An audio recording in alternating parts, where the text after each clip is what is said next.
And the same time we will be here.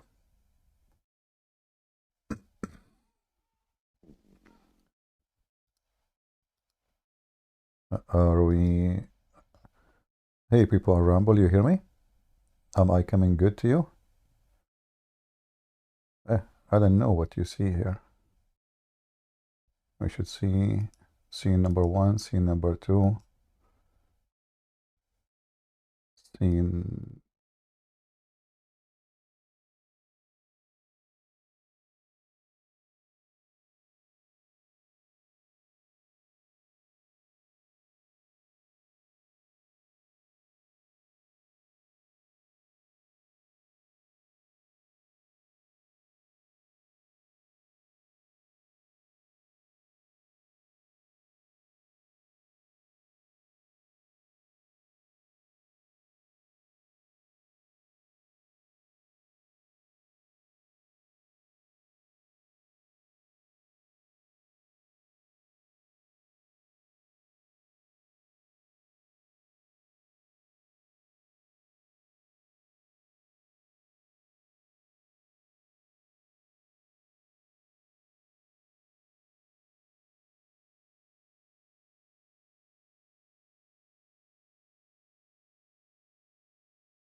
Are you there? Well, I guess... Huh? What's about Rebecca in the Bible? Well, Rebecca in the Bible, you know, this is a fabrication of the Muhammad, and they say she was 3 years old. I guess you are a Muslim. Can you show me where it says she was 3 years old? If you can show me where it says that she No, is 3 years old. I'm not a Muslim. I'm just interested in Yeah, this but this is topic. false because in the Bible it says that she is an alama. Alama in Hebrew is a young woman, not a young child. Alama, a young woman who is a virgin. That's what it But how means. young does that go? Because some countries their age It doesn't starts at matter. It's a. 40, It's she is a. It doesn't matter. It 50. doesn't matter. She is a woman. It says alama is a young woman, not young child. Yeah. So you know some they they tried to lie. Nowhere it says they come to the conclusion with 3 years old. They say, oh, he saw her when she was 3 years old. No, this is when he saw her, and then they report the message to Abraham. Abraham, he don't live in the same town. There's 1,000 miles difference between them, and it take years. This is why when they report to him that the news about having children, like now you meet somebody, you did not see him for many years, and they tell you the news. Now he have a child. His son is 20 years old. His daughter is 3 years old. His other son is 10 years old. The news is not like now. You can text your family in 2 seconds and tell them, I have my wife, she gave a birth. All right. So what do you think about Muhammad, having sex with? This is here documented. What the Muslims they do, they try to make themselves look better. They say, oh, let me find you somebody is the same as Muhammad. And just to let you know, we are not hypocrite. So if this has really happened, if Isaac, he did that, that means Isaac is a pervert like Muhammad. But this never happened. We are not sugarcoating, and we are not defending anyone. Anyone who do such a thing, he's a pervert. Doesn't matter what his name. Why are people typing in the chat CP? Like, did Muhammad have child porn? I don't like such a silly conversation. I think you are here wasting my time.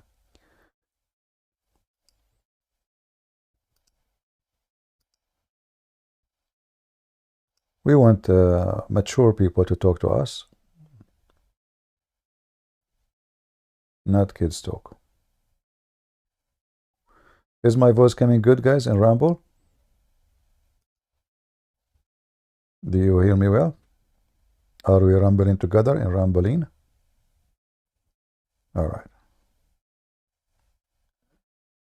Let me speak, CP. Well, you have to make a request. You remind me of my cousin. He won the lotto, but he never bought the lotto, Okay, guys. So the other day we were debating about Islam, right? You are a Muslim Remember girl? that? You are a Muslim lady? Yeah, I'm the Muslim. Yeah. And you were debating me? And no, I was debating your friends. Ah, my friends. Where you met them? Because Where you met them? In Starbucks? in the server, yeah. Ah, And we okay. were talking about Shias. Do you remember that? I don't. So are you a Shia? Yeah, I'm Shia. Ah, okay. And tell me, what is Shia? I mean, what does Shia do? Bro, Shia believes that Imam Ali is the true successor. Successor of who? Imam Ali is the true successor. A successor of who? He's just the true successor. What do you mean successor? What's the word successor Wait, I mean? have a question. I have a question for you. Hold on. You The other day, said a successor. In order to be successor, there's a job, and someone okay. is gone, and someone is going to take over. You Muslims, you follow Muhammad as a prophet. So is a prophet a job? Something can be inherited to someone else, or this is from God? Like if I was a prophet and then I die, is it my cousin? He can be a prophet in my place? Bro, I understand what you're saying, but you're trying to manipulate words. I'm not. I just asked a question, guys. What manipulate? I just said Muhammad is a prophet. Prophet Muhammad, right? Prophet Muhammad. And Imam Ali is the true successor. How he can? Muhammad is a prophet. Okay, Muhammad, according to you, is a prophet. Okay, the prophet, he died. Okay, how somebody can take his place? Is Ali is a prophet too? What do you mean? How can someone take his place? Well, the one who died is a prophet. So his job is a prophet. This is his job. This is what he do for a living. When you say successor, it means he take his job. So Ali, is he a prophet? So Muhammad died. Ali became the prophet. Then Ali died. then Abu Bakr became a prophet, or Susu became a prophet. Or what is this? So what you are saying to me, Islam is a gang. It's a gang. Islam is not a gang. It is a gang, You not a don't game, not a understand. game, not a game. A gang, a gang. So A gang a is not a gang, gang. I said gang. gang. It's Yes, not a gang. yes. Okay, hold on. You're Ali. You're Okay, we have a question. What was your past religion before Christianity? I used to work. I use because I like beef. I was Hindu. What about you? Stop trolling. What was your past religion? I am a Christian. I don't have past religion. I don't You change. were born Christian? No, Christian. I'm born of a Christian family. Wallah, you were not born Christian. What? You were not born Christian. The reason why I think you hate on Islam so much is because you used to be Muslim. I used to be Imam Ali. No, you weren't. Stop trolling. Why not? Stop trolling. You Muslim Shia believe that Ali, he can be in Japan and in China and Venezuela in the same time. You believe Ali is from the light. Is a light. Ali is not even a human for you, Shia. You believe that he is from the light of Allah. He was in the forehead of Allah. And Jesus got beat up. Did you know that?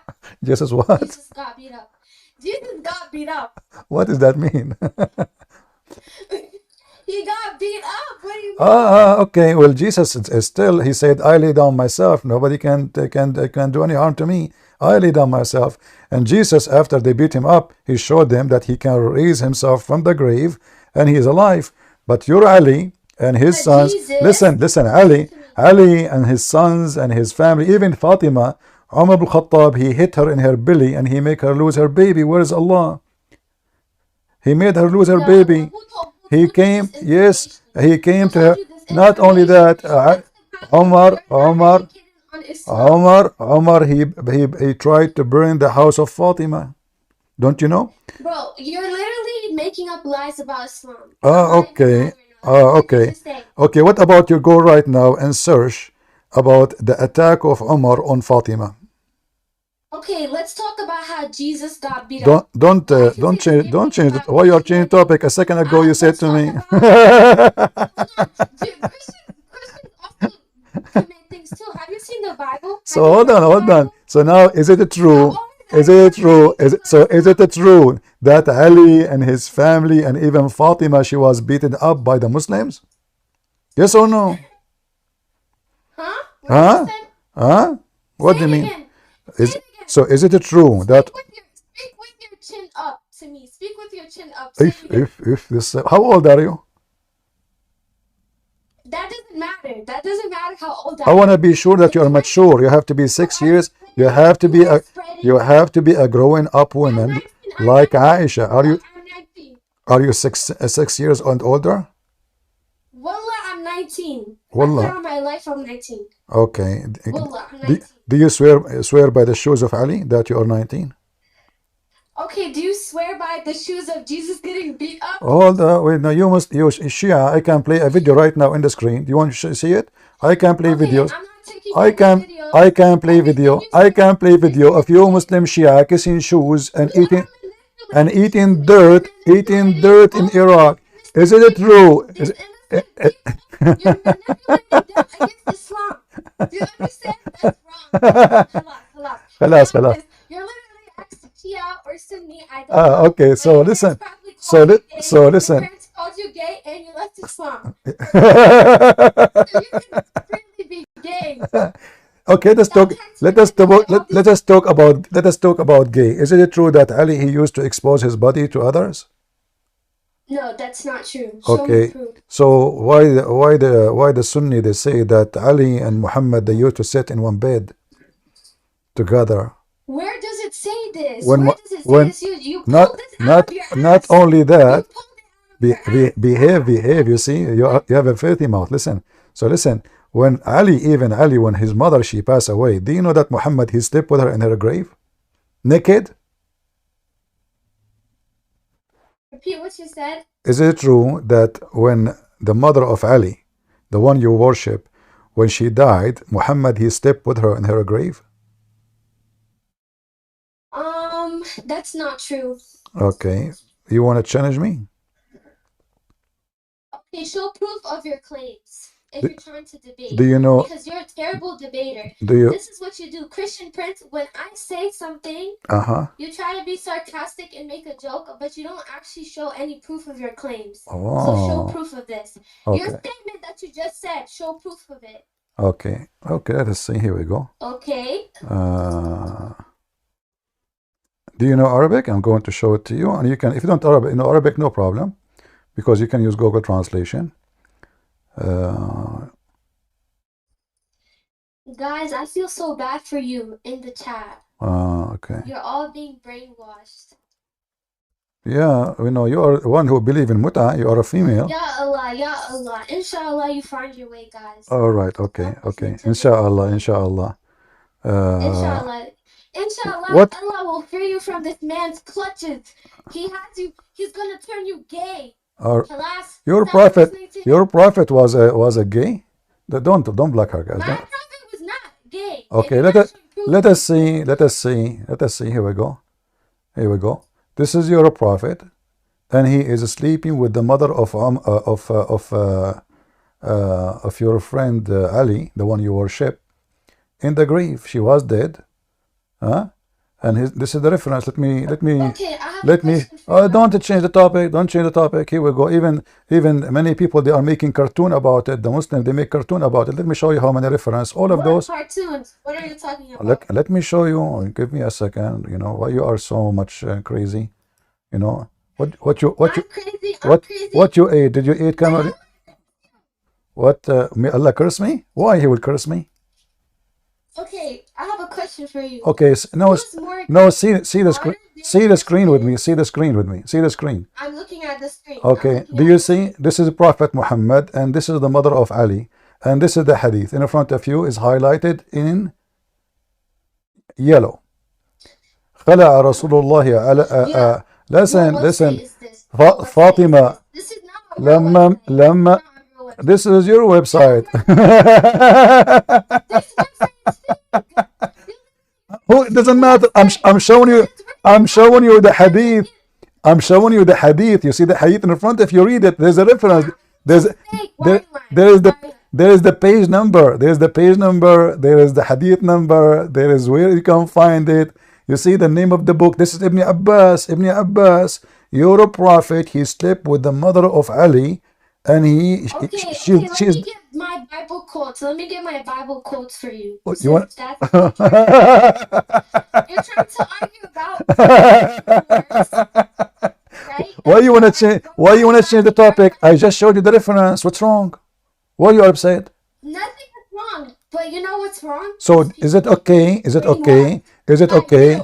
Is it okay for the family you are worshiping them and you believe they are light, that you're a prophet, he slept with the mother of Ali when she is dead in the grave? Okay, and is it okay that modern day Christians tend to be more gay and they tend to commit? Well, all of you are gays. All of you are gays. Okay, hold on. Modern day Sunnis, I will never see a Sunni or Shia anybody. Well, I don't know. All what I know that Hezbollah. As much as Christians. Listen. Okay. You guys commit sin the most. All right. You guys try to turn okay. As long you are talking about, as long you are 18 and you are talking about 19, sorry, and you are talking about committing sin. Explain to us how a Muslim Shia woman, she rent her body for 5 hours or 2 hours in exchange for money. Go ahead. Explain to us. As long you are talking about sin. Explain to us. Okay, you want to talk about sin? Explain to me how you're trying to convince all these people. I just convinced them. You cannot answer. Either you answer why you can rent your private part to a man who pay you. Go ahead. You are talking about sin. Explain to them, not to me, why you rent your private part to a man. This is what muta is. Okay, do you want to show your reference? Okay, listen. Muta. Let's talk about that. Okay, let's talk about. Okay, let's talk about. By the way, okay. Not every Shia does that. Not every Shia. Are you not like the other Shias? I spoke to Iraqi Shias. Iraqi Shias. Iraqi Shia are a bunch of whores, right? Yo, shame on you. Are you saying the Shia? No, that's not what I said. You're twisting my words. So okay, tell me why you don't practice muta. Why you don't practice? Why you don't practice muta yourself? Why? I'm speaking to your people now. Be quiet. bullshit. He's really bullshitting you. I don't know what's going on. Okay, explain to us. Explain to us why the Iraqi Shia do muta and you don't. What's wrong? Are you like nobody like you or something? What did you say? Say it again. Why the Iraqi Shia women? You said the Iraqi Shia they do muta. You don't. What the problem? Isn't this your religion? Isn't this your religion? Bro, that's like me saying, why do Christians have sex before marriage? That doesn't Well, make any sense. a true Christian, a true Christian will, if they do, they just commit sin. But why do Christians drink and smoke? Why do Christians, if they do, they are committing sin. But you Muslim Shia, you take hashish. Okay, who is Hassan? Listen. The biggest Shia Imam in the history of the Ismailiyah is Hassan al-Hashash. Do you know Hassan al-Hashash? He have a mountain. He is the one, the name assassin came from him. The assassin, the word assassin in English. So this guy, he is a Shia. He's a leader of the Ismaili sect.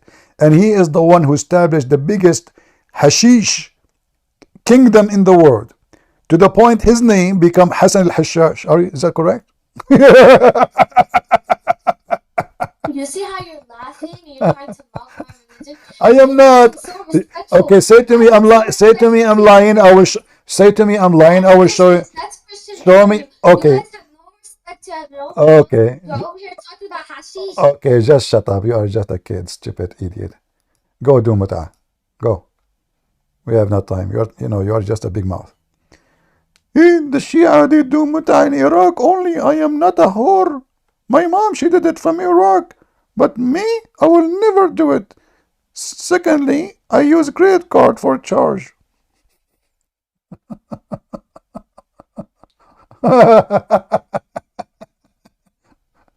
And this is your prophet sleeping with dead women.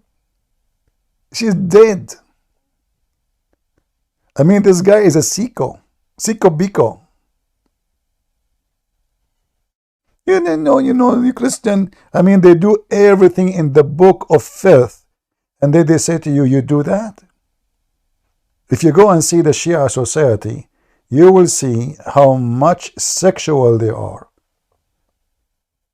Pervert society. Sex with the children.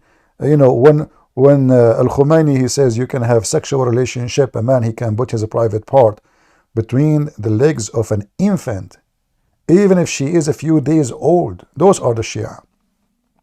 Those are Hezbollah.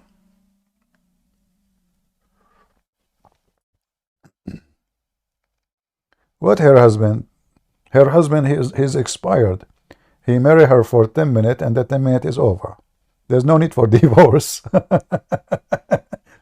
The only automatic high-tech marriage is the Shia and the Sunni. Automatically expired. Like the guy, he come to her, he says, he see her in the elevator. Can you rent me yourself? She said, how much you pay? How many kilo you are? 60. 60? Okay, I will pay $1 for a kilo. Do you know yesterday in the same elevator, the neighbor in the 5th floor, how much he offered me? Listen to me. I don't care. Maybe he like you more. For me, I'm looking at you. $60. You know what? 59. Shame on you. You just said $60. I accept. You know what? 40. This is religion, and they school you about right and wrong.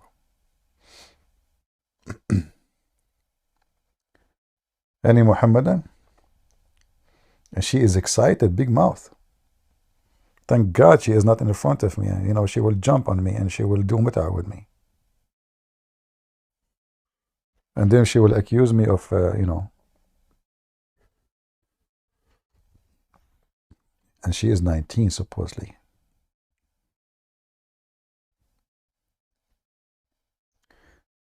Do we have any Muhammadan would like to join us? And you know, like they speak too much about right or wrong, when this is the religion of everything wrong. They just change the name of fornication to give it a name marriage. There's no marriage in Islam. It is nothing but a sex contract. Imagine if this woman, her husband divorced her 3 times. 3 times. I mean, have you ever heard somebody divorcing? What the heck? What kind of religion is religion? You know, 3 times. 3 times. So he married her, he divorced her. He married her, he divorced her. He married her, divorced her. And then Muhammad, because he's a decent man, he said, you know what? If you divorce your wife 3 times, brother, you have to find somebody to sleep with your wife, you know, do boom boom to her, so she can come back to you. Unbelievable. If he divorced her finally, finally, look at the between 2 bracket. She shall therefore not be lawful into him unless she first take another man for husband. That's our translation, by the way. It doesn't say that. It says until she if another husband, or another husband if her. And we can prove that easy. The woman, she married a man, but she refused to sleep with him. She thought if he divorced her, this verse will be fulfilled. You know, she want to go back to the previous husband because of the kids. Muhammad, he said to her, you cannot go back to your previous husband unless he tastes your orgasm and you taste his orgasm. And this is how clean Muhammad is. Oh, Muslima, you are here? What happened? What you are coming back? Why you are here? What do you want? Okay, what Muslima? What do you want? Your name is Muslima, not Muslima. What happened? Hello?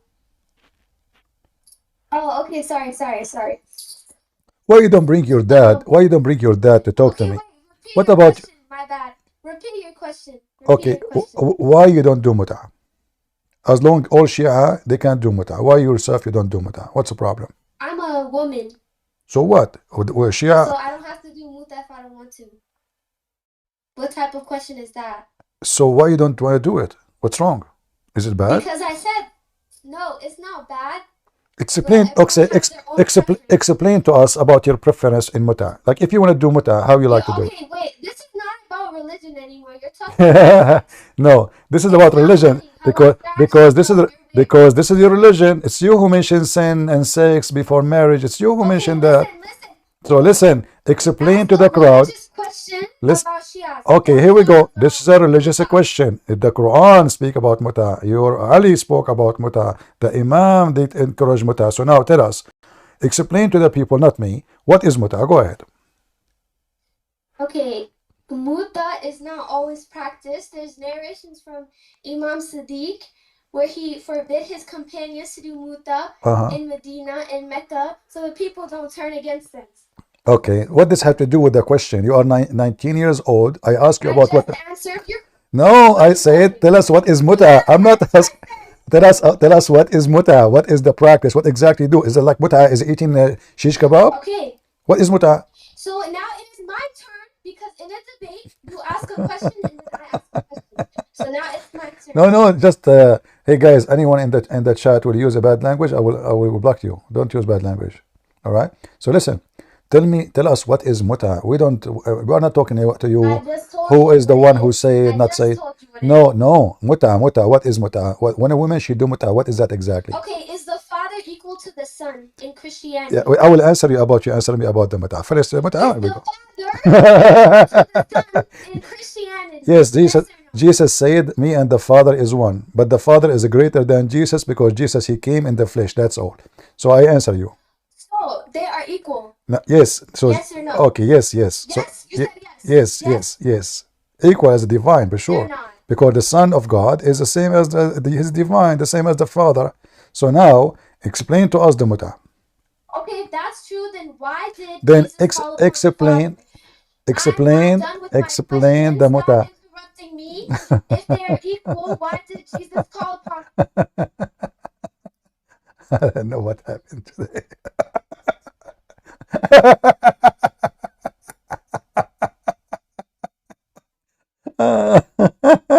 Oh boy, you made me laugh. Even it's not muta day, you know. You don't want to tell us what muta is. Explain tell them a man, he come to you and he offer you money to go with him in the bed. How long? You know, why you don't want to talk about it? So I will unleash the mic from you, please. Tell us what muta. I am really interested. I might convert to Shia. I might become a Shia if you explain it to me very well, and I like it. Then why not? I mean, here we go. You will get a blessing from Allah because you made me convert. You said repeat what you just said. You said if I can tell you about muta, you'll become Shia. Yeah. You said that, right? Yeah. In front of all these people? Yeah. Okay, say wallah. Say wallah. Okay, well, wallah. Say wallah. But I don't. But you see, I will say wallah after I convert. I don't believe in Allah. But I don't believe. But I don't. I became Shia already. That's it. I became Shia, and now, guys, I'm Shia now. I want to do muta. Explain to me muta. Go ahead. Okay, I just explained to you earlier. No, tell me what muta exactly you do, step by step. Go ahead. I don't need to explain it step by step, but I'll explain it again. I want it step by step. I know. I want. From Imam Sadiq, where he forbid his companions to do muta in Medina and Mecca so the people. This is not the question. This is not the question. How Muslim women, Shia women? No. How? I'm asking you how you do it. What exactly? Like how much you get paid for how many hours? What do you do in the bedroom? Go ahead, tell us. Completely irrelevant, sir. Are you ashamed? Are you ashamed of the prostitution? This is okay. Get me busted. You asked me to answer what muta is. I just did, and you said you're going to become Shia. I am Shia already. Hey, Immune, how you doing? Are you there? Immune? Yes, I'm here. All right, you are a Muslim? Yes. Alhamdulillah. What do you think about your sister, but she is a Shia? Are you a Muslim Sunni or Shia? I follow the Sunnah. What do you think about the Shia? Kuffars. They are kuffar? Totally justified. Why they are kuffar? Explain to us. They don't even follow the Sunnah, and you know. Do you follow? They do. They pray with a cookie, bro. I know, and they put little rock in the front of their head, correct? And they eat the dirt of the graves of Hassan and Hussein. Is that correct? I don't know. Yeah, but you do the same. Isn't you Muslim Sunni? You eat the dirt and the poop of the camel of Aisha? No. Are you sure? Yes. Okay. If I right now find the video and I play it for you, which is a movie made by you Muslims about you, Muslim Sunni, fighting over the poo-poo of the camel of Aisha.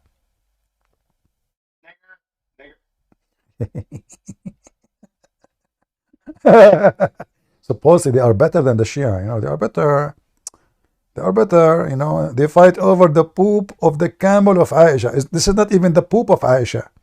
This is the camel of Aisha. Who? The camel of Aisha. Yeah, okay.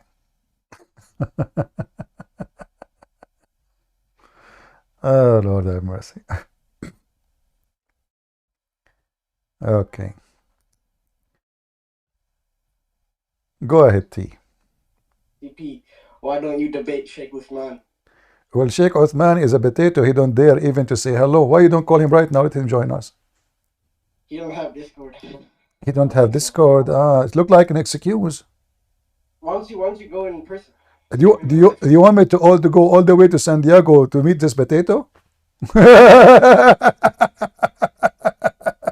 Or what he need to do, either he give me his Skype or give me his Discord. I will call him Skype. Okay, give me Skype. Why are you hiding behind the screen though? Just I like to look behind the screen. Are you under the screen? Yeah, I'm good. Are you under the screen or behind the screen or front of the screen now? Yeah, but I'm not TikToking online. What are you wearing? What is this clothes you are wearing? Oh, that's not me. Huh? That's not me. That's not you? That means you are hiding. Why you are hiding, you coward? Shame on you. You're hiding too. No, I am Allah. Well, guess what? I am Allah. You want to see my leg? Wait, CP, guess what? Are Guess you what? are you going to get me a Muslim who wanna debate me, or you are just a kid? No, I don't know anything about Islam, but guess Okay. what? Guess what? I cannot guess. Sorry. Only Allah can guess. Allah, he guessed, and then after he guessed, he found that the sperm coming from the ribs of the women. Guess what? Hail is coming from mountains in heaven. And that's a good one. Guess what? The women, she have a very much 100 sexual desire, and the man he have only 5. If Dr. Mohammed is expert in penises and vagina. Guess what? Cool. Go ahead. Hello, how are you, CP? I'm fine. All right, so I wanted to share information regarding Islam. I see you talking about Islam, and me myself, I have a little bit of knowledge in Islam. Not a little bit, good amount of knowledge in Islam. So we'll just proceed because me, I'm faced with people that are very knowledgeable. I mean, knowledgeable in their belief. So I would like to have like some counter attacks or some counter stuff because I've been really I've been in a sect for like more than like 10 years, maybe 12 years. And now I would have to have some closure on what I've learned and how could you like let's say counter that. So let's have a debate. You want to debate me? Well, for the countering of like for me countering whatever Are you a Muslim? the most Are you a Muslim or not? I would like you if I say I am still today. I'm I asking would us. like Are you a Muslim or not? I thought I'm not now. So what do you want to But I debate me still about? want some closure. What do you want to debate Some me? closure What do you want to debate me some about? If you closure are a on like first of all, a lot of Muslims don't like where I'm from, they don't believe that Allah is a body. my friend, And there are some you are people calling me to do what and exactly? Are you a Muslim or you are not a Muslim? I told you I'm not. I don't want to lie. Okay, so then what is the point of you jumping here? Take a hike. Let us debate. Debate with who? Hey, people at Ramble, you don't hear me? People at Ramble, they are saying they cannot hear me.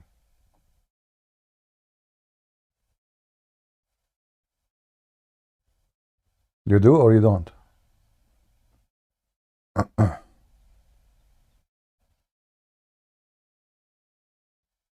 CP, no voice and Ramble.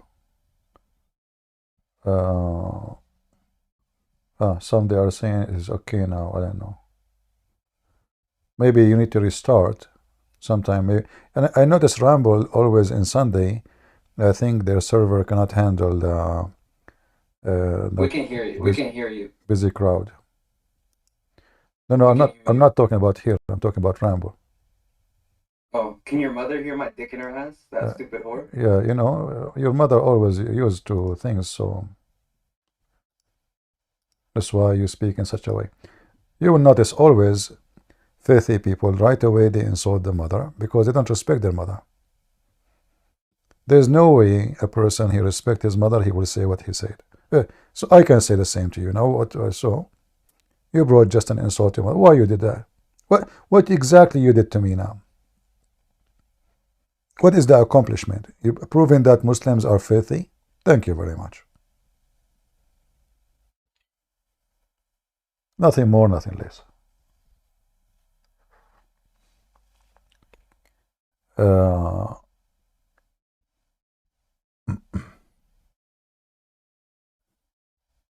All right. Do we have any Muhammadan?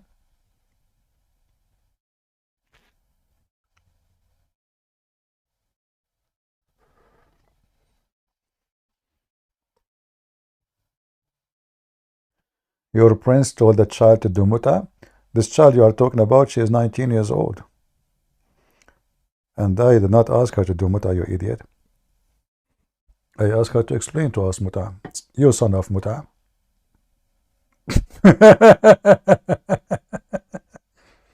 Cowards. Liars. Potato. Aisha, she was a child. Let us Aisha join us. She is 6 years old. Let us see if Aisha is a child. We say to them, is Aisha is a child? They say, no, at that time she was mature.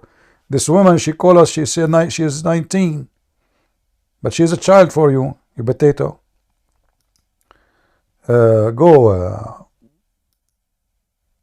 Mr. J. What's up, man?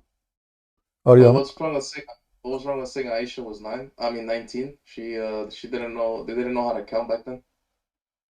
Aisha, she was 19. Yeah. Do you have any proof of such a thing? Yeah, you can watch Sheikh Uthman's video on this. He explains it. We laugh at Uthman. He cannot even read 2 Arabic words. I can play for you Muslims playing videos of Uthman laughing at him, not me. Muslims, they laugh at Uthman. Go right now, type mistakes of Sheikh Uthman.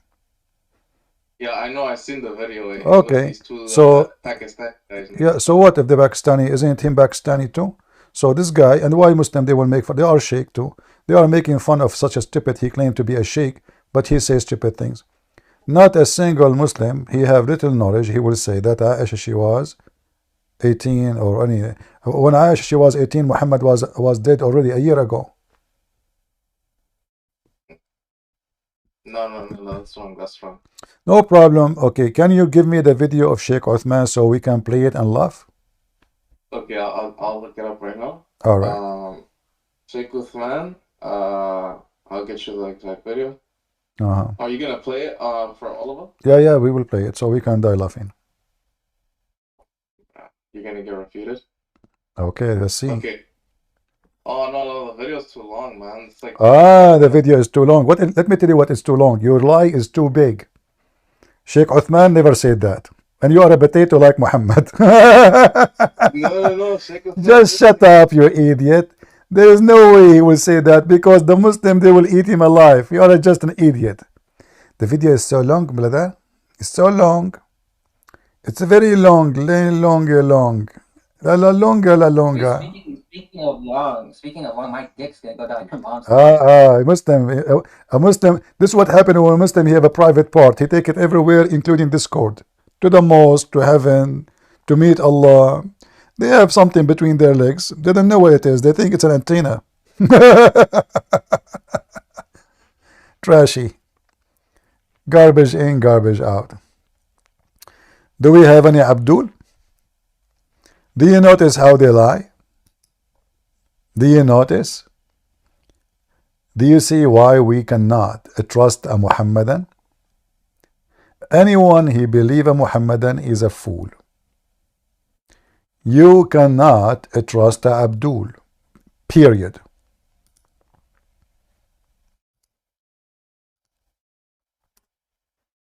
Read it.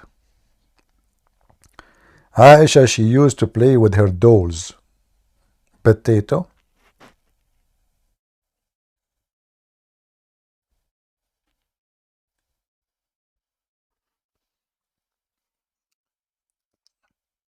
We don't have too many people today in Ramble, but it's okay. No. You want to know how I'm not lying? Because if you go to Rob Christian, he responded to Sheikh Uthman. He responded?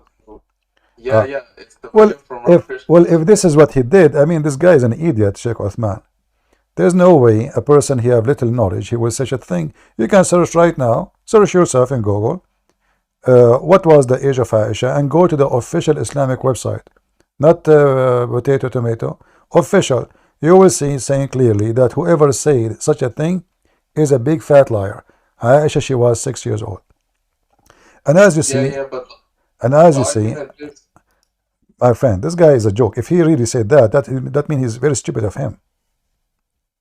Yeah, but look, the argument is that she didn't know, like back then they didn't have calendars, so she wouldn't know her own age. Doesn't matter, they have calendar. How she knew her age then? How she said 6? What calendar mean? Then who told you they didn't have calendar? I will tell you how the Arab, they have a calendar. I have a cousin, his name is Mohammed. He was a kid. He farted. He went, and now everybody making fun of him because for the Arab it's a big shame to fart. So he decided to migrate to a different country. He stayed away for 40 years. He came back after 40 years. and he arrived to the town where he lived, the small village. He saw an old woman, and he looked at her. He was able to recognize her. So he said to her, "Aren't you the mother of Ali?" She said, "Yes." She said, "How is Ali now? How old is he?" She said, "Well, by now I think he is 40. Well, it is. He is now like 40 years after the fart of Muhammad." So the fart of this guy became a point of date. Who told you they don't have a calendar? So how you Muslim know when Muhammad was born? Who told you? How you know which? How you know which month? How you know which month the Quran came? How you know they don't have calendars? Suddenly they don't have a calendar. At that time, don't have calendar. No, it's because the calendar came a little bit after. That's false, my friend. That's false. Calendars exist from 1,000 of years. Not you know. That's absolutely false. Same time, I don't know. same time, calendar or no calendar, who care? People are not stupid. They have a year. They have a 12-month already. They have a year. The Quran confirm it. They have a year. The Arab, they have a calendar year. This is why every month have a name. In the time of Muhammad and before Muhammad. And when Aisha, she said, I was 6 years old. Well, where she got the number 6? I can mistake a month. I can mistake a 5 month. I can mistake a year. But she insists and she consists with all her speeches saying that she married to Muhammad at the age of 6 and she was playing with her dolls. Do you see the hadith saying she was playing with her dolls? Yeah, but you could like I know guys who are like 25 years old and play with dolls. Is that including you? No, not me. Well, to be an adult to play with dolls, you must be having mental issue. No, well, not with dolls, but like action figures. You know, like a lightsaber. You know what that is? A lightsaber? No, I don't know what is that. It's like, you ever watch Star Wars? I don't know what is that too. It's like a sword that has like a red light or like a blue light. What kind of an adult he will play with such a thing? Why will do that? I don't know, man. I don't know. People play with.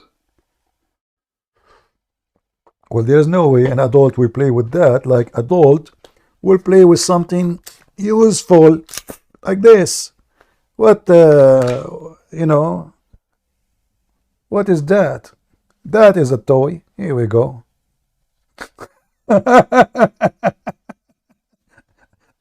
Not a toy sword. What Christian friends, I have a question. So I got an argument from our Christian where in Surah, I think it was chapter 37, verse 12, it says Bel Ajabtu instead of Ajabta. Is that true? Chapter what? 47? No, 37, verse 12.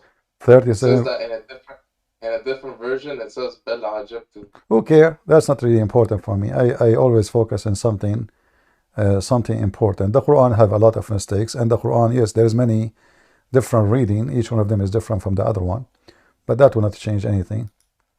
The Muslim, I can help the Muslim. I can say this is an error in typo error, no problem. But we have bigger problems.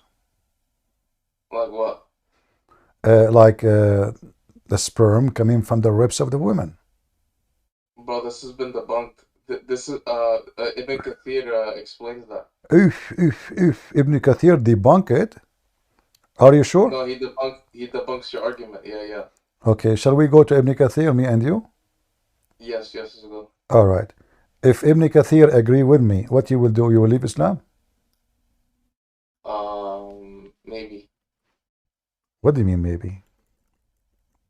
I don't agree with your interpretation. Huh?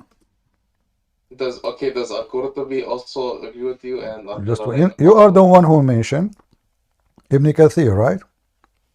Yeah. This is in chapter 86, verse number 7. Can we confirm that, me and you? Chapter 37, what?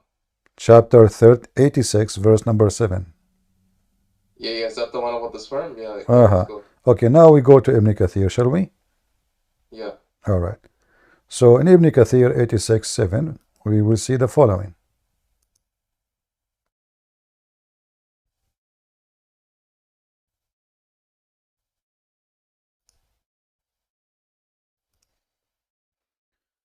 Read with me, Ibn Kathir. Remember, it's you who said to me, Ibn Kathir, he debunked me. I like the word debunk. That's really tough. All right. So here it says, this is Ibn Kathir. Do you see it? Proceeding from between the backbone and the ribs, meaning the backbone or the lion. By the way, it doesn't say that line. It says bone of the man and the ribs of the woman. You said to me, he refuted me, which is referring to her chest. Are you there?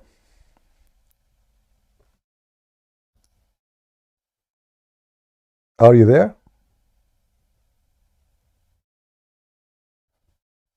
Hello?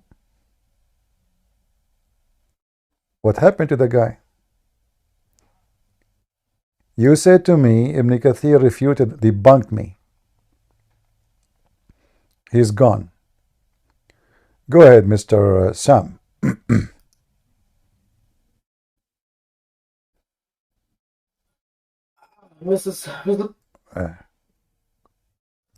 Just get out of here.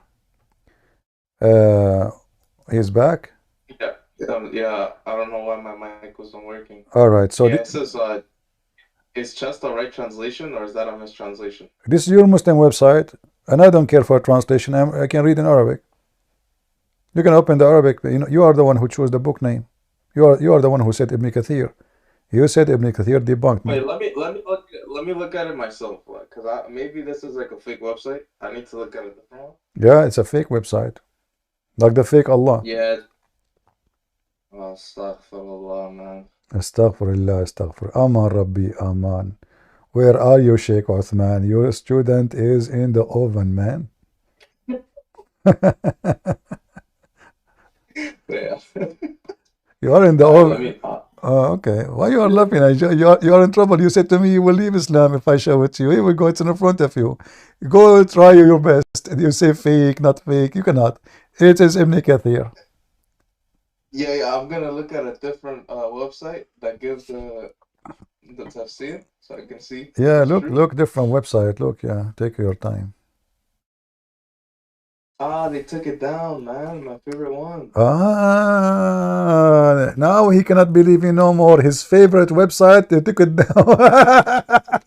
Okay, I found it. Okay. Unbelievable. Boy, oh boy. I didn't know what to say, man. It's funny. Tafsir. It says,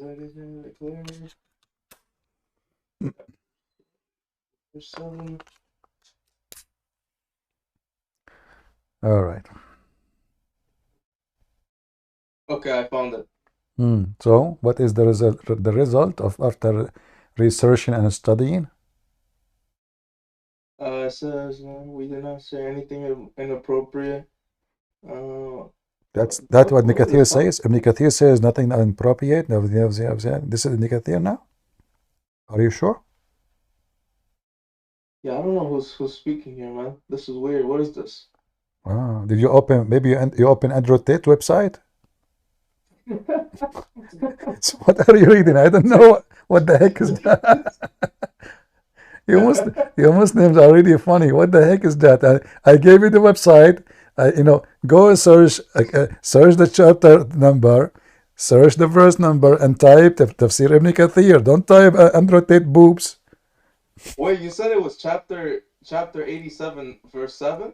86, verse number 7, yeah. Ah, that's why. Okay. Yeah, misfiring. Okay, I got it. That's it. I could get you. Okay, 1 second. So right here, it says, okay. The meaning is alerting a man. He was created, okay.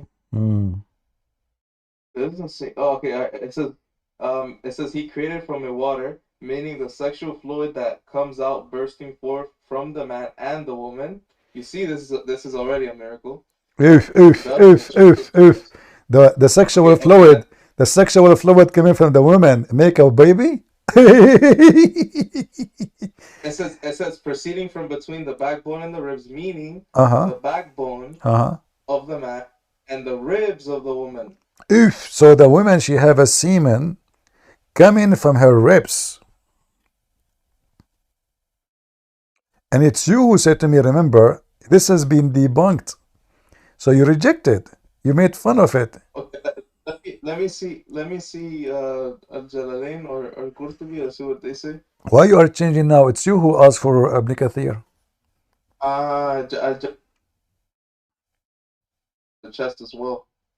So they both say that. Okay, let's the see. women chest, the women chest. This is why women, they don't have a breast really according to Allah. They have a breast testicles. Maybe they just didn't understand science back then. So Right. Yeah, Allah don't understand science at that time, right? No, I'm saying the Well, it's Allah who says, it's Allah who says between the backbone and the ribs. It's Allah. And the word ribs actually is not only ribs, it is taraib. Taraib is a women ribs. It's a specific word used for women. This is why he says women. Women ribs. You don't say just, it's not just ribs. Wait, but what's the word for chest in Arabic? Sadr. This is why the Quran speak about Muhammad having plastic surgery when Allah he expanded his boobs. So why didn't it use the word sadr for the woman in this verse? Because it is specific about the ribs, not from the whole chest. It's only from the ribs. It's only from the ribs. So here you will see your prophet. If you remember the story, your God, he took your prophet, he cut his chest, he took everything out like Joe Biden, and then he washed it with Zamzam, and he put everything inside. That in that case it says صدرك شرح لك صدرك. Yeah, okay, so yeah, so it doesn't use the word sadr for the woman's. So then why do they interpret it to be the chest if it's the word? Because he said the word ribs. This is number one. The word chest is different, and the word sadr. Most of the time we use it for breast, but it can be for the whole area. But your prophet here, as you see, this is the Quran, your Muslim translation, it says, have we not opened your breast for you? Do you see it? Yeah, but it says between the backbone and the ribs. So between the backbone and the ribs, it could be like somewhere in the stomach area. Okay. You know, I'm so glad Allah did not say between the toes and the nose. What is left? What do you mean, man? What is left? What do you mean between the backbone?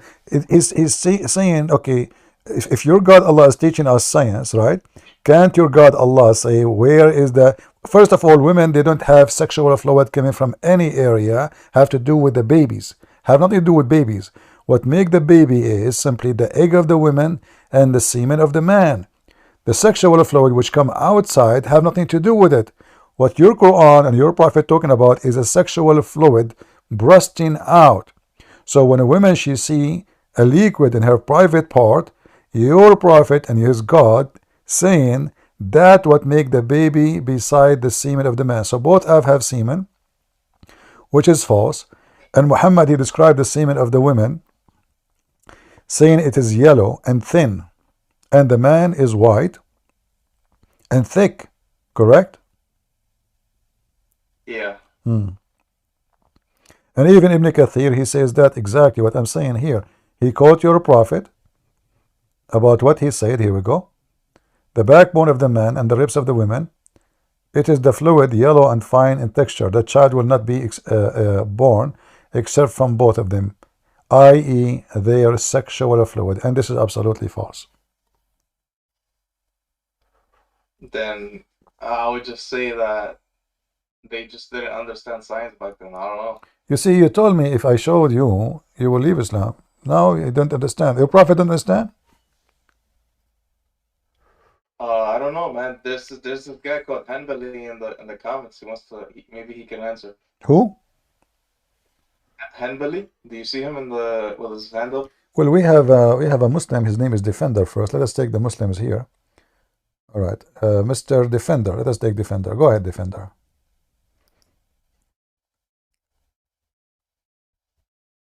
Are you there, Defender? Look like Defender. He will not defend. I am here. All right. What do you think about your prophet saying that women have a sperm coming from her ribs? Yeah, first I just want to say, wait, which verse is this? This is chapter 86, verse number 7. Like, honestly, can you send the link, please? Well, this link doesn't work really. I can post the link, but the problem with it, it doesn't have like a page. You have to go and search by yourself for the chapter and the page. Let me post the link for you. Here you go. But it doesn't give like a unique link for it. It just give it like a website link. I just post it for you. Yeah. Hmm. So can you please like provide a scientific sources to prove that it's not scientific? Women don't have a sperm. You can type in 2 seconds in Google. You will find women have no sperm. They don't have a sperm. Women, she have an egg. She don't have a sperm. Excuse me, sir. The thing is, you have to provide sources, right? I just provide you the wrong sources. Now you provide me with the opposite. Go ahead. No. Like, do you have any study? Or yes, just type right now. You will find a billion website, Muslim website, doctors, hospitals. They tell you clearly that women don't have a semen. Women don't have semen. Oh yeah, but I thought your mom had semen in her pussy, nigga. That's when I fucked her last night, nigga.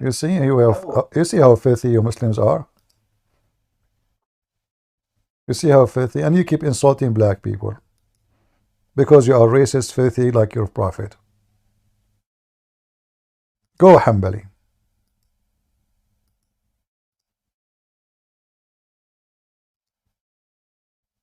Go ahead, Hanbali.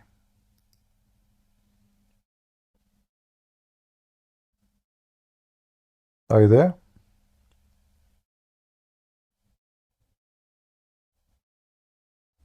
All right, he's gone. The one who give his name like a name, a dot. How I'm going to read your name? At least change your name and come back. A dot. Your name is a dot. Give yourself a name. It's for free. All right. A, Mr. A. Now he have a name. Okay, go ahead, Mr. A.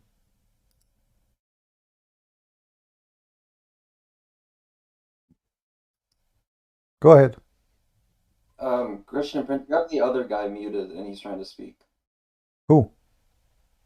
The guy with the Arabic letters. Well, he is okay. From the side. Go, Hanbali. He's saying unmute him from your side. He's saying. All right. Okay, Yeah. Hanbali, I hear you now. Go ahead. Okay, can you hear me now? I hear you. Go ahead.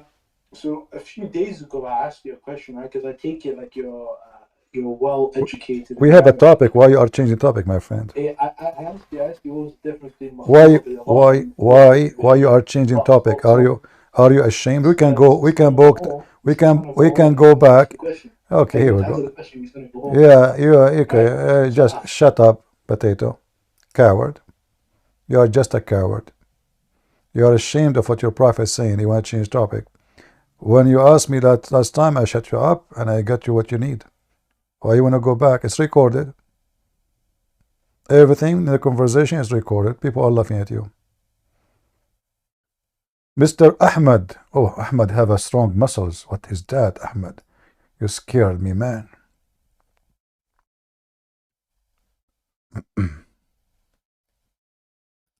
All right. Hello? Go ahead. Yeah. I was just inquiring Christianity. I was wondering why someone should become Christian. Who? What do you mean, who? Are you good? What you said? What? Why should someone become a Christian? Who told you should be Christian? Don't be Christian. Be an atheist. Well, doesn't Paul tell you to spread the gospel after? Well, this doesn't mean you should. You can go to hell. It's up to you. Okay, so you just contradict Paul. Okay, that's fine. Oh yeah, I contradict Paul. Yeah, because we don't want donkeys, my friend. You sound like a donkey. Why someone should be a Christian? Stay as a Muslim. So your daughter, she will do mut'ah and she will bring you a new boyfriend every day. Yes, Joshua, go ahead. Hey, Christian Prince. My name is Joshua. I live in the United States, and I do evangelism, witness. I'm learning how to witness to people and spread the gospel and just plant seeds. And I just want to share something with you for a second, Christian Prince, because I've listened to you and you're very knowledgeable. But here's the thing: if you're a Christian Prince, this is out of love for our brother in Christ. This is not. I'm not just be. Just listen to me while I say it, because I care about you and I want you to grow in the knowledge of Christ. If you have the same attitude that the Muslims have when you're rude or disrespectful, how is that being light and salt? When 1 Corinthians 13 tells us that we need to, he said, if you speak with the tongue of men and of angels and have not love, you become a sounding brass or a tinkling cymbal. Now, I love you and I care about what you're doing, because a lot of people don't have the courage to do that. But if you, I know this is just a critique, this is to help you, this is encouraging. But if you change the way that you attack people and you deal with them in love and still stand your ground, you'll be so much more effective in serving God.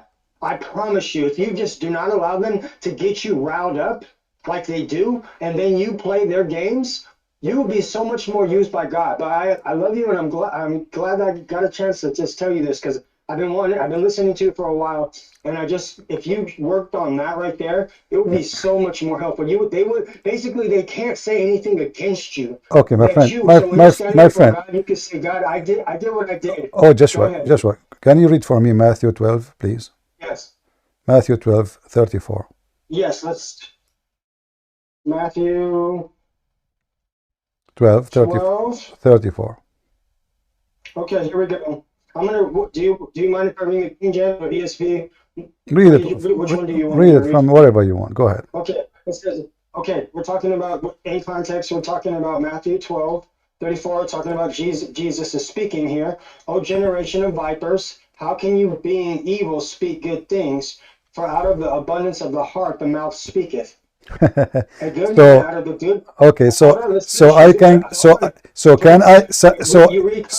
You see, no, don't change topic. Listen, so I can call them.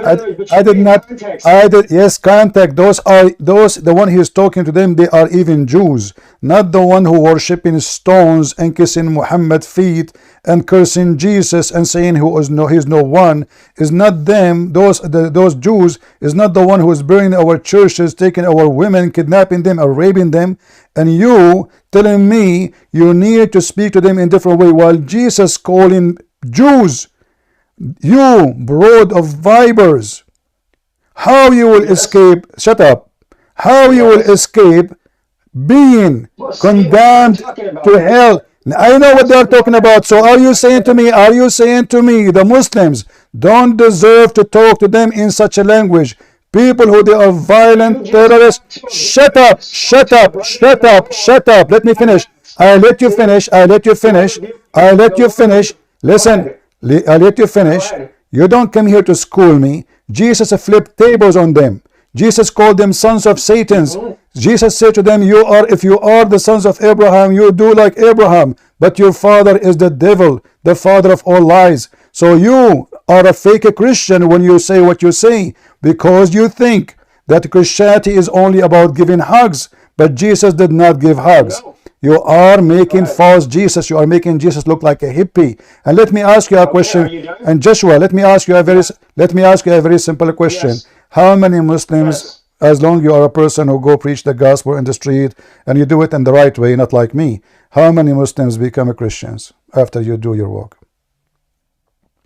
So here's the thing. No, give me an answer, please. Give me an answer. Hold on, let me respond. Yeah. Because you just told me. Don't give me a speech. Don't give me a speech. Don't give me a speech. Don't give me a speech. I want to see how successful you are. Give me a number. How many? When I go, hold on, listen. How many? Works on people's heart. Joshua, how many you converted to Christ because of your method? don't understand the power of the gospel. Listen, Mister. Okay, you are the one who understand the gospel. Can you tell me how many people you converted to Christianity from the Muslim faith? Go ahead. Zero. Because I don't Zero. God changes No, because because you are an idiot and you are a potato. I made tens of thousands leave Islam, not 1,000, not 2. And you are a fake Christian. You never entered the kitchen, but you want to teach me how to cook. You want to tell the people here that Jesus was a hippie. He have a ring in his nose and a ring in his toes. He have a tattoo in his face. Give me a hug. That is not Jesus. Jesus is the one who flipped tables on them. Hello, Christian Prince. Don't talk, please. We are not done. What? Don't talk. Do you see, guys, how those fallacy people, he's angry. From why? Because I'm making Muslims leave Islam. So he go in the street, he claimed that he is a person who claimed the Bible as it is, the correct way. But he was able to do nothing. Nothing. Zero. I respect your honor, your honesty. That's the only thing good about you. You are being honest. You did not say to me 10 or 20 or 50 or 70. But obviously your way is a failure. If we do what you are saying, that means we will never change the heart of anyone. Same time, you are saying to me, the Lord, he changed the heart. The Lord, he says, go and teach. You are the one who said to me, go and teach. Suddenly it is the Lord only. The Lord, he do it through our work. I can go right now and watch a TV. I can go right now and take a walk. So those hypocrite, and I call them hypocrite, they want to school you about how to be Christian. And the Muslim, they laugh at them day and night. They wish all of them they are like this, because none of those can make a Muslim leave Islam. It's someone like me who make them leave Islam when they see how stupid Islam is.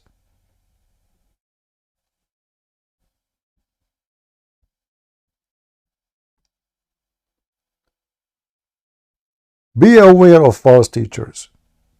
If we go right now and see what Paul was saying, how Paul was talking, you will see why they hated Paul.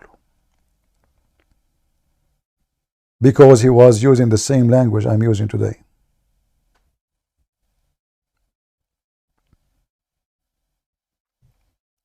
Never listen to those potatoes. And I call them potatoes. Those are not Christians. Those are not Christians. Those are actually the enemy of Christianity. Those are the one who teach that we Christians, we love our enemy, in the meaning that an enemy can rape our women. In the meaning that our enemy, he can take our houses, our children, our country. And we have no right to defend ourselves. Those are corrupt people. They are the corruption itself. Christianity is against violence, yes, but doesn't teach cowardness. When Jesus says, go and buy a sword, the one who don't have a sword, go and buy one. I assure you, this guy, when he go in the street, he will never mention this verse.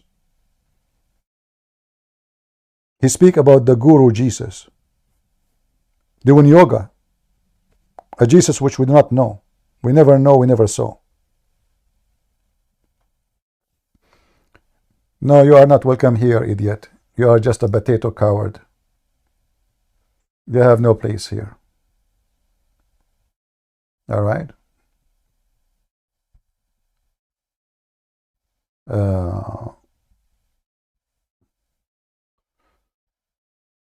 Let us see. Do we have any Muslim? Islamic warrior. Oh, how are you doing, warrior? Go ahead.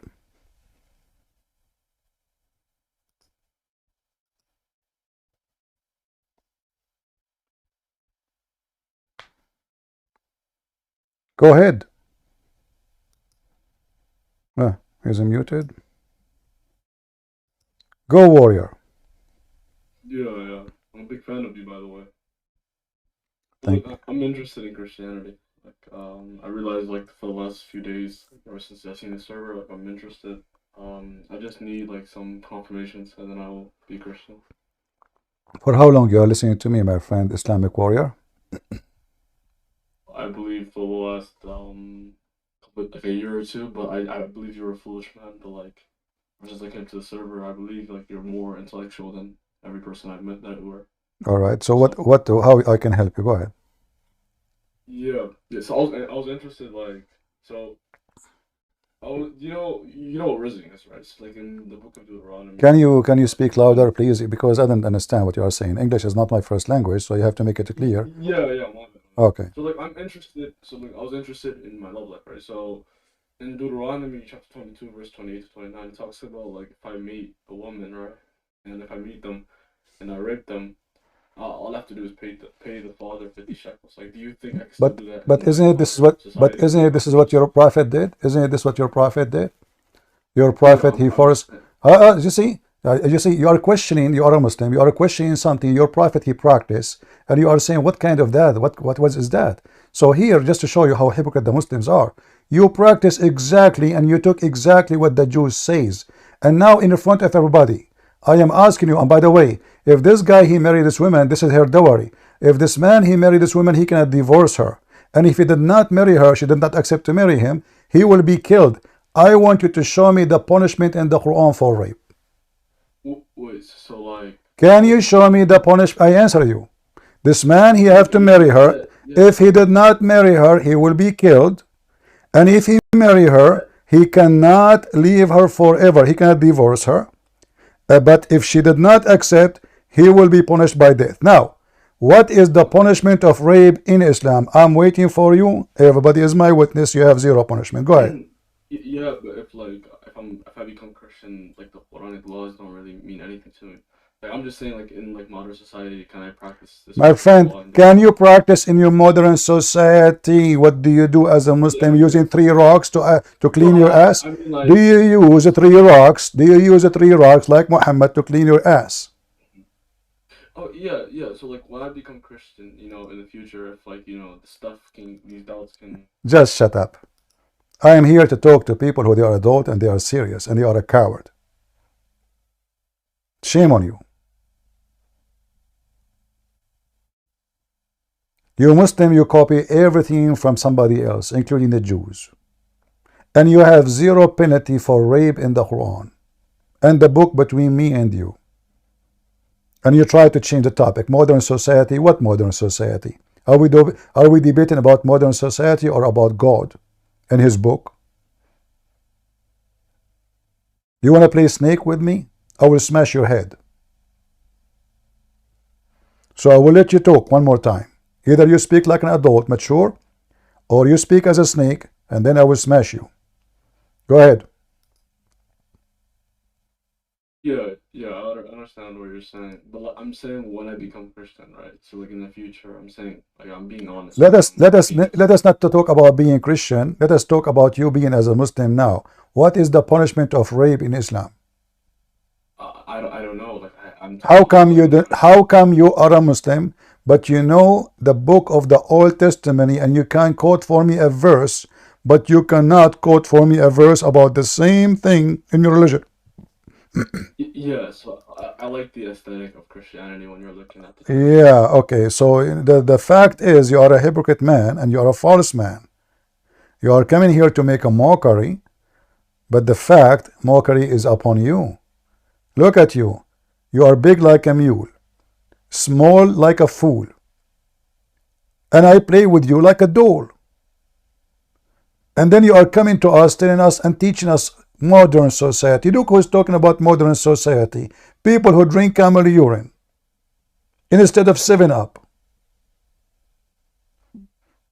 One more last time. Either you speak serious or I will send you free shipping and handling to Allah.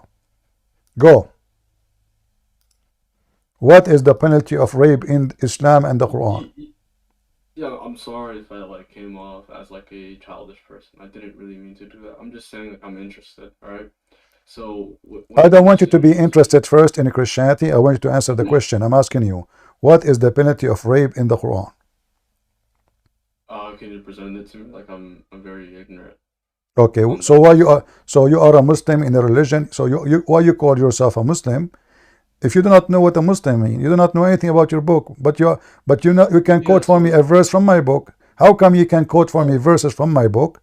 How it happened? How it happened that you went all the way to the Old Testament, but you did not go all the way to your book? How come? Explain to me.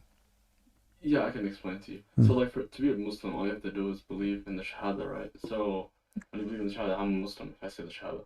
I don't really need to like know all these laws to be a Muslim. That's not true. That's not false. So, that's not false. That's not false or not true. Wait, what? What you said was false. You just said, okay, hold on, because you say yes, you say Shahada and you become a Muslim, but you have to know everything about the law, otherwise you will get killed. No, you don't. You don't need Okay, what is the punishment if you steal an egg in Islam? What's the punishment if you steal an egg? Yeah. Can you show it to me? I'm not really sure. I'm asking you. You are the Muslim, not me. I'm asking you. Yeah, but you're like my Shihab. You're like my Shihab Islam. Okay. Well, they cut your hand. So you say to me, I do not know and I don't care.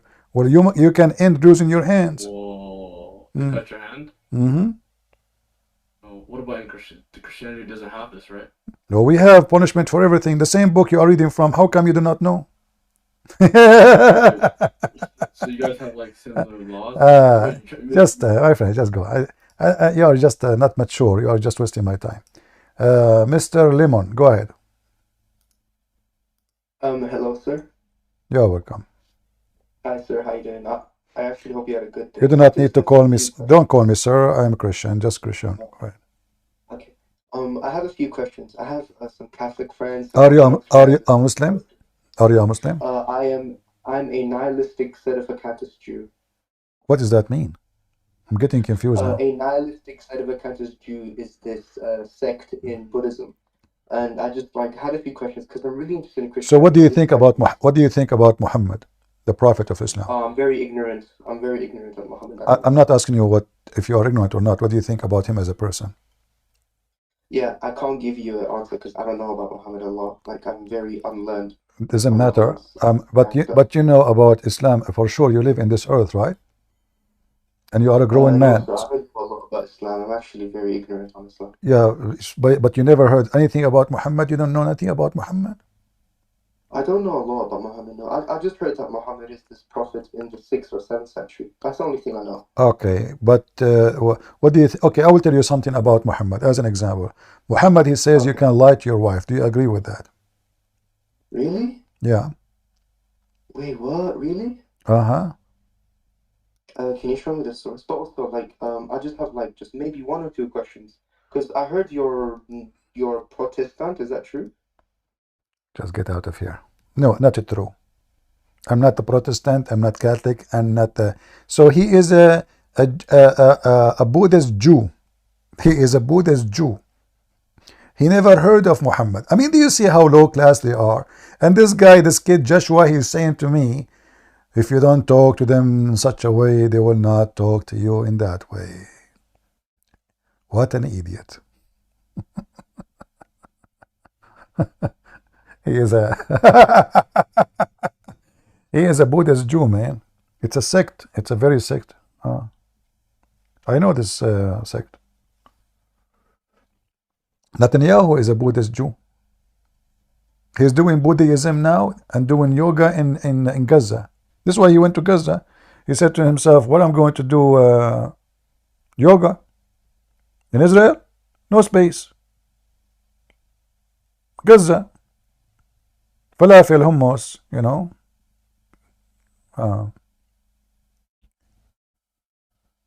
All right. Go, Bragan.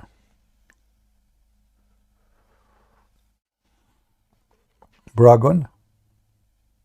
Yeah, hello? Go ahead. How are you? I'm fine. What do you like to say to us? Yeah, I wanted to ask, what do you think of the Catholic Church? I am not here to answer all those questions. I'm here to talk about Islam and Christianity. I don't care for Catholic, Protestant, Orthodox. So obviously you have nothing to say to me. Take care. What? What I have to do with the Catholic or Protestant, or somebody told you I am the Pope? Well, we have a topic. Don't you see the name of the title? Are you blind? Did you eat poo-poo?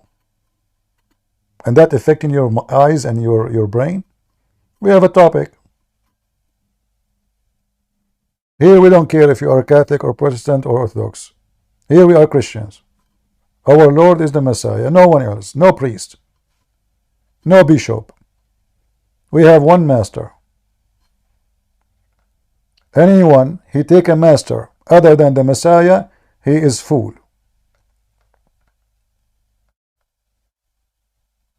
So there is no need to talk about anything regarding those churches. Those are school of thoughts. You can agree with them with some, you can disagree with them with some. However, all of us, we agree that the Messiah is our Lord and our Savior. This is the important. The Lord, he says, Martha, Martha, you are busy with many things, but the important is one. Who is that one? The Messiah. So silly people like you are busy with many things, but the important is one. People who have obsession with sect are a bunch of fools. In fact, they forgot that they are Christians. So they remember only the name of their sect. I have no better name for me to call myself except Christian. That's why I call myself Christian Prince. Tahafut? Go ahead, Mr. Tahafut. Oh, hey, my name is Ahmed. I believe in the religion of Shihab. I don't understand. I don't understand the word from what you know. This is why you are talking to me. Speak. Let me understand you. Okay. So I believe in a religion called Sahib. It's a religious minority in India. I got invited here by my friends from another server. They claimed that you were going to, help me, understand your religion. But yeah, What do you think about what do you think about Prophet? What do you think about Prophet Muhammad, police upon him? Is that the prophet that was that claimed prophethood in the 6th or 7th century? Oh yeah, he was in the 7th century. Yeah, 7th century before Elon Musk. Just get out of here. Stupid people. Silly. And all of you are Muslims. And you do that because you're ashamed of your religion. As simple as that. All of you are suffering from diarrhea. Mr. Ibrahim, go ahead, Ibrahim. Let us see how. Wa alaykum assalam. How are you, Christian Prince? I'm fine. I have a few questions to say to you. No problem. But why you say to me assalamu alaikum? Don't you know it's forbidden for a Muslim to say to Christian assalamu alaikum? I don't know why, but of course I need to ask you a few questions. But was Jesus white? Yeah. Well, was Muhammad white? No, he was not white. Was Jesus white with blonde hair and blue eyes? Yeah, I don't know. I never saw him, but I can show you what your prophet said. According to your prophet, Jesus was blonde. Your stupid prophet says that. Do you want to see? Isaac apparently married a little girl. Son of Muta, you see, you don't even accept the challenge. You are coming here to insult. It's your stupid prophet who said that Jesus looked like this and Moses looked like that. Potato. Let us go and show you. Don't leave. Huh? Don't leave.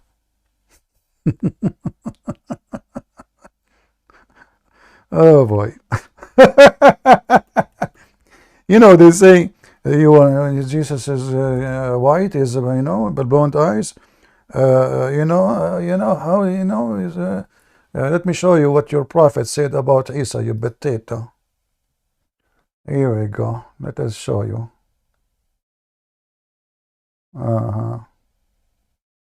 According to your prophet, he was a redhead, not only blonde.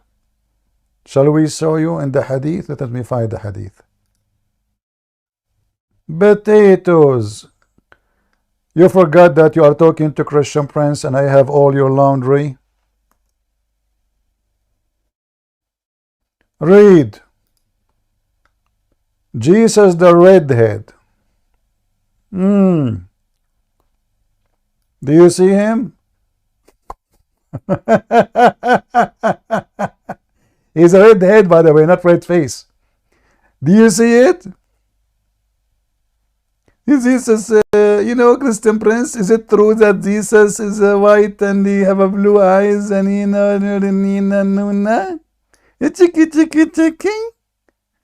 the Abdul is supposedly he is so smart and he knew what he is talking about. So I was talking to Ibrahim, right?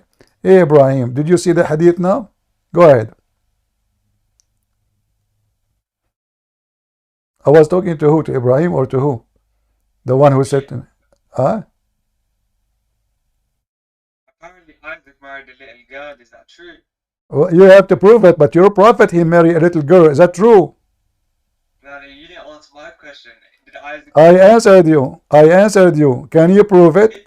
I can prove in 2 seconds that Muhammad, he had sex with Aisha at the age of 6. What do you say?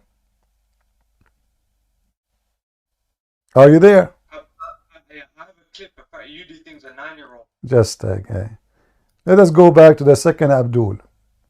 Next. Go ahead. I don't know what's your name. What's your name? The guy with yellow. Go ahead.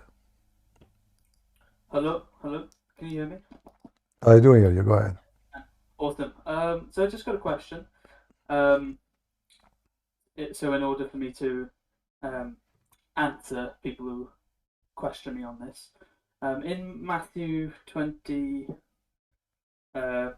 chapter 24, verse 36, about how only the Father knows the hour. I'm wondering about the Holy Spirit. So I understand how it relates to the Son, and but the Holy Spirit does.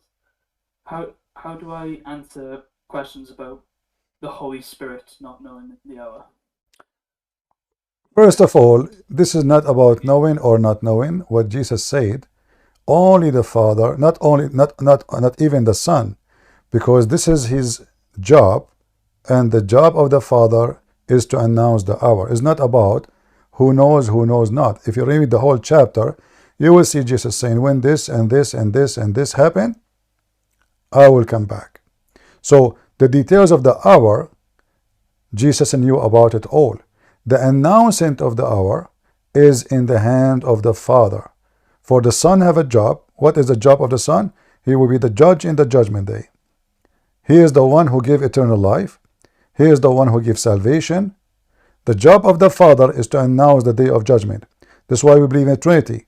Each one, he have his own job. The Holy Spirit, the job is to be with us when the Messiah is away.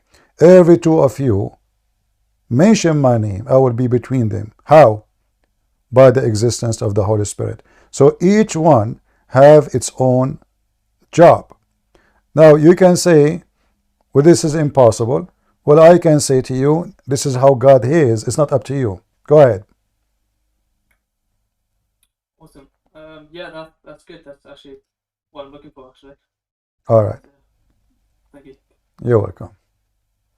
Maryam, go ahead. Yo, Christian First, I got a question, bro. Why do you have 27 books in the New Testament instead of 25, 24, maybe even 12, 13? Who decides, like, what goes in the canon? That is a very good question. First of all, the Bible is a book of books, not a book. I can have one book now. I can say I want to take the book of Mark alone, and I call it the Bible. I can put 2 books, and I call it the Bible. So putting them all in one book or separate them will not make any difference. Those books all are existed. No, but sir, Either yeah, but like, it's not. I'm answering you. You gave me that. You gave me the question. I'm answering you. So you didn't answer it. Though. I'm answering you. I did not finish yet. Okay, finish. You are the kind who go to the waiter. You know, you just tell him what the food, and before he leave, you say, "What is the food?" So just wait. Right now, just wait. So all those books is approved by us. Who is the one who approved them? It's not me. We have the prophets before us in the Old Testament. Hold on. Let me finish. So the prophets and the priests and rabbis and the father of the churches, they made books. Some they are considered as a part of the Bible because the word of God is involved there, and some they are considered as a tradition. So some of the tradition can be collected and put it in one book or additional to the Bible, or we can take it away and we say tradition is only alone. So if a book is coming from God, a prophet of God, then that is a must to have, and let us say we cannot avoid. It's a must to read it. As an example, the Torah or the book of Mark or Luke or John.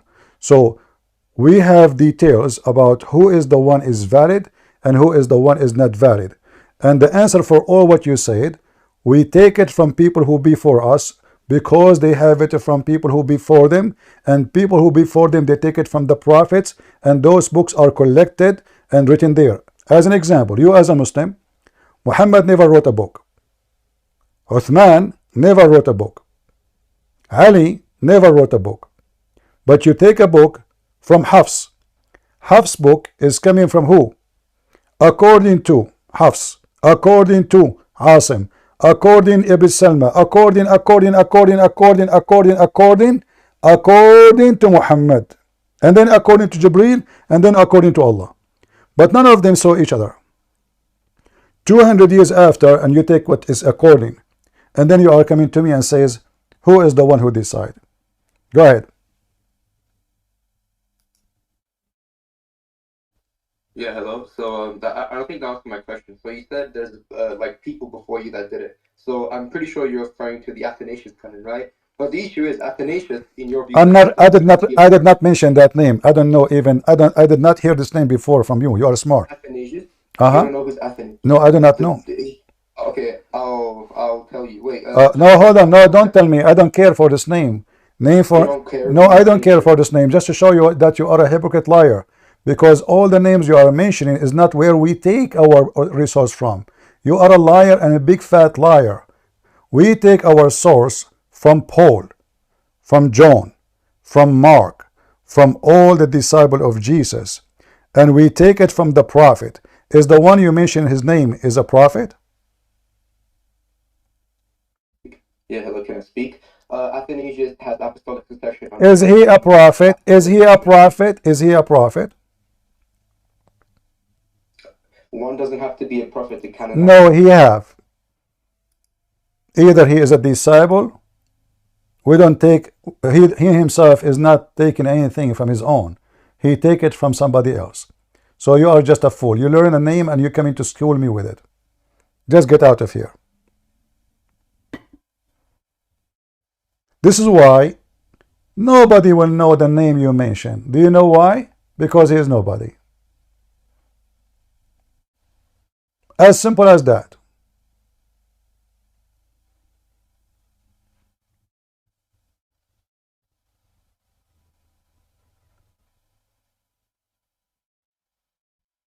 For us as a Christians, all the names, any name beside the name of the Messiah and the disciple are not, they are nobody.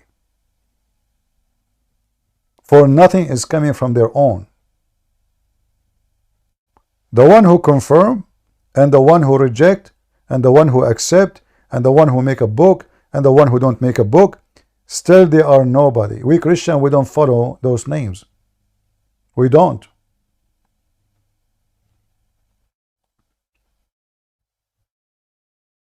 Hello? Yes, the only one. Hi, Christian friends. Thanks for letting me speak. First, my first time speaking, so, and English is not my first language, so sorry. All right. I just want to say thank you very much for letting us speak in Discord. and I think it's a good thing. But the bad thing is, as you can see, many, let's say, bad people are on Discord, and they don't want to learn. They want to insult. So they are, as you can see, they don't want to learn. So I don't know what's the best thing to do with them. Do we have any thing to check if they're my friend, Jesus, he said, I came for the sick, not for the healthy. So if you don't want to stay in a place have sick people, why you are here? We are here to help the sick one. That's why I'm here. Yes. If everybody is doing fine, everybody is good, why I want to be here? I go, you know, I go for a walk. Nobody need me, nobody need help. So Jesus, he came for the sick, not for the healthy. And sick is sick in everything. Sick in their mind, sick in their thought, sick in their behavior, sick. The world is full of sick. Yeah, true. Yeah, you're right. However, in Discord, you can block anyone you don't like to hear him, or to see his chat or his text. Or maybe don't join bigger groups where you don't know who's, you know, just invite friends of your own, the one you think that they are good for you. Yes, because I was listening for 1 hour and I only hear bad people talking, you know, so well. Yeah, anyway, thank you very much for calling. Thank you, bye. Join us, please, only if you have something important to say. Otherwise, we are not responsible for people who come here. There's all kinds of people.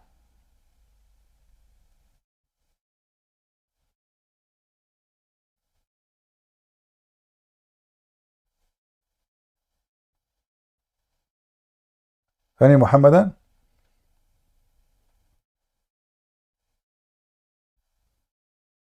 The Muslims, they come to you with their fallacy, and they go and they dig in some historic books, and they say, what do you think about this guy? And what do you think about this guy? We do not care for any of those guys. You are just trying to avoid your problem. Same time, you idiot. Your God Allah, he confirmed our book, he called it Injil. And this is exactly mean that we have to accept the Greek book.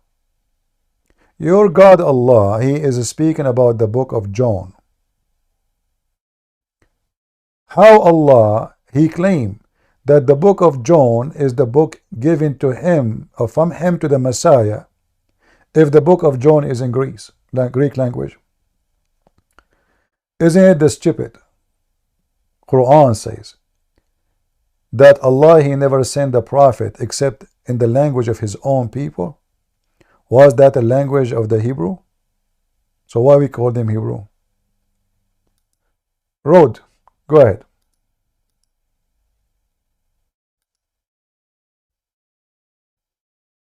Hello, am I good?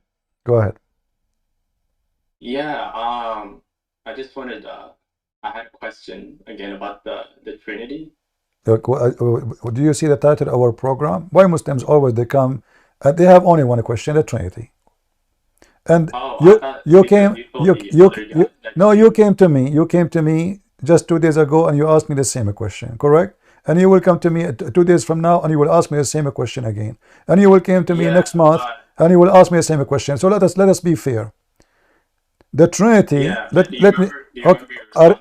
remember. The Trinity is how God he is. It's not up to you to say how he can. God he can be 3 and 1.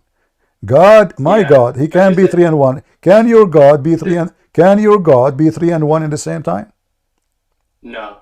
Exactly. That means he cannot be God, because God. Let me tell you why. Did you notice what I said to you? I said to you the word can. Can is about ability. Possibility. About the ability, not possibility. Because you did not say maybe. You did not say maybe. You said no. Possibility. He can't. No, you said no.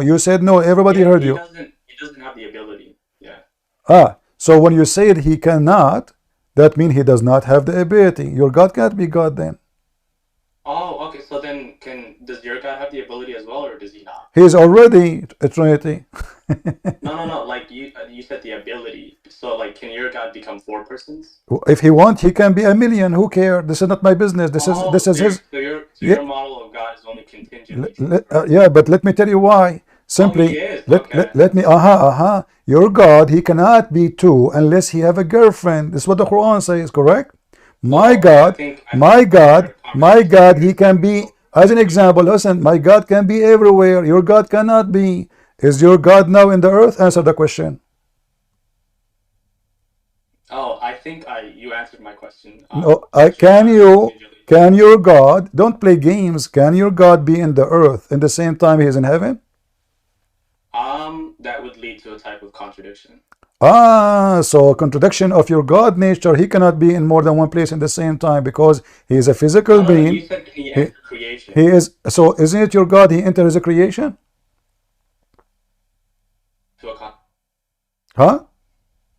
It would lead to an absurdity. Don't change that, don't play with the words absurdity, contradiction. So I'm asking you, do your God enter, either you say yes or you say no, do your God enter as a creation? Not by essence, no. What by essence? What does that mean? Either you can enter or cannot enter. Not like what he is, like the essence of his. I don't care how he is. Can he enter? Do he enter his creation or not?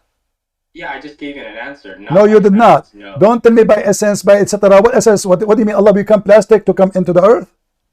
No. Essence is just like what the fundamental thing that being is. The fundamental. Don't fundle your God. Stop fundle him. Give me the answer. Can your God Allah? No. You are a very silly person. No. You never dare to. Okay, so your God cannot enter the earth, correct? No, he cannot enter. Can Allah enter into his heaven? In heaven, he can't be in a place. In the heaven. A heaven is a place. I'm asking you, can he enter the heaven? I just answered. I told you he cannot be in a place, and heaven is a place, so he cannot enter heaven. All right. So now let us go to the Quran, and everybody will laugh at you in a second. Or let us go first to the Hadith. Your Prophet, he said that Allah come down every 3rd part of the night to the lowest heaven. Yeah. And he say, who is praying for me?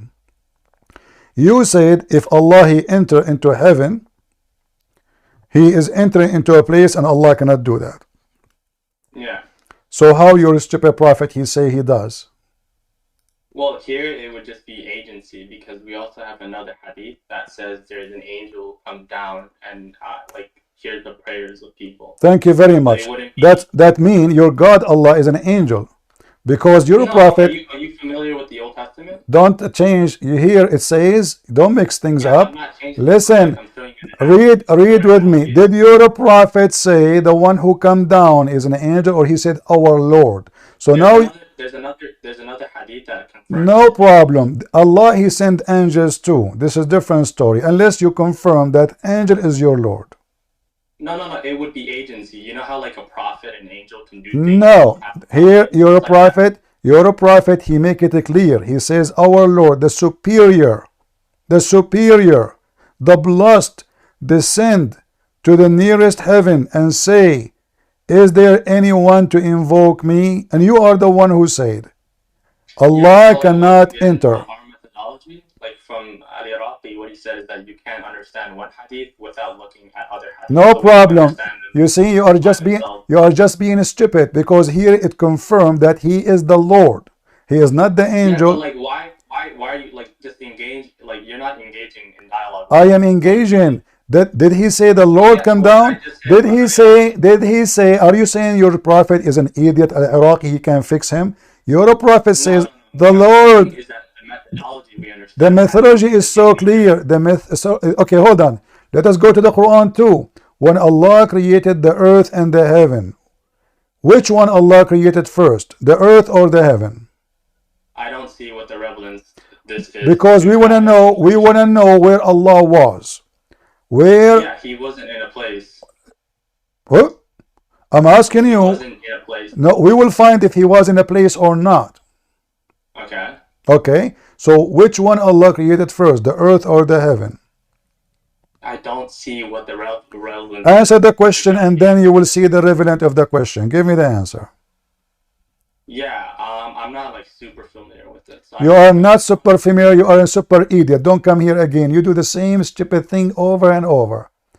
Never been honest. Filthy coward. Play with words. This is not about Allah. It says our Lord. Now stay here so you can learn. But I don't want to hear your voice. What a filthy, trashy person you are. If we go to the stupid Quran, you will see that Allah always in a place. Isn't it your God in the top of a throne, you idiot? Isn't the throne is a physical thing? Isn't it that is a place? Isn't it the throne is carried by 8 angels? Are they physical angels or metaphorical angels? In fact, they are 8 animals.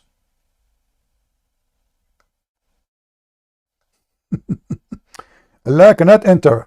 The same as what his name, Lili Dawah. He says God cannot be inside his creation, and then 2 weeks after he says Allah enter his creation.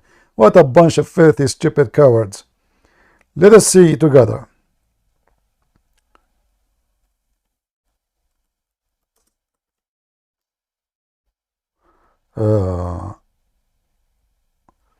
ثمانية what was okay, let me remember the hadith. Give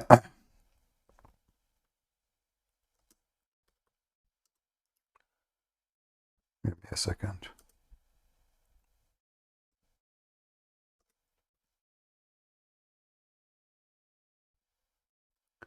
Here, the good thing about what we do here, you will see how they always play games. They cannot answer a question with honesty and dignity. His God Muhammad says Allah come down. He called him the superior. He called him all kind of majestic names. And yes, he said, well, there's a hadith says an angel. Let us see.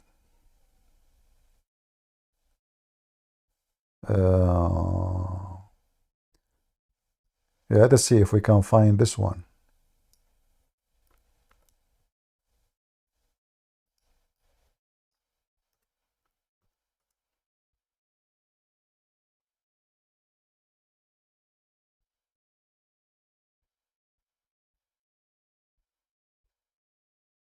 Let us see this website.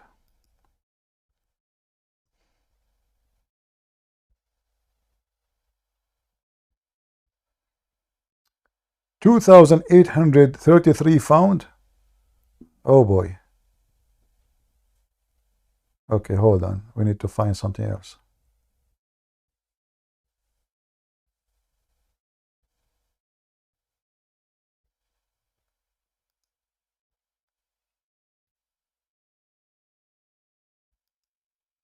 Even by the way, this is in the Quran. Like in the Quran says, but I'm just going to show you who are the 8, because in the Quran it says 8 carry the throne of Allah. So this is Quran, not only a hadith. So if we could not find the hadith here in this website, we can go to the Quran.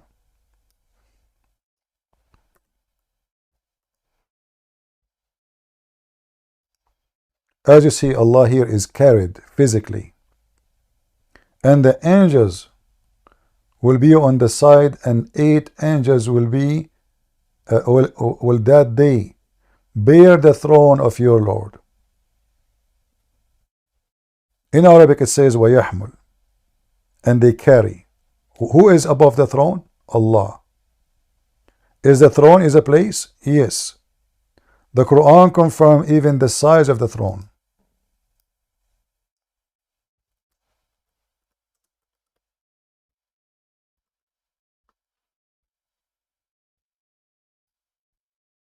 Arshu Rabbik, let us see.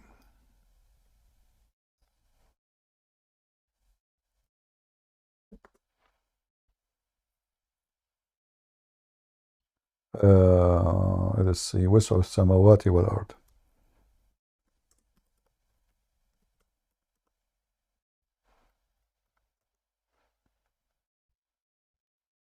All right.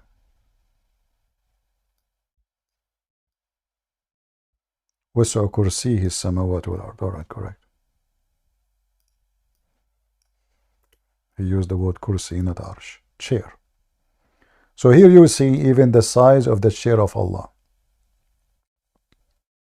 The word kursi is a chair. Literally a chair, not even a throne. Extend over the heaven and the earth. And this chair is carried by 8 angels. So is that a space? Yes. Now let us go to more hadith.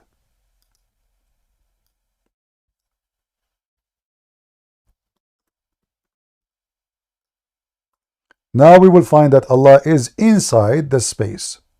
Read with me carefully. And this is a Hasan, and we can show you a Sahih hadith. More authentic. I said, O Messenger of Allah, where was our Lord before he created his creation?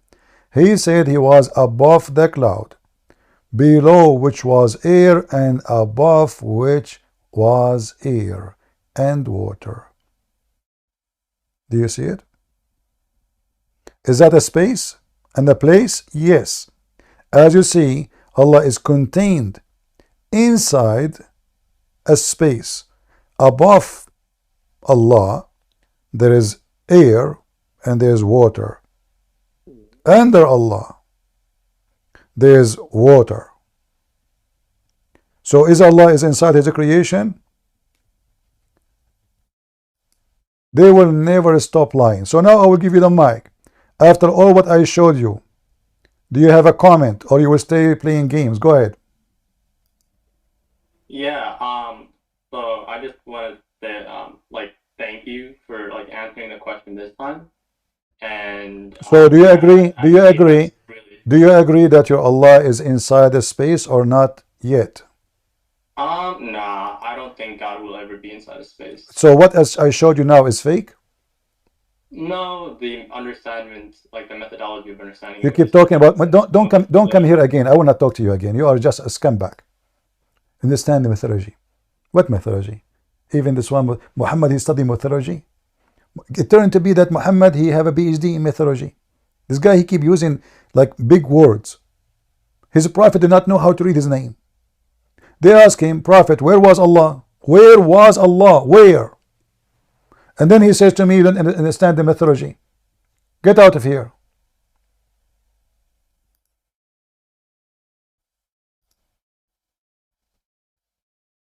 What a potato. Chawla, go ahead. Hello? Go ahead. Can you hear me? Wait, so did you agree that the treaty is contingent? I don't know what contingent mean. Contingent meaning not necessary, meaning it can fail. No, I did not say that. I said God is capable of anything, and you get lost too. Coward liar like your prophet. I said God is capable of what he wish. If God he says I am for, then he is for. If God he can do, he can be. Who am I to say to him, your God he says to you he's one. Do you question him? You don't dare. Your God he says to you, Mary have no father. Do you question him? Sorry, Jesus have no father. Do you say how that is possible? You don't care. And you don't dare, because you are a scumbag. Contingent. Contingent. As long as you are talking about contingent, let us see what your prophet speak about that word. He said there's no contingent disease.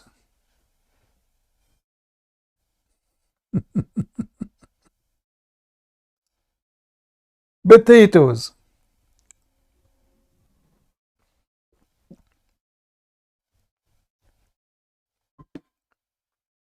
If God is a 1,000 person and he is real, then nobody can ask, he's God.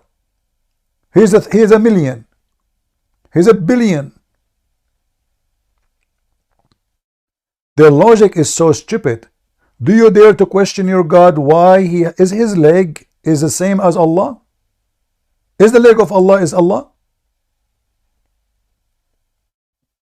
Is the hand of Allah is Allah? Here we go, we have body parts. Are they connected?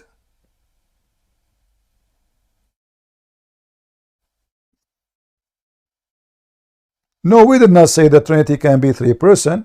It's not about can or cannot. It's about God. He can be whatever he wants. We are not talking about Trinity. We are talking about God. He can be as he wants. So if God, he decide to be a billion person, not three, he's God. If he cannot, then he cannot be God too. He's capable of anything. Otherwise, he is not God. The idea of calling somebody God and the hypocrisy of the Muhammadan is as the following. When they want their God can do everything. When they want their God cannot have a son. When they want their God can do anything, but their God cannot enter into his space. When they want their God can do anything, but their God cannot be the same as Jesus. Their God cannot be a human. Why? Because their God is not God. My God, he can.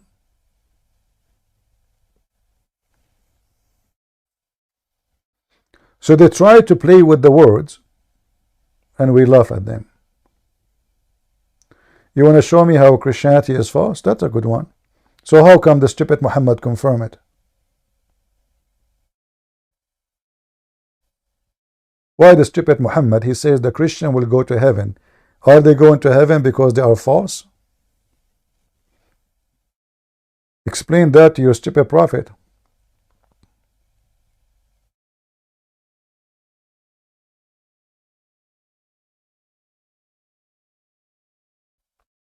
Go ahead, Mr. Gharib.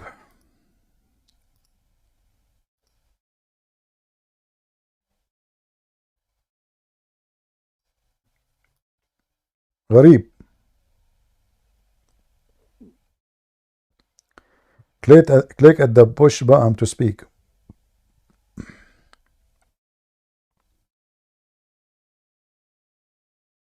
Well, you can leave and come back then.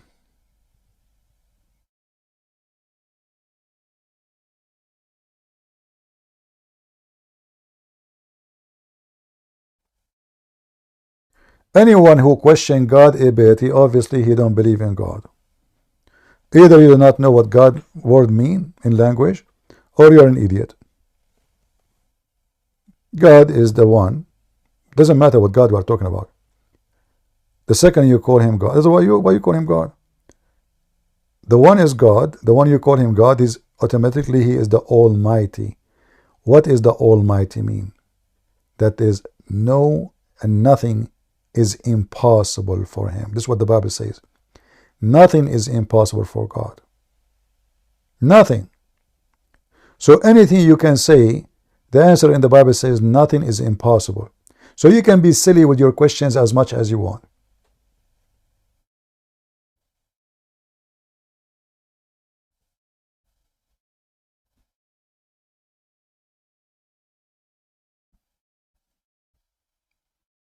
Who of you here believe that nothing is impossible for God? Any Muslim here believe that nothing is impossible for Allah? Just to show you how scared they are to answer this question. Any Muslim here, he believed that nothing is impossible for Allah.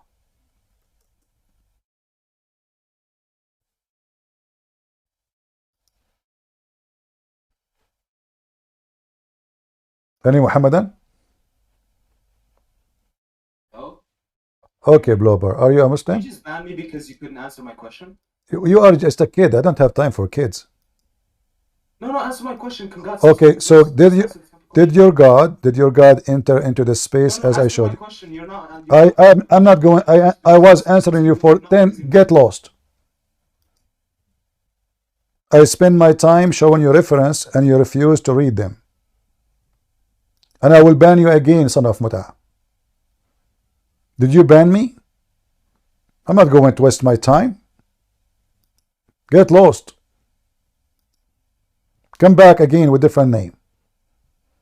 Either you speak like a man with me, or I have no place for you here. Your God is a physical being. Yes or no? You refuse to answer. Your God Allah, He enter His space. Yes or no? You refuse to answer. And how you try to avoid the answering? You speak about things that have nothing to do with Islam. You start mentioning Greek words when your prophet do not even know how to write his name. Do we have any Abdul who believe that nothing is impossible for Allah?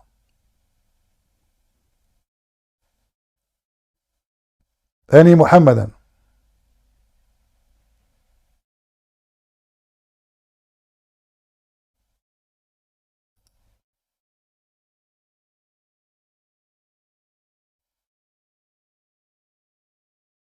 Mayday. Who is a Muhammadan? He believe that nothing is impossible with Allah. Not a single one.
difficulty in the question.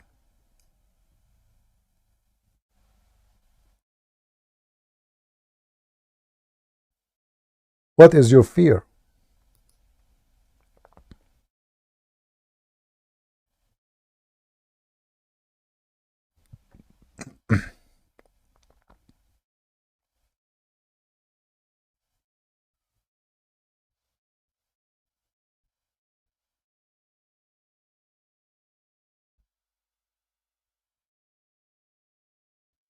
Anyone?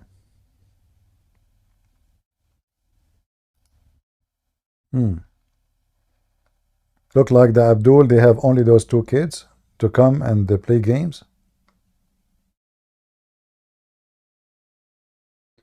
Well, in TikTok, you know, TikTok is always side with the Muslims, so it doesn't work.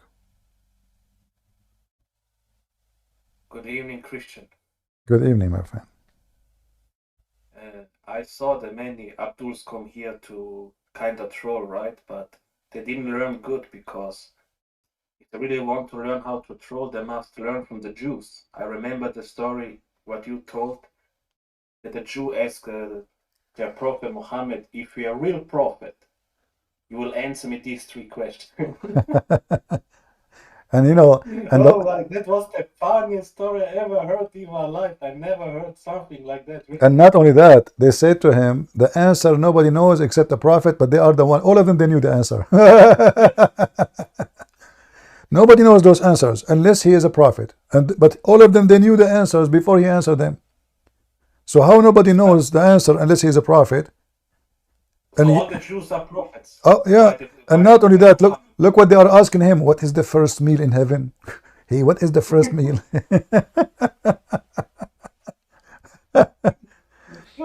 And Muhammad, he said, like, what? You know, if Muhammad, he heard about McDonald's at that time, he will mention McDonald's. You never know. Hey, Muslims, what is the first meal in heaven? Any Muslim? Who is a Muslim can tell me what is the first meal in heaven? According to your prophet, it is the liver of the whale. Why? There is whale in the heaven? Where Allah getting the whale from? Any Muslim? Why the liver of the whale? Anyone knows why the liver of the whale? Do you know? That's the funniest thing I ever heard in my life. But do you know what? But do you know why the liver of the whale is the meal, the first meal? Why? Because you know the old, in the old days, they believe that if you eat the liver of the whale, your penis will become like a sword. Endless, also maybe. Yeah. So this is why, like the Muslim is getting ready to the boom boom. First, you go to the kitchen. Everyone, take your dish and cut a piece from the liver of the whale. Eat as much you can, brother, because you blame yourself if your thing did not work. Go and eat from the liver of the and every Abdul, he entered the heaven, and the first meal is going to a blood bath where the liver of imagine liver of the whale. Do you know how big it is? But how big it is, liver of a whale? I mean, how many billion whale we need for all those billions of people? All of them, they want to have. Okay, what the women will eat? They eat nothing. And then the Jewish, like the three questions, like they are getting even more stupid, and yeah, but they are obviously making fun of him. And you know what was the funniest thing? I told this a Muslim, and he said, no, the prophet, he joked with the Jew. I say, how he joked? There stands the third question is, how are the babies made or something? And he gave a serious answer on that. Yeah, he gave them. So it's not a joke. Muhammad did not make a joke. He really was serious. If the Gabriel told him everything. If the man he came first, the baby will be a boy. If the woman came first, the baby will be a girl. Now I know what happened between my mom and dad. Obviously, it was my dad who come first. And not only that, one crazy story also, because the Muslims, they love the prayer, right? They say, yeah, you must pray like us. Jesus prayed like us. But the true story is that a Jew, was come by when Muhammad was praying, and Muhammad said, and the Jews said, "Hey, you pray like us." And Muhammad said, "Oh, we must need to Yeah, change it, prayer. sit down. He said, Like them, you know? he said, sit down, sit down. Sit down, sit down. Act. No, he said, sit down, act differently. How can you hear this as a Muslim and not start to laugh and thinking, hey, this man is crazy, man. This is really crazy. I cannot believe this anymore. How somebody can come with a cheap trick like, hey, if you're a real prophet and only prophet knows this question, you will answer me. And he says, yes, of course, I will talk with Jabril. Wait a second, you know. How you can take this serious? How? Yeah. Crazy. Here, in front of you. The messenger of Allah used to stand up for a funeral until the corpse was placed in the grave. A learned Jew, and here you notice a learned. Do you see the word learned? That would make it more hilarious. A learned Jew once passed by him and said, "This is how we do it." Muhammad immediately he changed his religion. He said, sit down, act differently. I mean, here you notice actually right away that Muhammad is a fraud, because either he was praying not as Allah told him, or he was copying the Jew correctly as the Jew he said, and now he noticed that he got busted. Because how a prophet of God is praying in a certain way and he changed it in a second just because a guy he said to him, this is how we do it. What if Muhammad, without Allah telling him something or Jabril, he trusted, no, we must change. How is this possible? What if Muhammad was doing poo-poo and he was cleaning his ass with his hand, and the Jew he says, this is how we do it? Muhammad what he will use to clean his ass? Hey Christian, I have a question regarding Al-Madai. I don't know how to pronounce it. Al-Madai, chapter 5, verse 116 in the Quran. Al-Madai? Yeah, it says Al-Ma'idah. Chapter 5, verse? Yeah, verse 116. All right, what about it? It looks like Allah is saying we worship Mary as equal to Jesus. Yeah, this is about the false understanding of the Trinity. And this is a clear proof that Muhammad can't be God. Muhammad God can't be God, because at least, I mean, you want to discuss the Trinity with the Christians, don't say something is not what they believe. So he said that's what I brought up to a Muslim. I was like, okay, so why is it in the Muslim Judgment Day does Allah say to Jesus, are you and Mary equal deities to me? It's like that's not even the understanding of the Trinity. So it's like I pointed that out to a Muslim, and he was trying to jump through hoops with like context and stuff, and I was like, the only context here is it's in the front to you. What context is there? Why he? What context? This is the context. Read the context. Go ahead. Same time, actually, if you notice with me, there is something like for you, because you don't know Arabic, you might not notice because you depend only in the translation. So if you read all the translation here, when Allah supposedly asked, he did not ask Jesus, by the way, he asked Isa. We do not know who's Isa, but anyway, it says here, he gloried to you. It was not for me to say what I had no right to say. Had I said such a thing, you would surely have known it. You know what is in my inner self, though I do not know what is in yours. That is a false translation. In Arabic it says,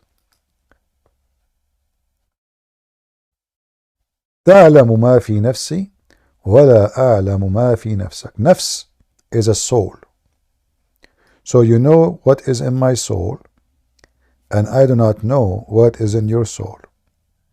And that will be a big hit to the teaching of Islam, because Muslims believe Allah has no soul. But the Arabic says it clearly, you know what is in my soul, but I do not know what is in your soul. Maybe if you change the translator, we might find someone he have a little dignity, let me see if I can find a better translation in the same website.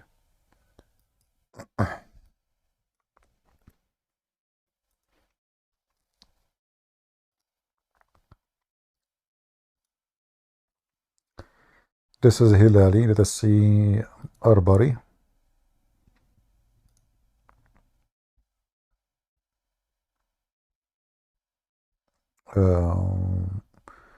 See?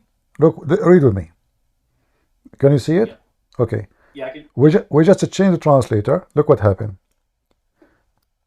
Thou knowest known that what is within my soul, and I know not what is within thee soul. Do you see? This is a disaster because the Muslim don't believe Allah have a soul. Soul is a created. They believe him to be a creature, pretty much. But here you see the hypocrisy. How this religion is messed up. Why Muhammad is using, you know, they say that the one who did Isa made a mistake? You know, if you ask the Muslim if Jesus is sinless, they'll say both Muhammad and Jesus were sinless. What's a Muslim mean? Sorry, I don't understand the word. Sorry, a Muslim? A Muslim, sorry, okay. Yeah, my bad. Okay. If you ask them if Muhammad was sinless, they'll say he was sinless. And if you ask them if Jesus was sinless, they'll say he was sinless. But it doesn't make sense because if Jesus... No, the Quran says Muhammad is a sinner. I will give you a verse that says that clear. Here we go. I hope so. If not, Allah will. Chapter 48. Chapter 48. You see it? Chapter 48, verse number 2. May Allah forgive your sin in the past and your sin in the future. Do you see it? And this is the verse for Muhammad. Yeah. Mr. Prince, is that the reason because Allah loves Muhammad so much? Because as far I know, Allah said, if you don't sin, I will replace you. I will destroy you. Somebody who sins. Yeah, there is no Allah. Allah is just a fake name Muhammad he used for his accomplishment and his agenda. But you notice here the hadith you mentioned, Muhammad is just encouraging sin, because when I say to you guys, if you don't commit sin, God will destroy you. What people would do? Will commit sin, right? But it's not also like that Allah said that every sin we make, He already prepared for us, even sexual. Yeah.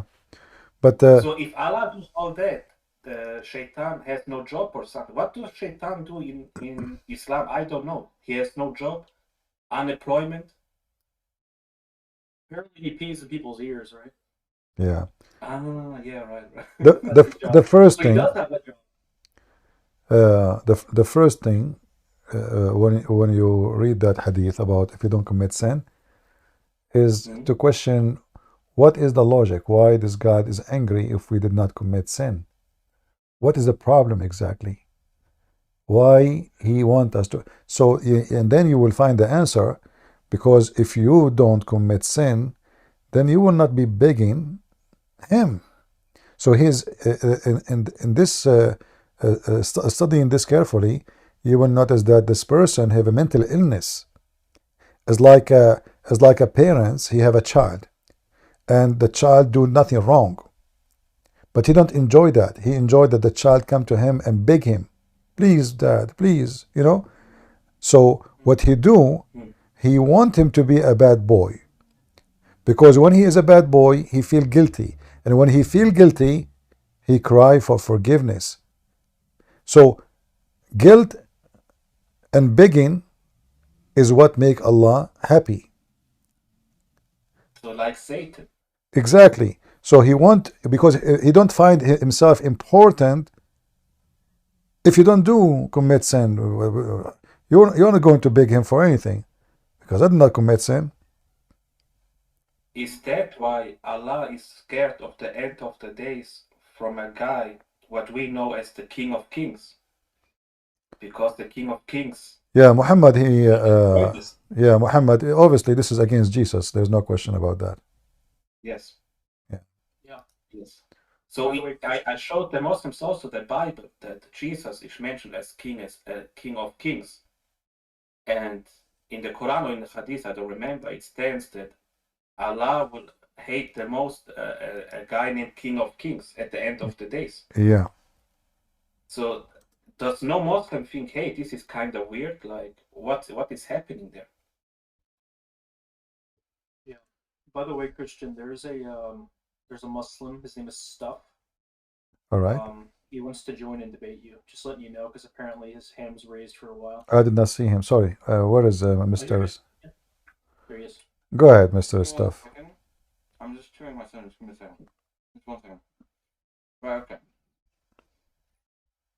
So, hello, Christian people, and I don't know, other faiths. So, look, Christian Prince. First of all, there's no reason for me to debate you. And second of all, can you finish your sandwich first? Can you finish your sandwich first, and you talk to me? It's done. It's done. Sorry, it's like super delicious. Anyway. Okay. Look, there's a lot of Christian people in the chat. There's loads of people who are here, right? Okay. I have a question. Wouldn't you all want to see like a debate where neither sides get muted? Christian Prince, I have a request. Why don't we go to like a private group chat, not a server, right? Where we can film this and upload it to YouTube, and everyone can watch it. Aren't we here to like seek the truth, right? My we friend, want to know the truth. my friend, we are recording this already, and you can go to ramble. I know. Okay. Here we go. Here's the problem. Do you want to know the problem with that? The problem with that is when we join and we want to debate, right? You're either going to mute or kick someone or ban someone or do this or do that.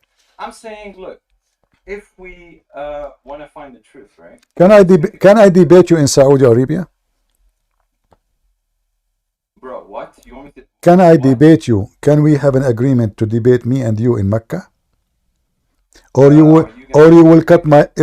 Muslim will cut my head. So you Muslim complain about muting and banning.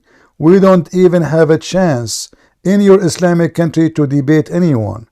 And now you are complaining. I ban people only if they are trashy and they are kids. I don't ban someone is mature speaking to me like a man.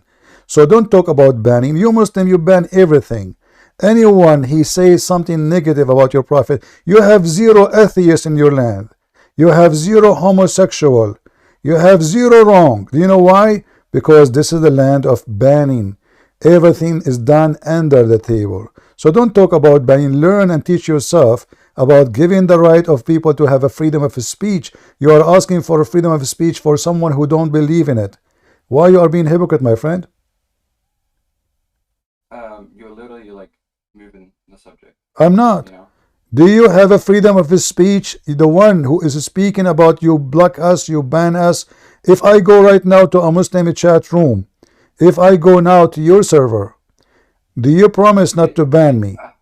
Okay, Christian Prince, did you hear what I said? I said not to do it in a server. I said we go to a group. My friend, there is no need for all this drama. My friend, I am here. You want to talk to me? Here we go. You are talking to me. As long you are not a trashy person, as long you are not playing games, you are welcome. If you ask me a question, I answer you. If I ask you a question, you answer it. If you don't want to answer, then I'm not going to talk to you. Very simple. So, are you here to talk to me, or you want to just put conditions and make a debate about the debate, or you want to debate? No, I'm asking you, what is the problem with that? Like, what is the issue? I'm here. I don't go anywhere. I don't move. I'm here. I'm like Sutayh. You know Sutayh? Sutayh is the one your prophet, he learned from him how to make Quran. I don't move. Just 1 second. You're not. I don't move. I don't move. I am sitting on my throne because I am Allah. I am sitting on my throne. I don't have it. Yes, I'm Allah. You prove me wrong. I have a shin like your God. No, I'm not. I'm being serious. I am Allah. I have a shin. I have 5 hands. I have a face. I have an ass, and I have a foot.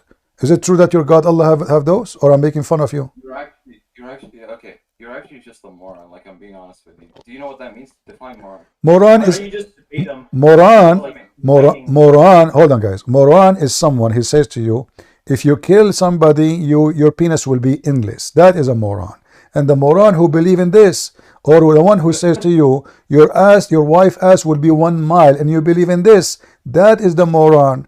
The moron is the one who says, if you, your wife, she want to make tea for you and she's late, beat her. That is a moron. The moron is someone, if he divorced his wife 3 times, he accept to be a pimp. His wife, she go and sleep with someone else, she come back to him. That is a moron. Do you want to tell you more about moron? The one who drink camel urine and he claim it's healthy. The one who forbid pork, but he eats it. That is a moron. The mic is yours.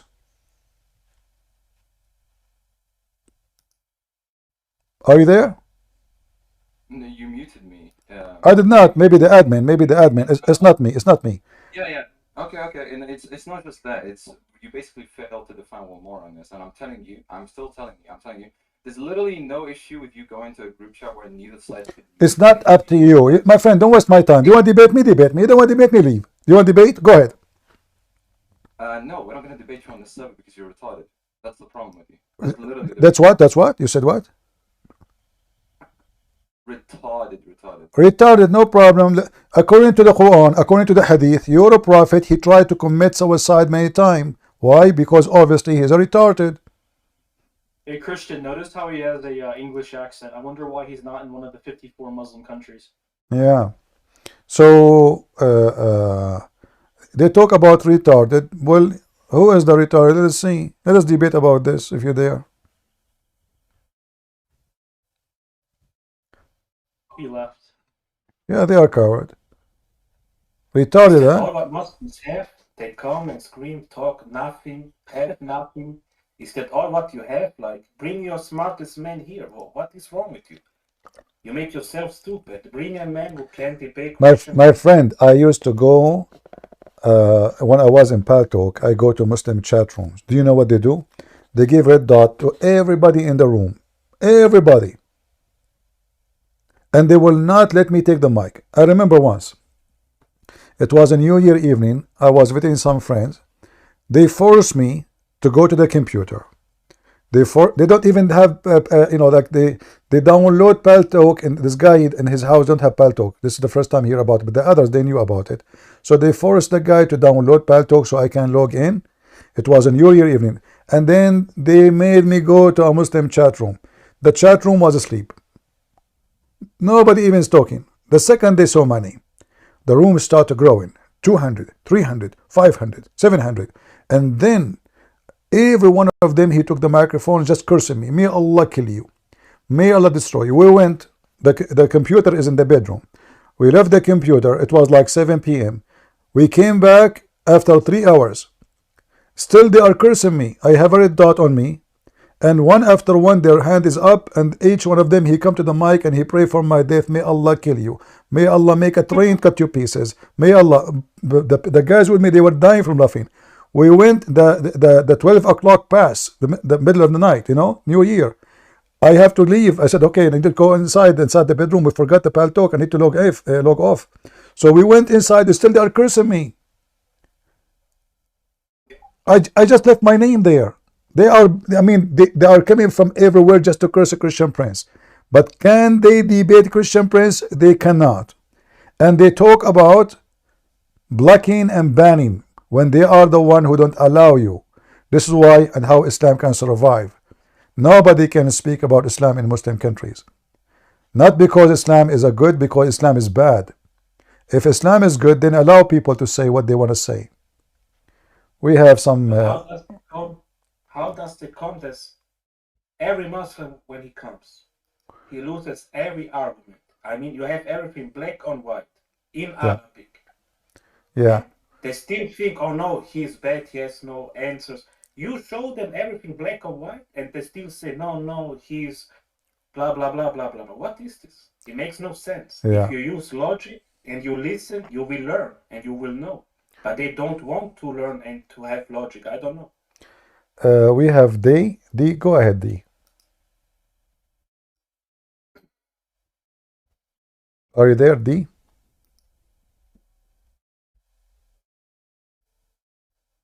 Hello? You can hear me? Yes, I hear you. Go ahead. Yes, nice, thank you. I was debating with a Muslim about the different types of Quran, like Hafs and Wars. You have like a page where every continent or every country has their own versions. I don't know the website anymore because a goat ate it. Yeah. So I'm need to find it again. Do you have it? A website is about what exactly? It was about like different types of you had wars and halves. Oh, there's millions of them. And halves was like the most popular Quran. Yeah, there's many of them. Not I can find you in 2 seconds, no problem. Maybe you have a link. No problem. Let me find you some.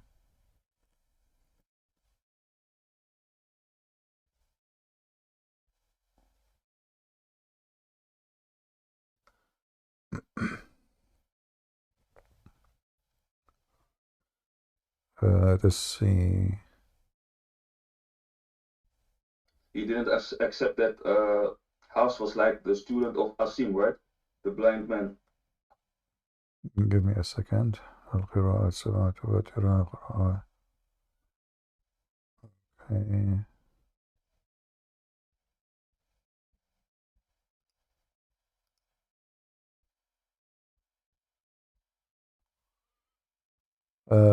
There is a website. I'm trying to remember which one. It was a good one actually, where you can even compare between them.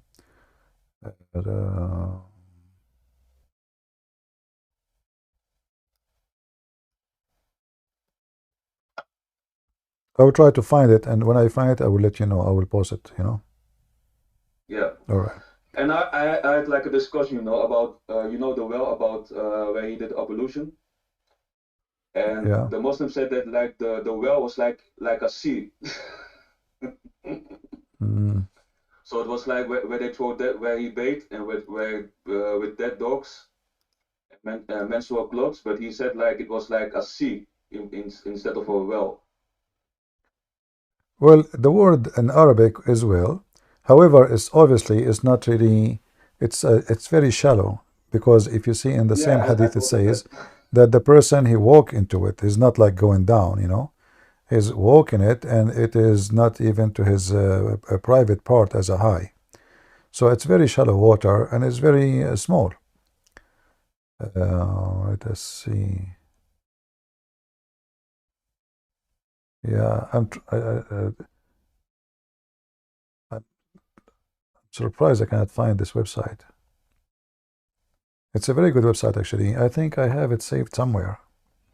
So I think Goat ate it as well with you. Yeah, no, I will find it, but because it's not a website just for this, it's just let us say a big library, but it have inside it. I need to remember what it was. They have inside it all the versions of the Quran. Yeah, I'm sure I can find it. No problem. We have Davis waiting for log. Go ahead, Davis. Are you there, Davis? How are you, CP? I'm fine. I have two things to ask you. Since we have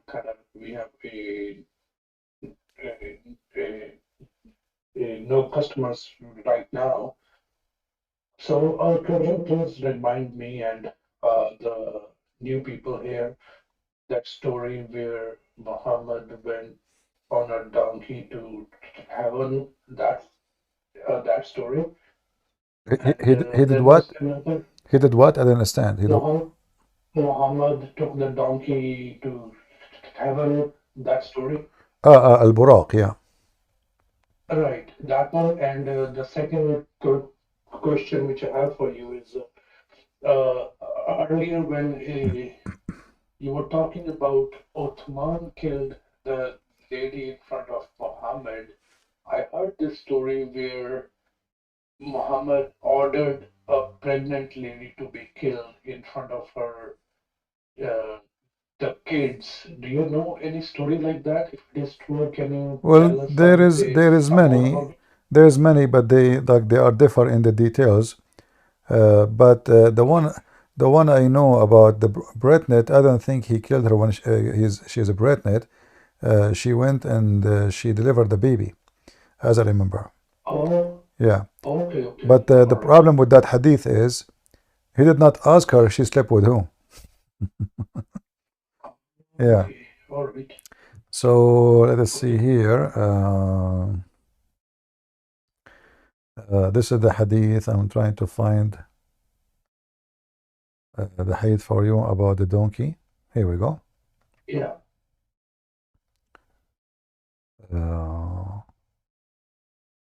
There's many of them that I'm showing you on the screen.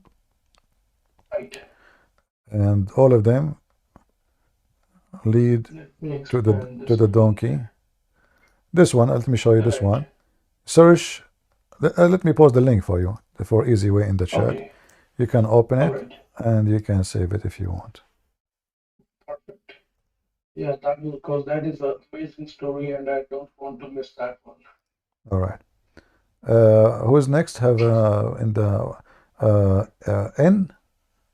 N, please go ahead.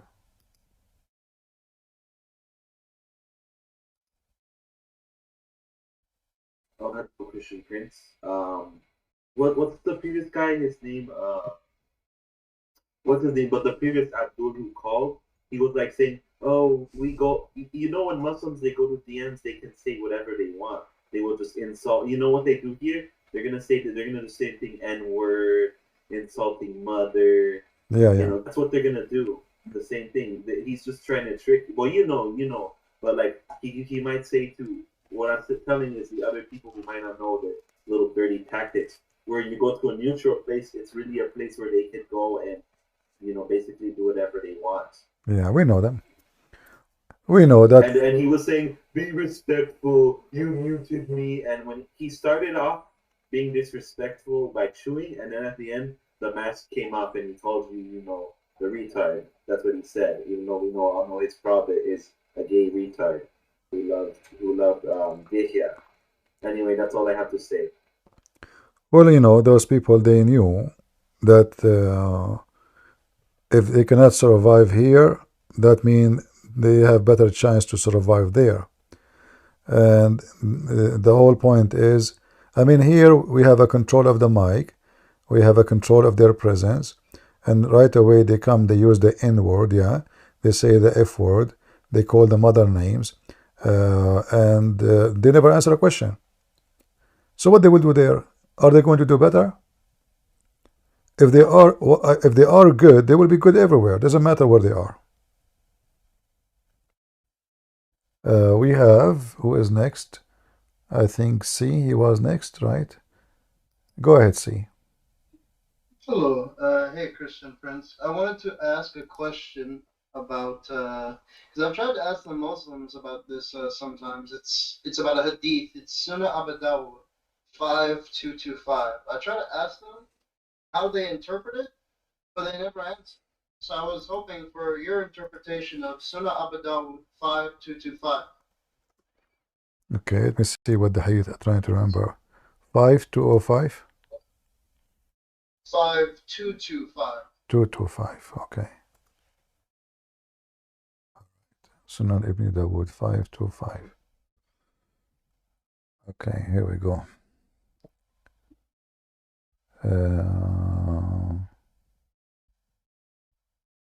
Yeah, this is about kissing the feet of Muhammad, right? I think it's about kissing the side. I thought it was about kissing the side. I could be wrong. They kiss the hand, they kiss the feet, and let us see. Yeah, this is what it says. Let me show it to you on the screen.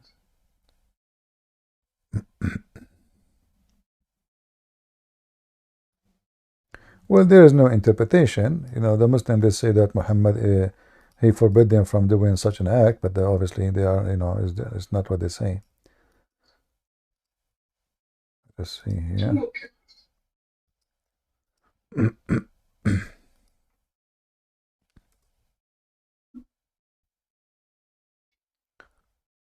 Yeah, here we go. This is the hadith.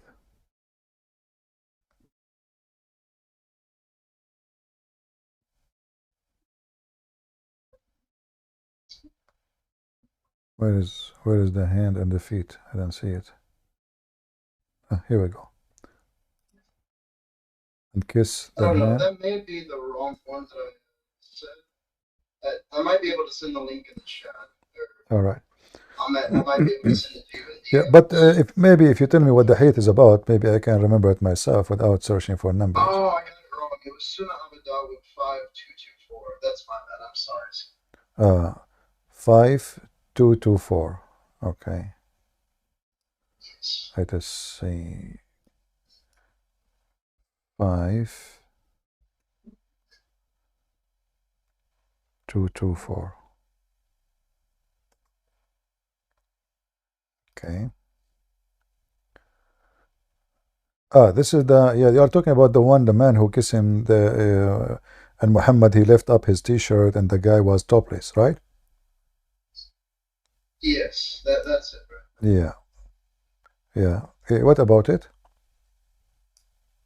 Yeah, I don't know. I like to bring it up because I try to ask the Muslims, what does this mean? And they don't want to answer. So I was hoping that, I'd be able to listen to you and help the other Muslims understand, what it means, what it's talking about. There is no meaning in this thing. It's just a stupid behavior, and obviously, both, yeah, even you have to take it as both are homosexual, or they are not manly. They are just two losers. This is not a behavior of someone is mature. This is not a behavior of maturity. If either they are both homosexual, or they are not mature, don't act like a man, especially like this is the old days and he claimed to be a prophet. As you notice, the guy, he called him prophet at that time. So this is when Muhammad, he claimed to be a prophet, not before. So why a prophet will act such a way which is not decent? Yeah, I was wondering the same thing. Yeah. Do we have any? Mohammed was LGBTQ friendly that time already. That's like impressive. Yeah, he's open-minded. He's a hippie. He was walking in the street and he said, "Who wanna give a hug to Muhammad?" Especially if you have no t-shirt. And the guy, he says, "Oh, Prophet of Allah, this is what I wanted." This guy is dreaming about such a kisses, like, here, yeah, I want to kiss you there. Oh man, that's what I want. That's my dream. It's become true. And look here, the funny is, it says, then he then raised his shirt. The Muhammad, look how nice he is. The guy, he says to him, "But I don't have it." And why the guy is walking in the street without a shirt? And he said to him, "Prophet, I don't have a shirt, but you don't have a shirt." And here you will notice that he turned his back. He started like embracing him. So he raised the shirt, and the man embraced him, and began to kiss his side. In fact, the word kashahu, not side, it's down his belly. It's down from the side, And then he said, "This is what I wanted, Messenger of Allah." Sounds kinda gay, really. Finally, the dream come true. Thank you, Prophet of Allah. It does sound gay, yeah. I don't know. Sometimes I don't know. It feels like they'd say it's a metaphor. I don't know. That's a pretty weird metaphor. Yeah. This is a metaphor. This is a metaphor kiss, a metaphor side, and a metaphor chest. And Muhammad himself is a metaphor. All right. How is this possible that Muhammad was like, he could look in the future, he wear eyeliner, he wear dresses of women, he lets his belly being kissing. It's crazy. Yeah, but because at that time Muhammad was making a movie. It's called like they are short of employees for the movie, so he take he's the prophet, and sometimes he put makeup to be he's the wife of the prophet, because they are short of people. Let us see. We have someone waiting for long. Scoop, are you there, Scoop? Can you hear me? I do hear you. Go ahead, Scoop. I wanted to ask you about. Are you a Muslim, my friend? No. All right. I'm a Christian. What do you think about Muhammad? I believe he is not a prophet. All right. Go ahead. I wanted wanted to ask you about Numbers 31, verse 15 through 18 in the Old Testament. Number 31 in the Old Testament. Do you know how many 31 in the Old Testament is located? Are you sure you're Christian? No, I said Numbers. That's the name of the book. Name of a book. Okay, sorry. Yeah. Because Numbers what come to my head, you are thinking maybe the Quran. Or, okay, number 31. Somebody mentioned it in the chat. All right. Verse 15 through 18. Okay, what do you want? Read it for me. What do you want? It says about that God let the killing of little boys and okay. the capturing of what do you call it, women, children who have not yet slept with a man. That's what I heard from a Muslim, and that God allowed this. The Muslim don't allow this? No, he mentioned it and said that God allowed the murdering of little boys. Okay, I want to ask you, what do you think about this verse? Do you think it's ugly? From if it's taken out of context, yeah, it may sound ugly, but either it is ugly or not. Is it ugly? Let me read it. He allowed all the women to live. He asked them. They were the ones who followed Balaam's advice and enticed the Israelites to be unfaithful to the Lord in the Peor incident, so that a plague struck the Lord's people. Now kill all the boys and kill every woman who has slept with a man, but save for yourselves every girl who has never slept with a man. So what do you think? I cannot understand the killing of the woman, but what did the little boys do? Well, the answer is very simple. Like, as an example, when Hamas, they attack the Jews, what the little boys do? What do they do? What they do? What the little boys of the Jews do? Well, they probably, I don't know, get killed or what? Yeah, why they killed them? The same question you're asking here. Why the Muslims, when they attacked the Jews just a few months ago, 3 months ago, they killed the little boys and little girls? Why? Because it's a war. So in war you can kill little boys? I thought this is ugly. Are you sure you are not a Muslim? I'm not a Muslim, no. So do you think that if I show you Muhammad says you can kill boys, little boys, you will think about him in a bad way or a good way? I would think about him in a bad way. So what about here in the Bible? You will think about it in a good way? No. Okay. So you are against killing boys, it doesn't matter who is the one doing it, correct? I would say yes. Okay. Well, if you read here the chapter, you will find that first the Jews did not do it.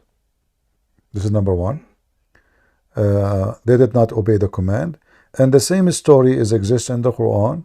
And the Jews refused to follow their prophet and to kill the enemy and to kill everybody. But if you read it, even the Muslims' interpretation, you will find that the enemy of the Jews, they killed every woman, every child, even they opened their belly, they took the babies out, they chopped them, they burned their houses, they enslaved them. So the Jews, they are fighting for survival. And the only way to survive is either us or them. We cannot live together. So it's not about killing the boys and the children. Yeah, like children have no fault, but the children in a few years they will become parents, and the parents will come to kill the same people who used to be children, like in their age. So this is to solve a problem, but not to punish the children. Those they will keep killing each other forever. We attack you today, you attack us tomorrow, your kids grow, come back. But the one who did that first, it was the enemy. The enemy, they kidnapped them, they raped them, they killed their women, they killed their children. Yet the Jews, they refused to listen to the command, and they did not do it. Oh, Yeah. explanation. But the case of the Muslims, it is them who attack first. It's not the opposite. It is them who attack always first and attack. You will see that the Jews, when attack, there is some incident in the history in the war between the Muslims and the Jews, like the modern history, they say, where the Jews, they did, let's say, some unlawful doing. But you will notice that all the unlawful doing was a response to the Muslims' attack. As an example, just 2 days ago, 3 Muslims in the middle of the highway in Jerusalem, one of them, this is what the plan, one of them, he hit a car in front of him so they can block the road. It's a very narrow road. It's like a highway, but it's very narrow. So now all the cars blocked behind them. 2 others, they were preparing themselves with gun machine and start shooting everybody in any car in the front of them in indiscriminate way. So it doesn't matter who they shoot. And one of those who they are doing the attack was a doctor. So now if the Jews go to the town where those Muslims live, and they did exactly the same, let us say 3 Jews went to the town of Hamas, and they did the same plan. One of them, he made an accident to block the way. The other 2, they took their guns and start shooting everybody in the car. Who you blame? Hamas, of course. Okay, so they are the one who attacked first, and the Jews are responding. They are the one who killed babies first, and the Hamas is, so in the Bible it says they attacked them from the rear. They attacked them from the rear. The rear, who is in the rear? Is the female and children. Yes. So remember, when they attack you from the rear, what they do when they do that? They attack the children. This is the weak spot. Women, old people, etc. Like when a nation moving forward from place to place, they are not living in a town yet. They are moving from point A to point B. The enemy did not attack the men who they are in the front to lead. They attack from the back, whereas there is the one who is slow, the one carrying furniture, the women, the babies, the old men, those are at the end. So they attack them from the rear. By the time the men, they turn back to find what's happening at the end, it's a long line, long way. They were slaughtering a lot of those women and children, and they ran away.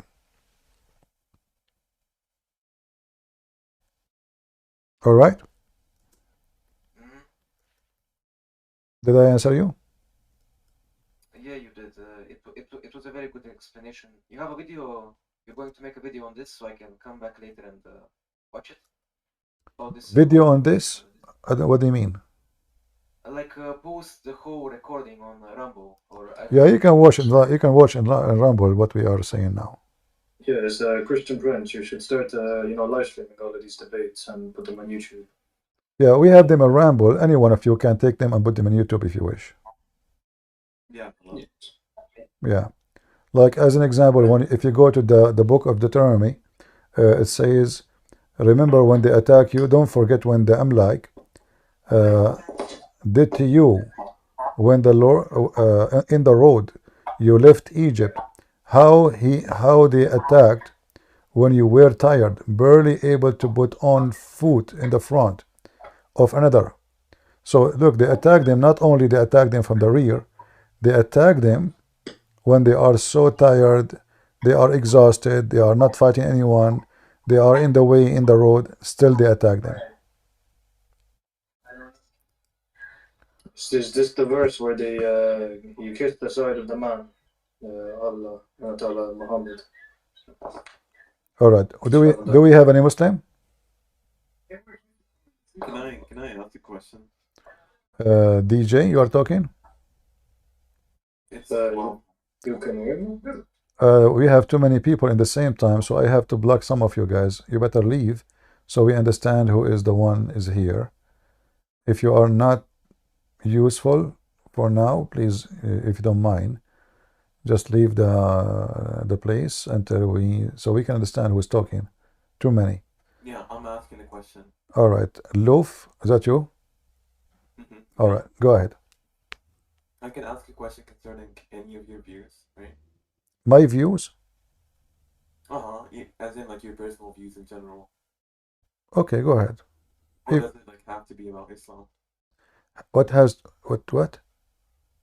I mean, does the question have to be about Islam, or can I? Well, our topic here is about Islam, but if there is something important you think you need to ask, okay, go ahead. Yeah, I wanted to ask you this. What trait is true of animals that is not true of humans? What? Such that it ethically allows us to like stab animals but not stab humans. What trait accounts for like the differentiation in the moral status of animals and then of humans? So you have a standard of morality that stabbing animals is wrong? Yes. Why it's wrong? Well, look, it doesn't matter what I think.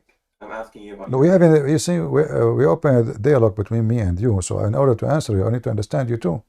So why it's wrong? Like, do you kill mice?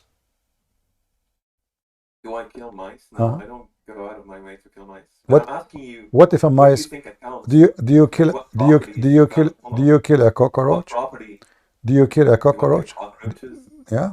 I don't go out of my way to kill cockroaches. Like if you so you never killed a cockroach in your life? I might have killed an insect. You are a criminal. Shame on you. What is your morality? But look, it doesn't even matter like what my. No, it's matter because it's about life. It's about life. It's about life. I'm trying to understand you. So are you against killing something alive, or you are supporting killing something alive? I do value sentience within beings. I think okay, so a fly is alive. A fly is alive. Hold on, but I'm asking you a very specific question though. What property that is true of animals that, if true of humans, it would allow us to holocaust humans as well? Because obviously, consuming. So I'm trying to understand you in order to answer. Are you against killing anything is alive? Yes or no? Am I against killing anything that is sentient? There's alive. I don't know what sentient mean. What sentient mean? Sentient just means like having like some sort of sensory awareness. All right. Do you eat vegetables? Do I eat vegetables? So why you eat vegetables? Shame on you. Isn't it this is something alive? Well, plants are organisms, yeah, but they're not sentient. No, they are alive. They are alive. They are alive. Yeah, they're organisms. No, they are alive. So you see, you are being a hypocrite. You decide what is a high level and low level for you to kill. I'm not saying. So you stab tomato. Within biology, obviously, look, within empirical theory, there's going to be a distinction between sentient life and non-sentient life. Who are you today? When you start this question, it's about why you would distinguish, but now you are distinguishing. No. Look, yeah, it doesn't even. Why are we talking about my views? I want to hear what your view is. I'm just showing you. That your question. I'm just showing you that your question is a question of a hypocrite because your life is based. You're very. I am a hypocrite. Can you just like answer the question? I just answer you. For me, I don't mind. I don't waste my time. For me, I don't mind to shoot and to kill. I was a soldier. I was in the army, and you are a potato. If somebody wanna hurt me, I will make him a shish kebab. If somebody wanna attack my nation, I will send him free shipping and hand it into Allah. If somebody is if a beast, or if I'm hungry, I will shoot and kill. You go live as you wish. You are a hypocrite. You would get sick, you fight the virus, you should take antivirus. You kill viruses. Your body kills viruses every day. Your body is trained to kill. Your body is a killing machine. You are an idiot. You are just looking for a game to play. All your life is based on killing. This is why you have teeth. All your life. You will not be even exist for a second if you don't kill. You are just a pure hypocrite. A human being cannot exist. Not only human being. Every creatures. They are based, even plants, they kill which means they eat each other, let us say. So If you put a fish for a tomato, the tomato will eat the fish. Yes, they will. Go check it out. Plant, they flourish if you give them a fish. Yum, yummy. Dead body. You burn the fuel. It is nothing but dead bodies. Everything in your survival is based on killing. But people, you know, they want to play games and they have a stupid logic. I'm not here to waste my time. Don't kill.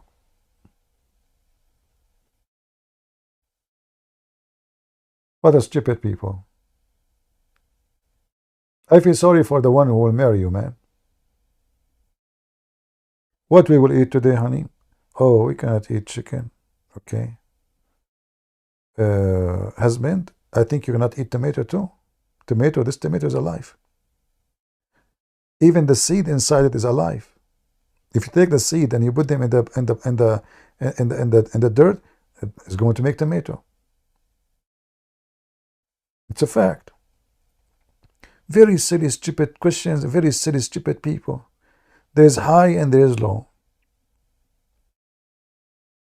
And those are the same people who support abortion.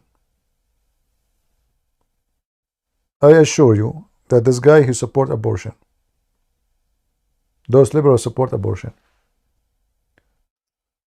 Kata, go ahead. Yeah, hello, can you hear me? Yeah, I hear you. Go ahead. Okay. Yeah, how are you doing? I'm fine. Are you a Muslim?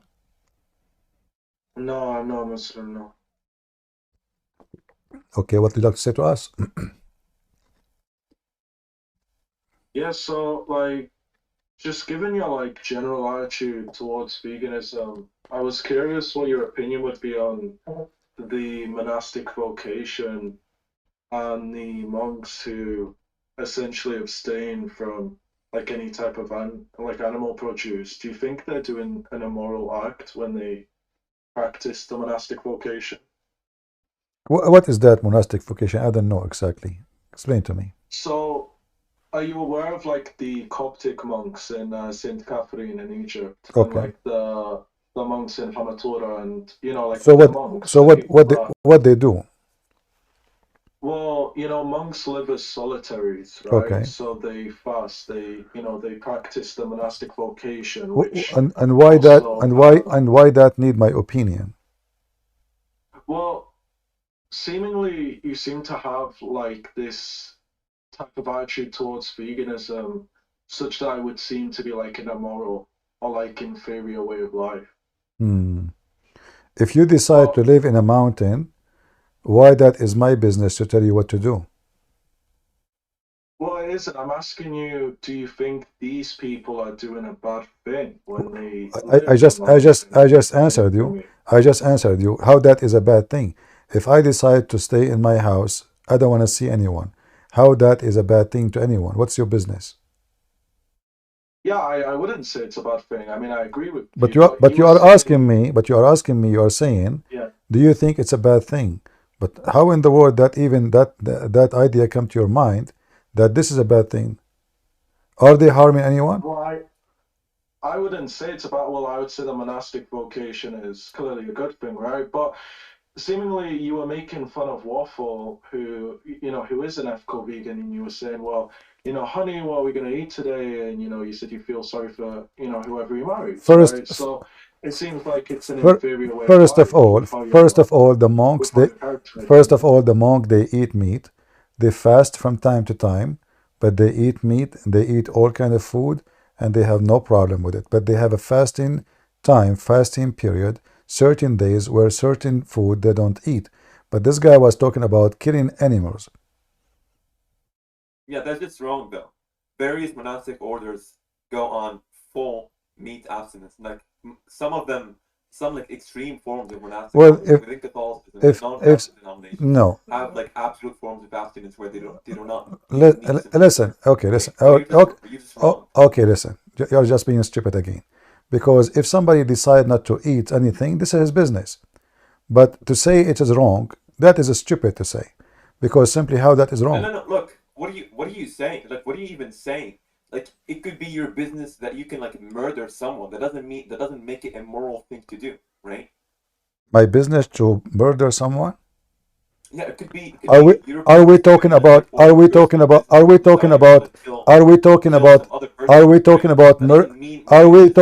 listen, you see how silly you are. Are we talking about eating chicken or eating a human? Okay, look.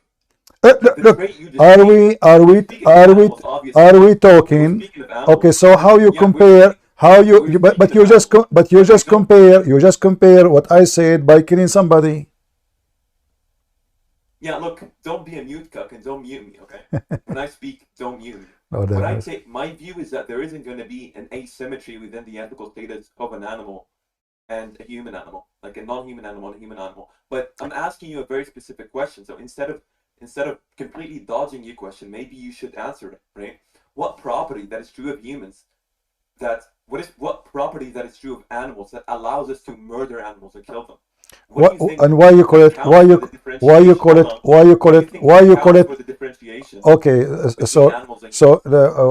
it murder?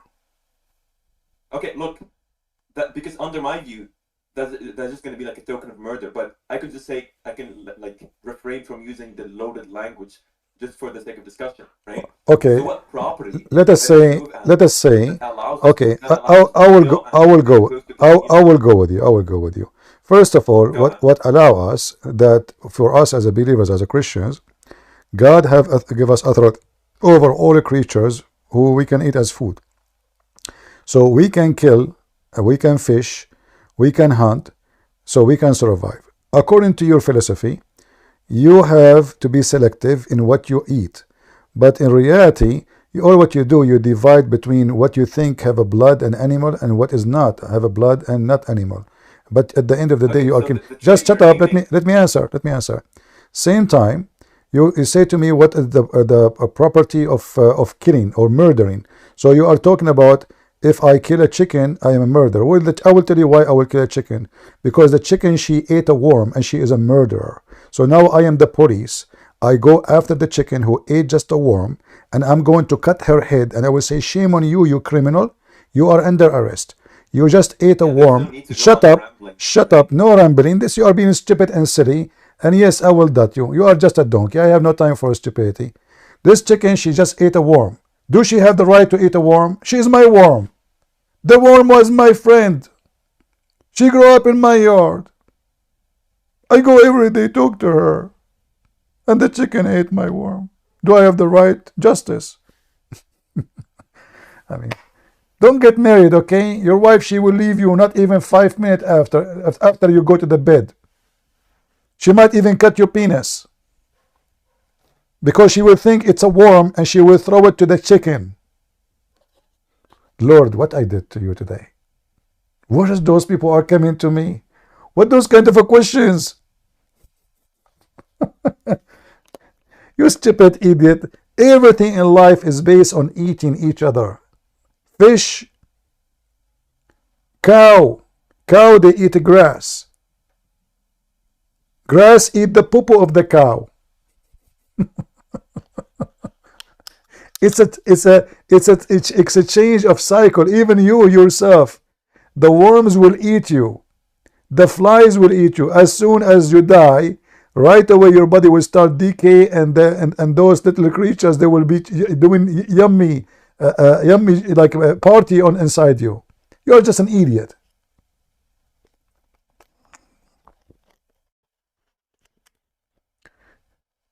If you go now to do a surgery, you will notice that in order your surgery to be successful, they have to kill a pig, you idiot. All the stitches is made from pigs, literally from pork. Insulin.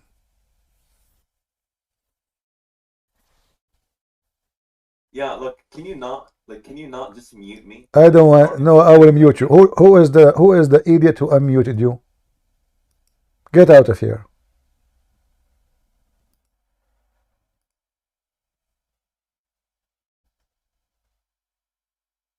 Lord have mercy.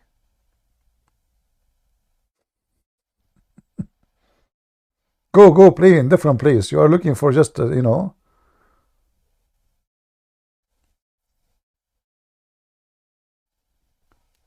We, you know, we kill. You don't kill. Don't kill. When I was born, I was 1 day old. My uncle gave me a gun. 1 day old. The first gift I get in my life. A gun. Don't have a gun. If somebody come to you to your house to rape your wife, don't forget to tell him where is the condoms, so she will, you know, he will not get disease from her. This guy, he is, you know, he's a hippie, which is very hypocrisy, because everything in life is based on in something else. There's no creature in this earth. Its survival is not based on something else. Nothing.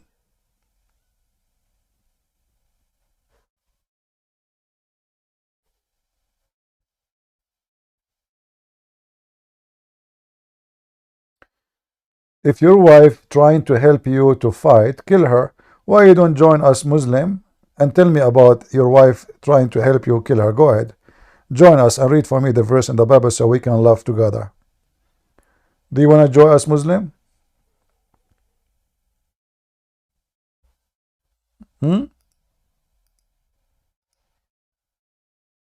Muslim, you want to join us?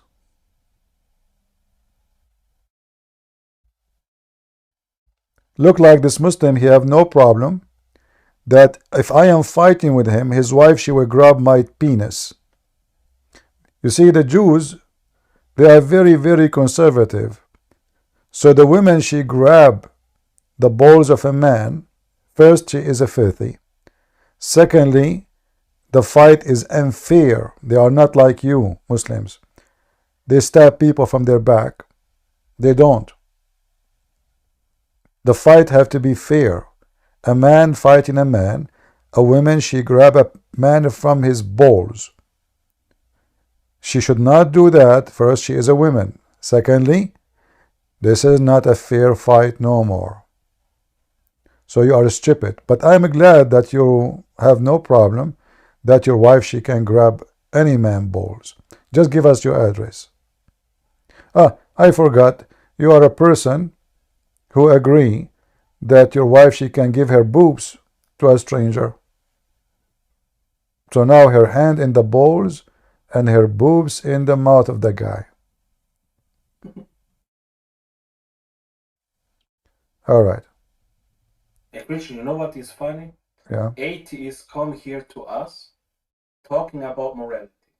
These hippies who are pro-abortion, who don't care about anything about themselves, they are just bacteria and they talk about morality in their logic. That makes no sense at all. Go somewhere, eat a vegan burger. Don't come here.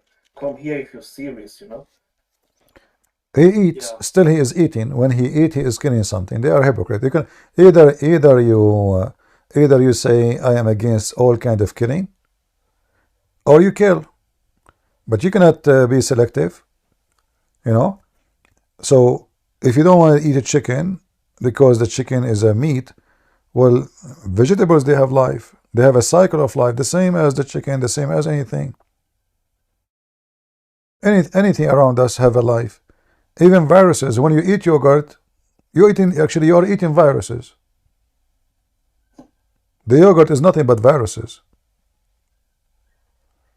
A virus who will make the milk turn into yogurt, same as a cheese. So our life is based, our existence, very existence, is based on eating. The water we drink is not totally pure. There is bacteria inside it. Our body is designed to kill in order to survive. So if you try to resist your nature, you will die. Same time, those people are very hypocrite. Should not eat anything. This way you hurt nobody. The only way to hurt nothing is to do nothing. To eat nothing. Hey Christian, I have a question. All right.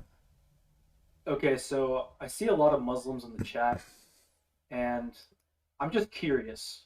So one of the I've heard from a lot of Muslims that Islam produces the strongest men, who are the most non-cowardly men. Why can't y'all come up and debate in front of 186 people? Well, talking about braves, I remember, like, you know, I don't want to remember. Let us go here now. You will see how the Israeli army going, and they cannot go inside the tunnel with tanks, right? They are going with the individual gun. They are going inside the tunnel, and Hamas is running. So who is the coward? Why the Muslims don't attack Israel? You are 1 billion. They are 3 millions. The Jews are Hamas attacked hippies on the festivals with Buddha. exactly. They attack girls. They attack girls wearing short, you know, dancing. But when the real army come, they hide under the ground. Who is the coward? Hey Christian, this guy just said, Caleb, why don't you fly to the farthest mosque?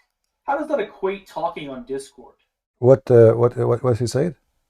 Well, I have just said, like, the Muslims who claim to be a part of the most, you know, warrior-driven religion with the most courage, why can they not debate in front of people in Discord? And this guy just said, why don't I fly to the nearest mosque?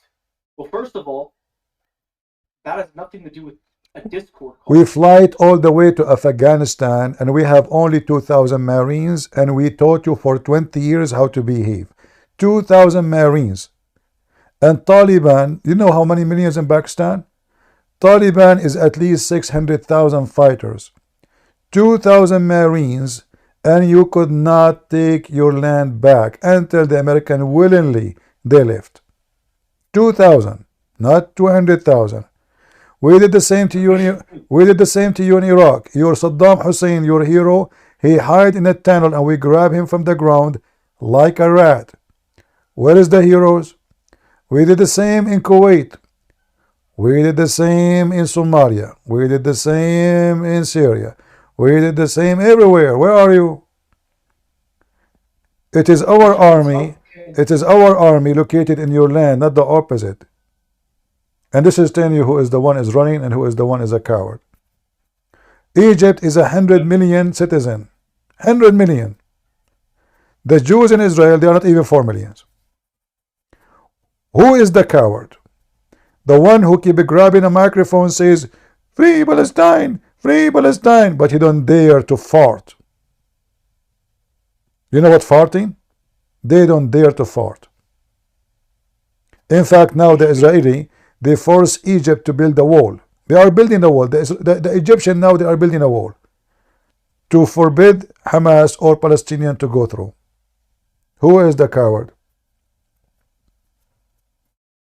Isn't Saudi Arabia the what is going in history when we fight, like my country in the Balkans, you see my number there, 1389.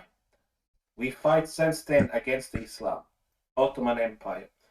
And every time when we fight, they say they never lose, they are the greatest warriors, but at the same time they always cry, "Oh, you're all killing us, blah, blah, blah." So they're the masters of double standard, double moral.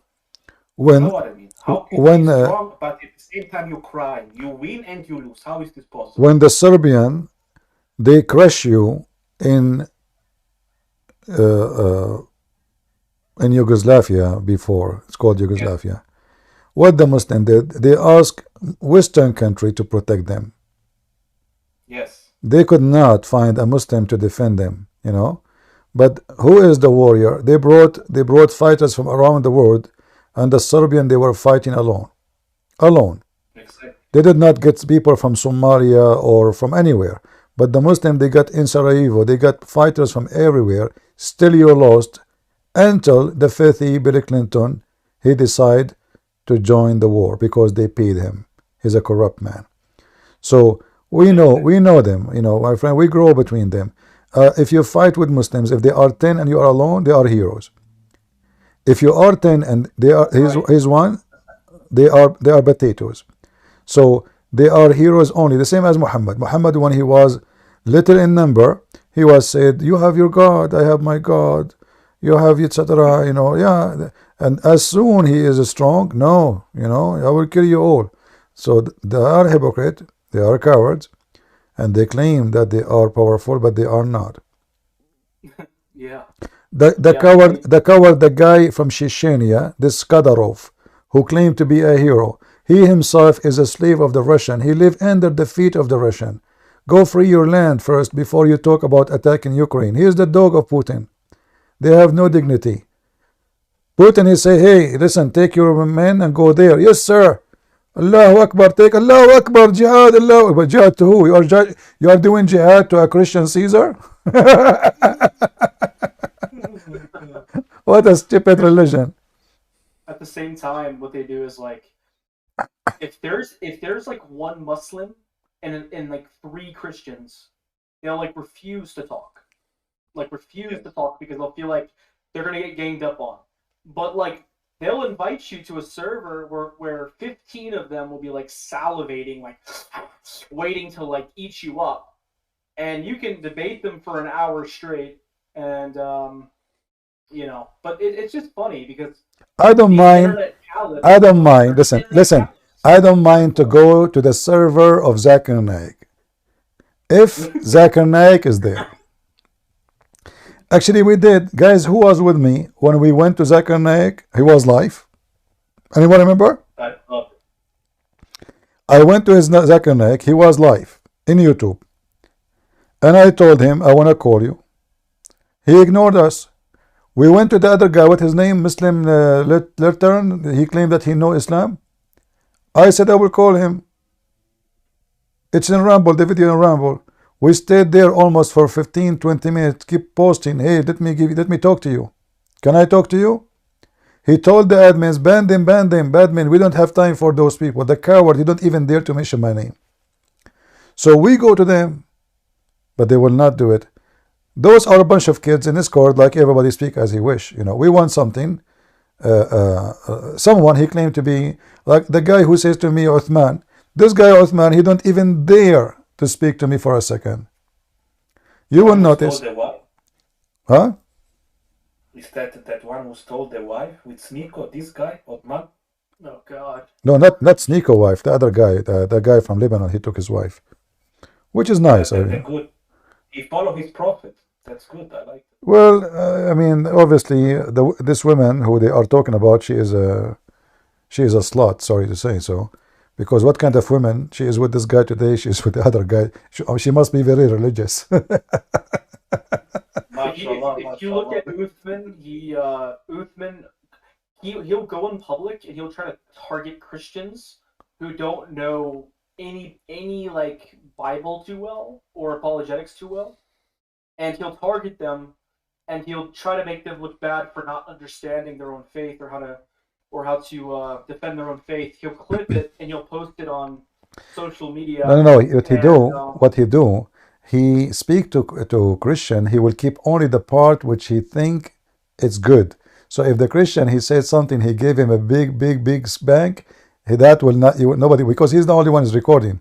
The first video I made for Uthman, he said to a Christian woman, your book says slave are property. Do you accept that? So I made a video for him after I saw this video. He went to YouTube, and I have the post until now in my channel. He reported me for copyright.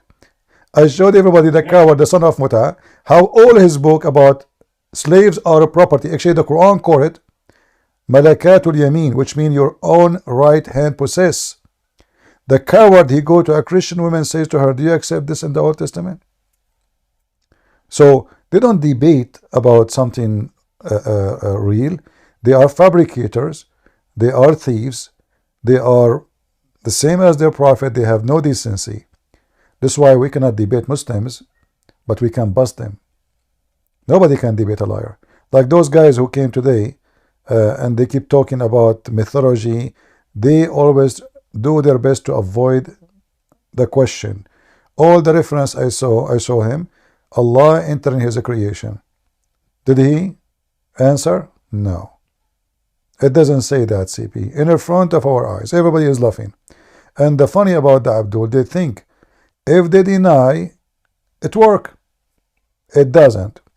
People are not blind. But didn't Allah create everything? So everything is His creation, and it doesn't matter where He is. He's always in the creation. I don't think Allah created me. I'm too smart for Allah. You know, CP, God bless you. Hello. I wanted to add something to what you said. Yeah. Fifi, he debated. Do you know this guy called Christian Apologetic? He's black, like the black guy who debate Muslims. Mm-hmm. And the funniest thing is, the whole time Fifi was running around behind Sneeko, he was hiding, saying, "Right, Sneeko, Sneeko, please, did I say so? Right, Sneeko."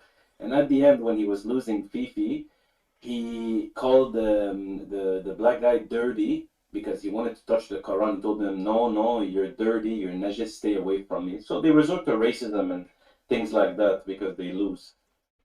The question is, how come Fifi, he will debate me only face to face, but he is debating that guy online? Oh, that's good. That's good. Yeah, actually. only Christian Prince, they will debate him face to face. All of them. All of them. Fifi, he is willing to travel to the end of the world. But I want to debate you face to face. But they speak to everybody online except me because they knew what will happen. And actually, the guy they are talking about, I made a video. It's in my ramble too. I said to this potato Sneeko, I challenge you and Uthman, any topic, anytime, I'm ready. They never respond. They are cowards. Guys, you guys, you can talk. I will make some coffee if you don't mind. It's okay? And I hope the admin is there to watch. Is that all right? Coffee. All right. I need some coffee. You got a headache from all the Abdul today? No. I'm used to it. I used to go for 12, 13 hours. Debating them. It's not really. But I need. I drink a lot of coffee. But you don't need to drink coffee actually, because subhanallah, camel urine has many healing properties. So maybe try that. I hope the guy who is talking about murder, he will not call the police for me for I murdered the coffee.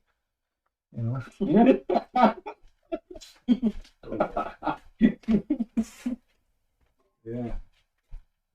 Dude, Muslims in the chat who are like just chatting for the whole time. We want you to join. You guys won't join. You guys will not join. You guys keep joining and leaving. So I don't know why you guys are whining in the chat. We want you to bring your best of the best to come debate.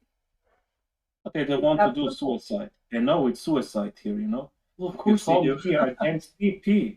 You cannot cry. You cannot talk stupid. You must come with facts. And if you don't have facts, what you gonna do? Just looking stupid.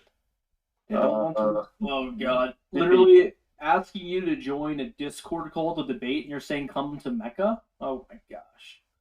CP, CP, good afternoon. No, CP is making coffee. You must wait. If you want to ask something, he will come right back. It's okay. Maybe you guys can do it on my behalf. Yeah, last night we were talking about Professor Mohammed, and I never realized this Quran chapter 4:11 to 12 that the mathematics don't add up. I don't have a degree in Sharia law, but since CP had a degree in Sharia law, maybe he can explain the wisdom of Professor Muhammad in Allah. Yeah, which Quran? There is many Qurans. Because there is many Qurans, it cannot even add up. That's the problem. There's not only one Quran, So it's impossible to make a mathematical formula with which book. If you have different books, you cannot have one mathematical formula, Yeah, the inheritance. I thought it's pretty hilarious. What's hilarious is the new rush. It's like the new trend of philosophers, Muslim philosophers. Metaphysical necessity. What is the metaphysical necessity of Allah having like 2 hands, 3 hands? And you know what's funny? Philosophy is haram. You cannot be a philosopher and be a Muslim. It makes no sense. Astaghfirullah.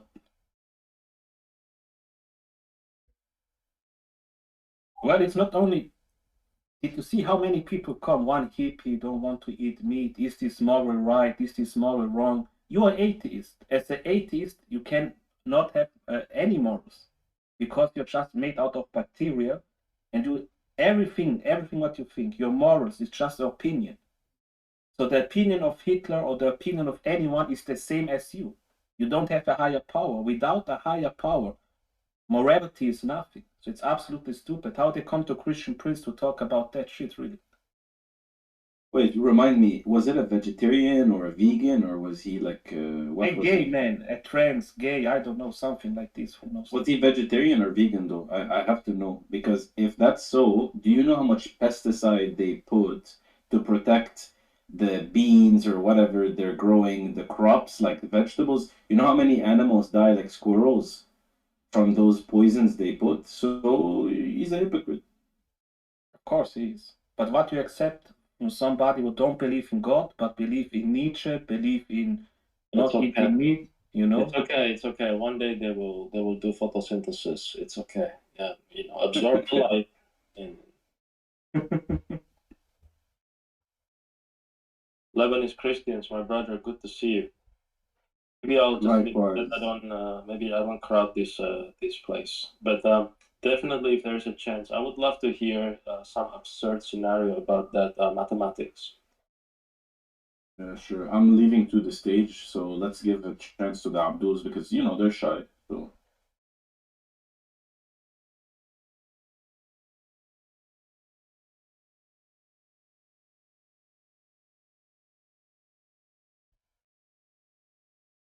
Are there even any Abduls here? Or they're just they're just in the chat. Right. They're not wanting to join. Scared. It's Shihab or what?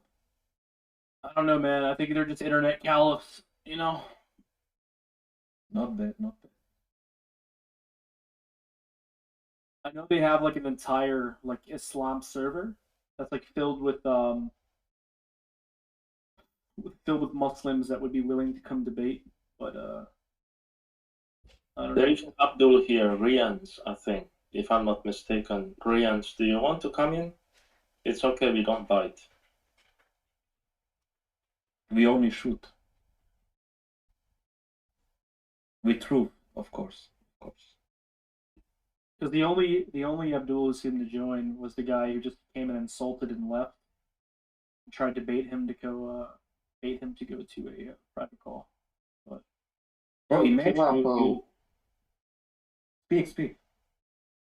Caleb, what do you say about the atheists and about the pagans or something? What did I say? About what? You said about the morality, don't kill something.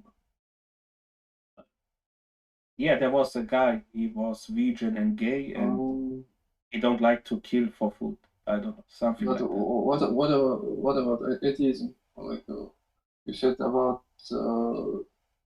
bad about atheism. Of course I say something bad about atheism because it makes no sense. Because if an atheist speaks about morality, where the atheist has his morality, you know? That's the problem. If you think you're just a bunch of bacteria and your brain is just a bunch of bacteria, everything what you're thinking makes no sense at all. It's just the opinion of you, but it's not a rule. So if Hitler thinks this is bad or you think this is bad, it doesn't matter if we live in an atheistic way. But because of God, we know what is true and what is wrong. But so Hitler is not atheist. Hitler was Christian. Yeah, Hitler was very big Christian, of course. Where you don't learn that? Where you learn that Hitler was Christian? Rians, I want you to know that you're on a very tight leash. So if you think you want to just speak some of the bad things that you were saying last time, this is your last chance, I think. What last chance are you talking about? I'm not even Abdul. I think you misunderstood something. Oh, maybe I misunderstood you. Sorry. Yeah. It's fine, because I come from Abdul background, a Shia Abdul background, very muta'abdalays. So, it's completely normal for someone to misunderstand something. Oh no, no, it's okay. My apologies. No, it's fine. It happens a lot. Forgive me. That's okay. No, it's fine. I can talk about Mata all day.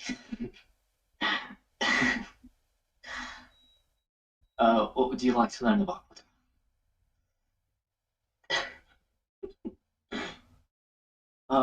Do you know they do it in their shrines and. No, it's okay. It's okay. I mean, between the brothers, we just want to talk about things that build us up. Yeah. I don't want us to reduce ourselves to those Abduls.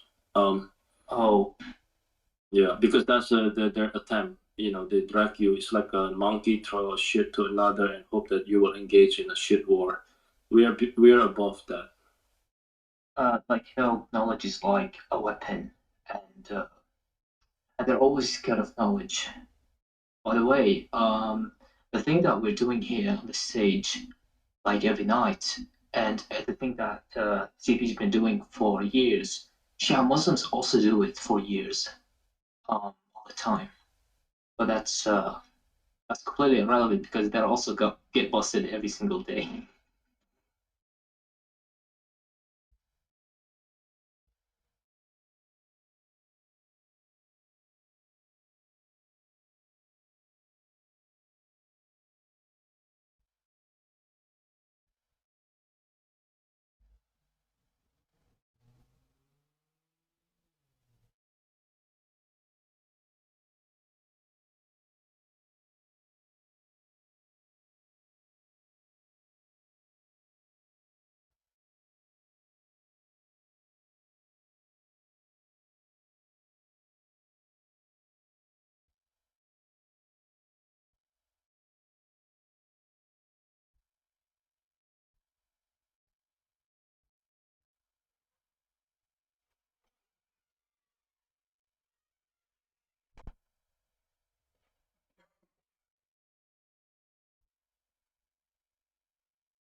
All right.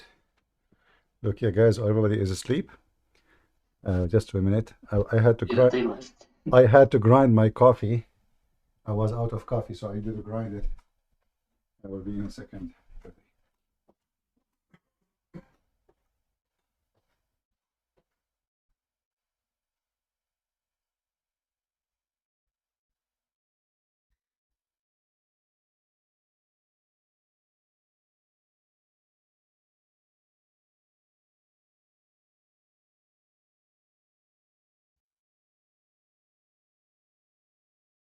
If there's any Abdul wants to speak, he should raise his hands. We will not bite as long as he keeps his moral values. We will respect him and we will show him from his books. Please show.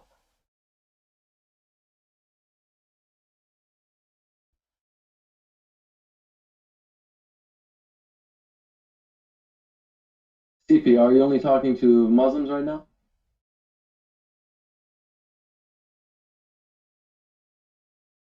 I don't think CP's back yet.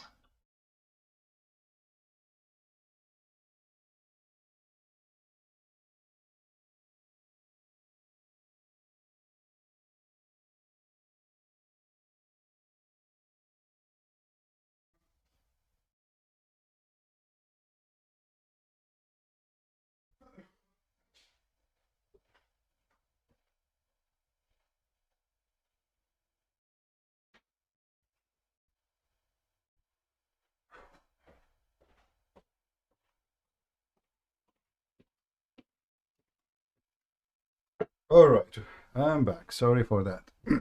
The coffee is ready.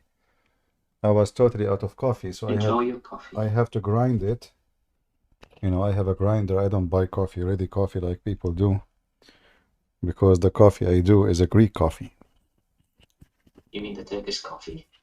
No, it's a Greek coffee. No, this is not. You see, all those foods' name is hijacked. Like baklava is a Greek food. The Turkish hijack it, the Muslim hijack it. Falafel is a Christian. Falafel, shawarma, hummus. This is all the food of the Aramaic of that territory or the Greek. And then they hijack it, they occupy the land, they occupy the food with it, and now they change the name. And once you debate them, they say you came from the Crusaders. Do you not remember what your religion comes from? Well, I am a proud crusader. What's wrong with the crusader? They always debate about Crusaders that being No need. the bad ones. Well, bad. Like in the Middle East, they will say that. For sure, we are the bad one for them because they are the criminals. Like if you ask Hamas, is the Israeli army bad ones? What do you expect to say? You know, they will say for sure they are bad ones, but all of us, we knew who is the rapist. Right? Do we have any Mohammedan? I'm not Mohammedan. Are you only debating Muslims right now? Well, what is your belief? Well, if I can give you some background, basically, I've been listening to you for a long time. Okay. And I do believe that Jesus is God. Okay, wonderful. It only makes sense to me. Just because is that God or God? He is God. He is God, okay. God comes to us in human form. All right. That I understand. But as somebody who is new to Christianity, you know, I'm still wanting to learn. I grew up with a scientific background, right? So certain things have to make sense to me. So my friend, do you have to accept the Old Testament in its entirety to be a Christian? We want to go first with the, yeah, I accept everything, the book from the cover to the cover. There's no question about that. Because you cannot be selective, and anyone who would try to be selective is a hypocrite. Either this is a book of God or it's not. Now, in the Old Testament, there is the word of God and there is the word of man. So if you're asking me about the word of man, I don't care for it. However, it is there, so we can learn what happened. So when God he speak, it's God speaking. When the man he speak, this is a man speaking. So we have to put that into consideration. So let us say Christian Prince was exist in the time of Moses, and Christian Prince is not a prophet. He is just a friend of Moses. Christian Prince, he says to Moses something. It might be smart, it might be stupid, it might be genius, it might be whatever it is. This does not belong to God. This is belong to the one who said that sentence, regardless if it's how smart it is or how it is not convincing. But anything God he said in the Old Testament or in the New Testament, I accept. Okay. Well, there is a line in the Old Testament in Genesis where it says, "And God said, let there be a firmament in the midst of the waters, and let divide the waters from the waters. And God made the firmament and divided the waters which were under the firmament from the waters which were above the firmament, and it was so. And God called the firmament heaven." Okay. My question to you is, a lot of the Christians, they believe this firmament as like a, well, traditionally it's understood as a flat earth model for how the world is, right? I mean, the firmament kind of implies that it's not supposedly earth isn't a globe. Would you say that's true, or how would you interpret it? First of all, as long as we are talking about the Old Testament, then we have to take the Old Testament. The Old Testament is the only book says that the earth is like a globe. So how come we saw what it says in Genesis, but we don't see in other books like Job? Or so we have many things fit perfectly with science. However, the Bible never said the earth is flat. However, if the Bible says the earth is flat, for me as a believer, I cannot be selective. Either I accept the whole book or reject the whole book. The Bible never said that, but I will give you something about doesn't make sense. It doesn't make sense that a woman she give birth without a husband, correct? Sure. So if when I talk about science, what it's right or wrong in scientifically, well, this is obviously it's very wrong. It cannot be true as a science. It can be true only as a miracle. So belief in God versus belief in truth is going to be a different argument, because no. You see, for me, no. For me, truth is God, not versus God versus truth. So, because science for me is not really necessarily the truth, because science is compared to what is natural for what is not natural. So anything is not natural. There's no proof of it scientifically by practice. Science deny it, right? But if something happened and science cannot explain, even scientists, they use the word miracle. Right. So miracle is always something or a word used for something we cannot understand how it can be done, even if you are an atheist. And you will see the word miracle written and used in many atheist books, including those who they are very much anti-Christianity. So either we depend on science all the time, and then science can lead us to something right or something wrong. As an example, the Big Bang, after they used to teach it to me since I was a kid. And now, after they send this telescope to the space, they discover that most of the idea of the Big Bang is collapsing. And the one who big famous scientist behind, he wrote tons of books and he is a professor, etc. He said, and I saw his video, I can look for it on YouTube. He said he have to write now all his books about the Big Bang. He have to rewrite. So what was a fact, it turned to be a hocus. What we used to learn in school as a must, and the one who don't accept it, he will be expelled. If a Christian, he want to do a degree, PhD in a university, he don't accept the theory of evolution, he cannot even do his PhD. He have to accept it first before he continue. If a person, he don't accept the Big Bang, they will not even let him do PhD in space. So the atheists, they control the doors, the gates of schools. You cannot be part of science unless you accept this, because they force it on us when the fact it is not true. Most of what is called science, not all of it, it is flexible. You know, in the 17th century, there are scientists, but their idea of science, what they used to say, it sounds funny for what we believe in today, correct? Yes. Same will happen in 500 years from now. Scientists who they are scientists today, they will look a bunch of fool compared to the science we will have 500 years from now. What do you think, correct? Sure, but certain things are always going to be proven, like within basic physics. Physics Those is laws are physics always about, going to exist. but physics is about stability. So we assume that the same conditions are always exist, but it's not true. Like we know that dinosaur was exist, correct? Yes. But we don't see dinosaur now. So if we have no, we don't have dinosaur, the size of the animal. We don't have the size of the animal. So now if we have no bones, if we discover no bones, and somebody says to you dinosaur, aren't you going to laugh at him? You will laugh because there is no proof. So simply, if the proof is not exist, doesn't mean it's not true. If I say to you, do you believe in something you see or something not you don't see? Which one you choose? Well, you can't see, for example, the forces in physics, but you can still understand them through science. But I want to bring up, I don't want to jump topic too much, but since you bring it up, right, not believing with, unless you can see something. I mean, what about evolution? We can't see the DNA, but we know that we share.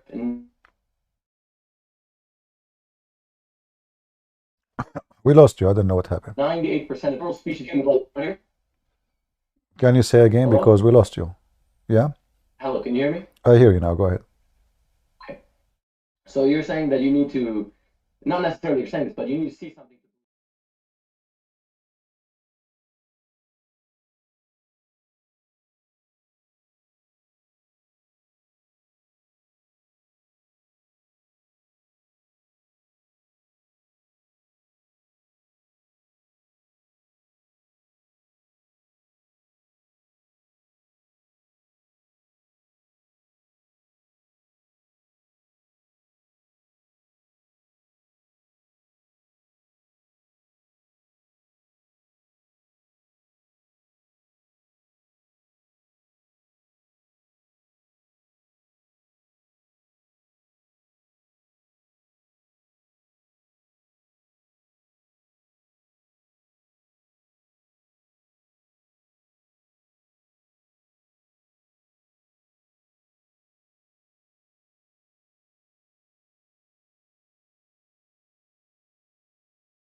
It's my fault, guys. Sorry. It's my fault. In this program, I apologize. This is my fault. And the program broadcasting, I put two scenes, the website and this image. So when I switch, the other image does not have the source of audio. So I need to add it. So it's my fault. Forgive me, brother. Let me fix that. Okay, add a scene, add the source. Yeah, this is what was going on. Yeah, I will fix that. I will not change no more. Now you hear me, guys? We hear you great. And no, I mean in ramble. Do you hear me in ramble? All right. I apologize, you guys. Maybe if the sound not working in ramble, maybe one of you should jump in Discord and maybe just join in the sound, and tell us or tell the admins. All right, it's my fault. It's not from ramble. All right, it's Allah fault. Let us blame the Jews. It is the Jews. I saw a Jew, honest Allah, I saw a Jew walking here, and there is no way he is not involved in this incident. Didn't Allah all the Jews fix? No. You're saying Allah is the buyer? What? What?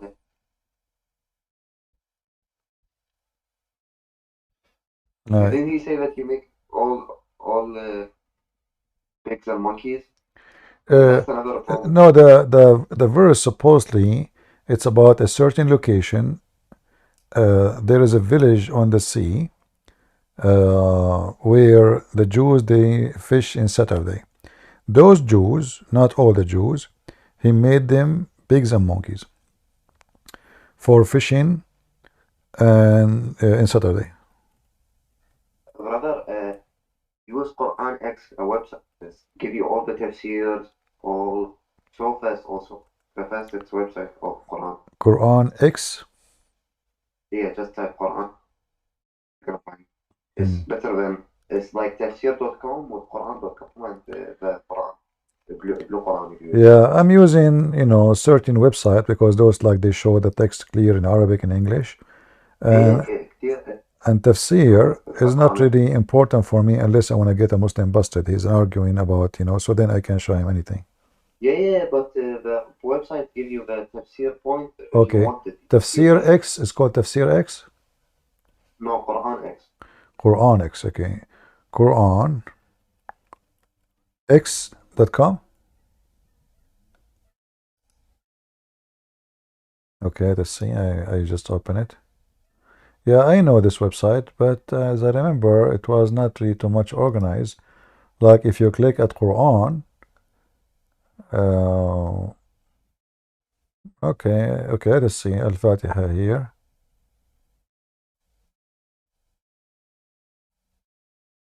There is a limited translation. There's only 4 translation.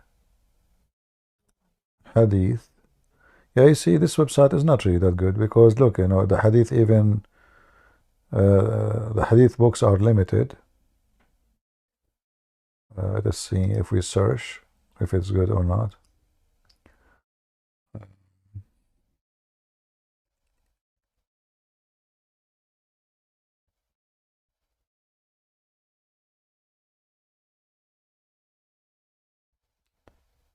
Okay. And yeah, the other issue with it, like the page is spread out, the text is so small, the Arabic is so big, so if I want to show it in the screen, it's going to be horrible. Not good for what I do. All right, do we have any Muslim?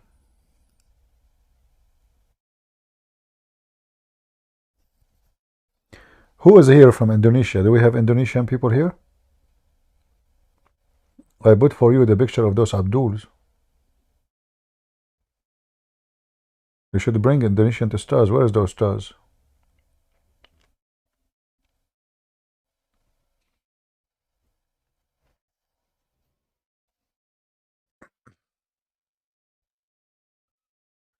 Christo, just take a break a little bit. Let us see if we can get Abdul, brother. Just take a little bit of a break. Let's see. Any Muhammadan? Because if we don't have Abdul, I will feel sleepy. We better get a customer. You are not a customer, sadly.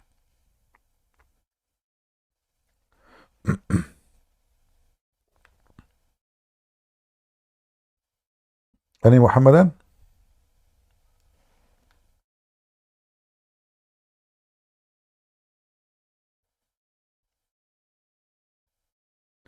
Did Muhammad went to the moon? No, there's nowhere the Quran says Muhammad went to the moon, but the hadith speak about Muhammad. He went to Ethiopia. If you go in the Quran, in the hadith, sorry, you will see that Muhammad, he claimed that he went to heaven, but yet in the same time he claimed that under the tree where it is in the seven heaven, there is 4 rivers coming from it.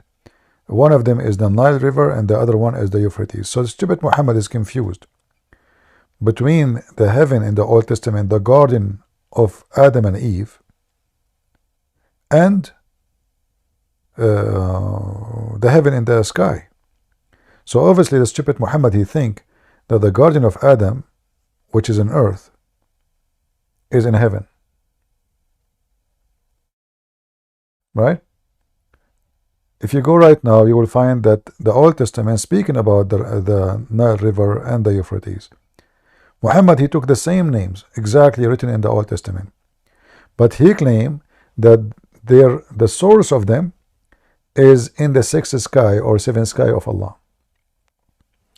If we go in the hadith, let me show you.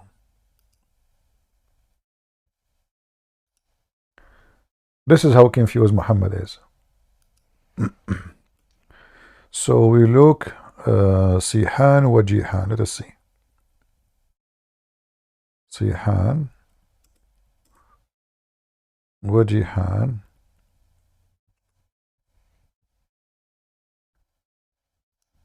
See? The Messenger of Allah said Sihan wa Jihan, and the Euphrates and the Nile River, all are the rivers of heaven. And he saw them when he went up to the sky. But all of us, we knew that this is absolutely silly.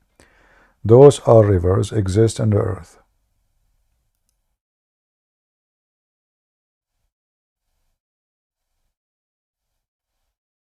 So either Muslim, they have to accept that Muhammad, he went to Ethiopia maybe, or he went to the south of Turkey today, or he went all the way to the sky.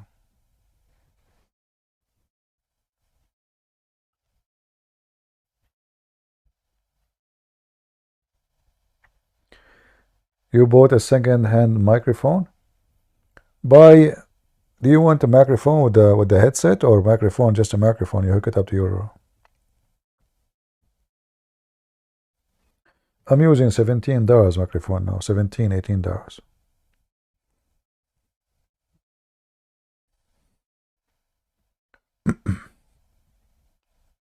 It is the one you hook it up in your shirt, you know. I have my the expensive microphone. I have it in the other computer. Lee, go ahead, my friend. Contra.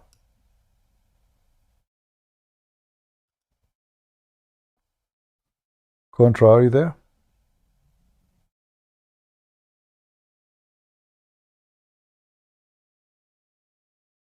Are you there, Contra? All right, Contra is gone. Maybe you have difficulty. Are you there?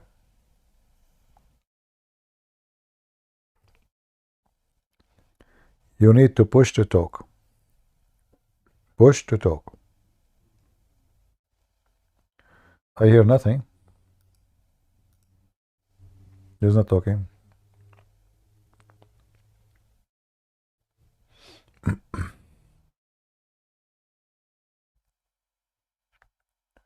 Mayday, Mayday, any Muhammadan?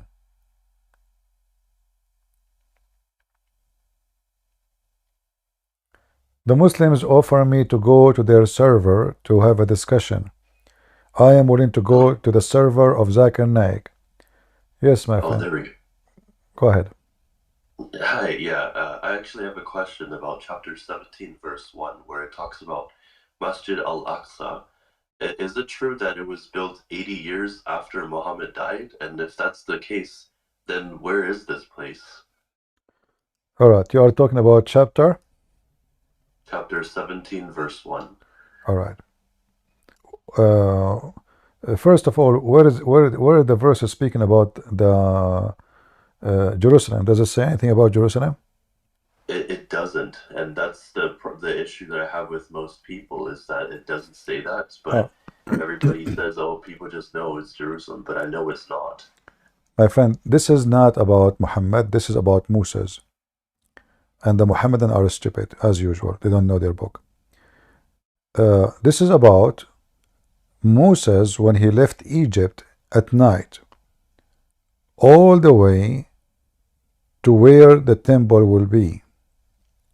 So if we go in the Quran and we search for the same word,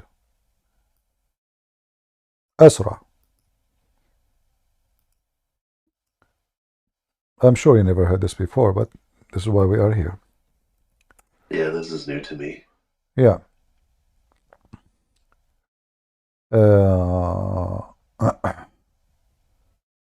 Let us see. I made a video actually. Why don't go and make a video? Sorry, watch my video. If you go to chapter 17, verse number 1, look what it says. Glory to him, the one who Asra, this is Asra, carried, they translate it as, this is Asra, you see it? His servant by night, right? Okay, let us go. Let us go to the verse.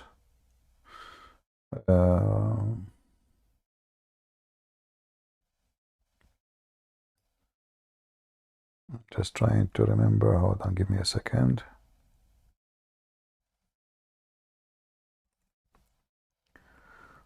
When Moses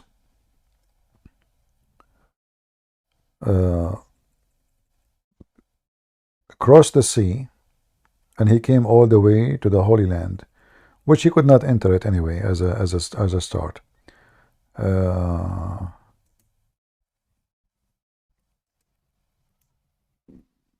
Let me see.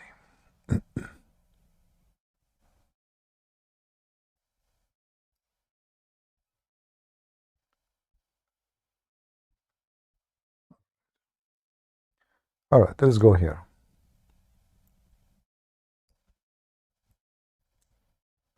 Let me open a different page so we can compare without leaving the page. Is my my screen showing still?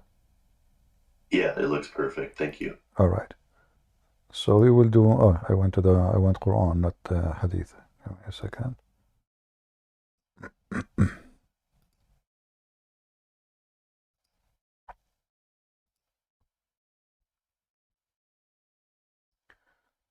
Here you see chapter 20, verse number 77, chapter 26, verse number 52. Do you see the yellow? Do you see the word highlighted by yellow? Is he still here? Am I heard, guys? Yeah, I can see it. Yes. All right. All right. Here it says, let us go to verse number 20 first. Chapter 2, 20, sorry, verse number 77. Also we have revealed into Moses, go with my servant by night. This is the word Asra. The verse you mentioned to me, does it say what? He went at night. He was carried at night, right? Asra at night. Do you see it? He was carried, his servant by night. What it says there? His servant by night. Exactly the same words. Read carefully. As we revealed into Moses, go with my servant by night. Do you see it? Oh, okay. And where they go? They cross the sea to go to the Holy Land. So this verse have nothing to do with Muhammad. Have nothing to do with Muhammad going anywhere. This is about Moses. That's crazy. And there is, because I think the next one he gives Moses the book and that everybody says is Muhammad. yeah, and then chapter 26, verse number 52, say exactly the same. Also we revealed into Moses, go with my servant by night. The word go here translation is not accurate. It says exactly Asra. Asra. You see it? Here we go. I will highlight it. Yeah. Yeah. So the story about Muhammad going at night, I think it's a fabrication. Came 300, 200 years or 300 years after Muhammad death. The Quran here is speaking only about Moses and the Pharaoh, and it is Pharaoh. The Quran here is speaking about how Moses escaped the Pharaoh and how he delivered him. This is what the word Asra mean. Allah supposedly he carried them out of the torture or the authority of Pharaoh, and he made them escape at night. Oh, okay. Yeah. So this is a very false understanding of the Muhammadan. As usual, they do not know their book. Have nothing to do with Muhammad at all. And this is why you see it says Al-Masjid Al-Aqsa. As you said, if this is the Aqsa, the one they are talking about, the doom, etc., this does not exist. So this is how Muhammad he went there. There's no, it's not built yet. What he's talking about is the farther temple, which is going to be their holy land for them, for the Jews. So Moses, he went all the way from Egypt to the farther point from Egypt, which is the Holy Land. Interesting. And he showed him what? And this is why you see actually right away, it says actually here, it says Moses. Do you see it? Right away? Yeah. And what I got confused on before is why does everybody say that's Muhammad going on a night journey? But even in that chapter, which one they claim it's about Muhammad, right away it says Moses. Right? Yeah. So what the verse is counting is what he gave to Moses and to Noah, and then he go back to Israel, and we degree. So as you see here, all of this is about the Jews. Where is Muhammad? Where is Muhammad in the story? There's no Muhammad. So and we gave to Israel, and right away the first name appear after the verse of carried his servant by night is Moses. Well, this is in total agreement with the other verses we just showed you. Chapter 20, 77, chapter 26, verse number 52. Yeah. All right. Do we have any Muhammadan? Thank you for your time. You're welcome. Now you learned something new and you can get the Abdul busted better. السلام وعليكم السلام على من اتبع الهدى. I like Huda. How is Huda doing? أعوذ بالله من الشيطان الرجيم. What does that mean? It means I take refuge from Satan. Okay. Is it Allah who said that? Doesn't matter, it's just a dua. Can you tell me the shubhat that you have But to? how, So I can how, what, destroy you but, right now? but how Allah he says such a thing? You just said this is supplication. Isn't it Allah he No, says, no, A'udhu billah min ash-shaytan ar-rajim? We say A'udhu billahi minash shaitanir rajim. Okay, your God don't say A'udhu billah min ash-shaytan ar-rajim? I mean, he can say it. I don't really see the issue. Why he will say that if he is God? Yeah, how exactly does that disprove that he's God? Okay, let us see how that works. Let us see. I will go with you. If we go in the Quran right now, do you have your Quran open? I can open it right now. Give me 1 second. Okay.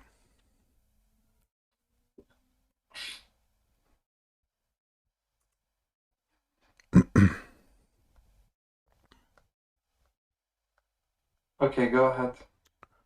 All right. I'm showing you in the screen where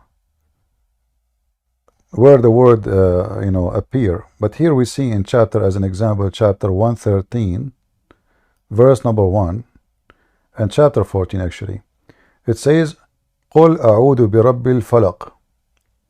Yes. Alright, who is Rabbul Falaq? قل أعوذ برب الفلق, that's God. By the way, it's Rabbi, there is ba is harfu jar. We don't say Rabbu. It is. It It is. cannot be, the ba cannot have a dhamma. I did not say. I did not say Rabbu. You said قل أعوذ برب الفلق. I did not say Rabbu. I said Rabbil Falaq. Okay. It's recorded anyway. Anyway, who is talking? قل أعوذ برب الفلق. This is God talking. Who is talking? Okay. If you say أعوذ برب الفلق, what will happen? أعوذ برب الفلق. What? Yeah, so What? you're taking. What will happen? What will happen if you say that? You're taking refuge with Allah. All right. Muhammad, he take refuge by Allah. Is he protected when he take refuge by Allah? Or Allah protected? Protected from what exactly? I don't know. So you are the one who said to me, I said, what does that mean? You said protected by Allah. Yeah, I mean, you'll So, be protected. so if protected. Allah wills you to be protected. All right. So if you seek the protection of Allah, do you receive protection? Okay, so you can say it, but it does not guarantee that you will be. So what the point? I mean, you still say it anyway, because. Why? Why you say it anyway if it's not guaranteed? So Allah is here guaranteeing you, or not guaranteeing you? No, he doesn't say that he guarantees you protection. This is like saying that if you pray to Jesus and Jesus does not answer your prayer, this means that Jesus does not exist because he did not guarantee. All right. Such, let us see. prayer. First of all, here is it about magic? Not necessarily just magic. No, it's about magic. It says about magic. Okay, where does it say قل أعوذ برب الفلق من الشعوذة? It says here من شر النفاثات في العقد. Yeah, it's just one of the things. No, this is about black magic, and the hadith confirm it about the blowing in the knot. You know, this is the only way to protect yourself from it. So if you say it, is it guaranteed or not? If it's not guaranteed, then this is a false statement.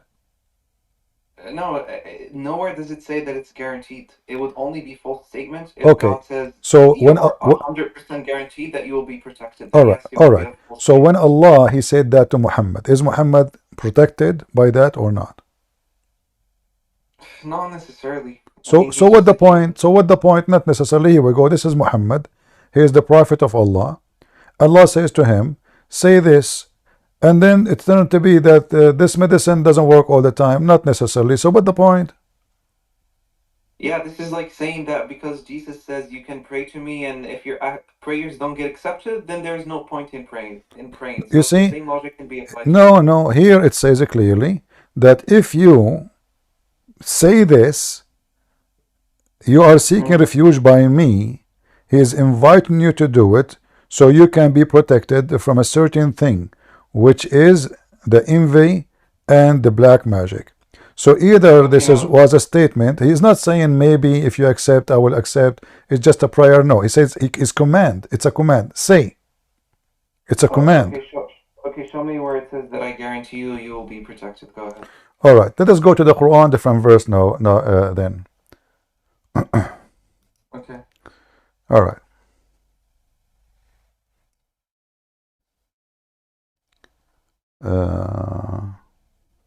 If we go to the other verse, let us go here to the end of the Quran too.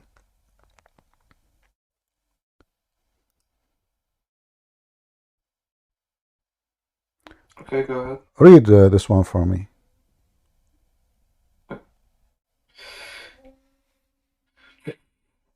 You want me to read it in English or in Arabic? In English, because I don't speak Arabic. Say I take refuge with the Lord of men, the King of men, the God of men, from the evil of this slinking whisper who whispers in the breasts of men, of jinn and men. Is that protection guaranteed or maybe too? No, it's not. Nowhere does it say that Allah guarantees you protection. All right. So you are saying to me both those are useless. No, they're not useless. I'm not saying that they're useless. So what the point of them? Yeah, so prayer does not guarantee that your prayers will be accepted. So are you saying to me that the prayer of Muhammad not always is accepted? Yeah, not necessarily. I mean, he's just a human. Even though Allah told him to do it and to say it? Yeah, so there are tests that are applied even to the prophets. So if the prophet gets bewitched, Okay. then that's just a test that's applied to him as a human. If it interferes with actually giving revelation to us, then yes, that would be an issue. All right. The purpose of this protection is what? The purpose of this protection is to protect you from a lot of things. It depends on your prayer. Did this protection work with any Muslim? This protection, I mean, probably how exactly would we be able to falsify such thing? The same can be applied to you, by the way. We can say that Jesus, we can't demonstrate a prayer that gets accepted on the spot when you pray to Jesus. Let us see. Therefore, this means that Jesus does not exist. No, we are talking about existence now. So, if I pray to Allah, and you are saying to me, not a single prayer is accepted for Muhammad, because you said not necessarily. If there is any proof that when Muhammad he says, I seek refuge from those who do the not, it work? If there is any proof that when Allah he says to him, I seek from the one who the sinking whisper, the one who were in a whisper in the chest of people work? Both of them did not work. Muhammad he received satanic verses, and Muhammad he was under black magic. So those two, the one you when you enter here, you said A'udhu billahi minash shaitanir rajim. Those didn't work, because if you're a prophet himself, who your God promised him protection, he could not protect him. Yeah, so it does not say that he is guaranteed protection just by saying the prayer. No, because you see, what the purpose of shaitan to make Muhammad under black magic is to make fun of him, so people will laugh at him, correct? Yeah, so you're basically presupposing that within our paradigm, we have a thing which is that if you say the prayer, you will guarantee protection. That's not how it works. My friend, you have to show me proof that Allah says you're guaranteed. Okay, but let us first me and you still don't get protected. Then all right, let us me and you and agree first. If this prayer is accepted, is when shaitan he want to do black magic in a person, especially like he's a prophet, is that to make people don't like him and to make fun of him and to reject him? Is that the purpose? Yes or no? I'm sorry, can you repeat the question? If when we talk here, like the verses we are talking about is about black magic and whispering and deception, so when a shaitan, when we seek refuge to Allah against shaitan, specifically against shaitan, correct? Specifically against shaitan, or it's against everybody? Yeah, so when we seek refuge, it depends. If you choose to specify to seek refuge from shaitan, then you're gonna potentially be given refuge from shaitan. And if you pray to seek refuge from so and so disaster or a harmful people, then you're potentially guaranteed protection from so and so. In chapter 114, it says min al-jinnati wan nas, from the jinn and the men, correct? Okay, that's mean I'm seeking refuge from both, from the shaitan and from the man, correct? Sure. Okay, and you said to me there's nowhere it says that this is granted for Muhammad. Yeah, it doesn't guarantee protection. It simply says that you're potentially given protection, but it does not guarantee that if you pray, the prayer is going to be accepted instantly. That's not how it works. What about this verse in chapter 15, verse number 95? 95? Mm-hmm.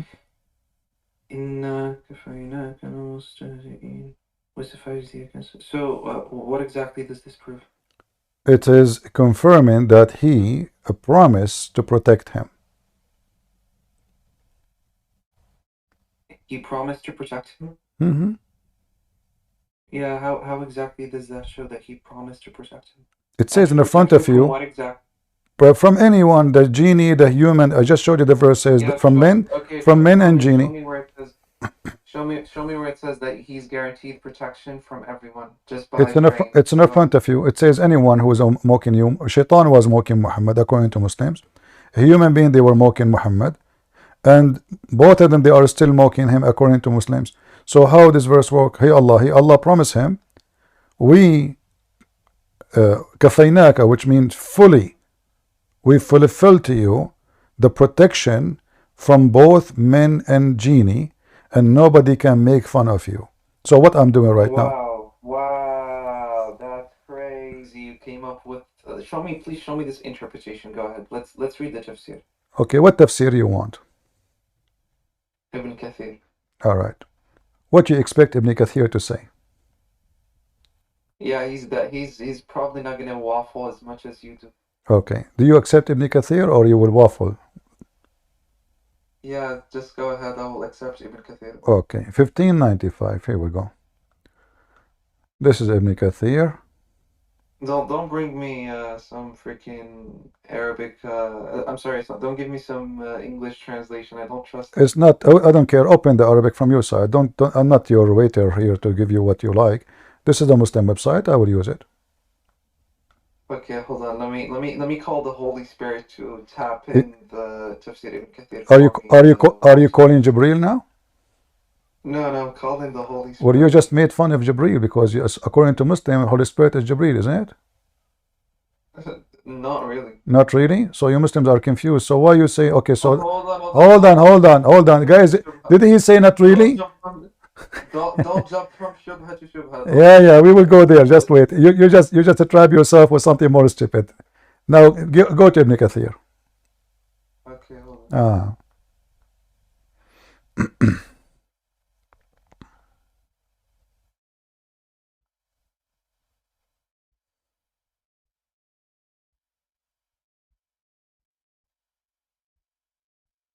One second. وقالوا وردنا إن كفيناك مستهزئين أي بلغ ما أنزل إليك من ربك ولا تلف إلى المشركين الذين يريدون يصدوك عن آيات الله ولا تخف إن الله كافيك يوم حافظة منهم والله قال بلغ ما أنزل إليك من ربك وإذا شفعت فمن الجزاء والله يعصمك من الناس. Okay. Why you don't read for us? Why you don't read for us? Why you don't read for us? They don't understand Arabic, so what's the point? Translate. Okay, hold on, give me 1 second. Okay.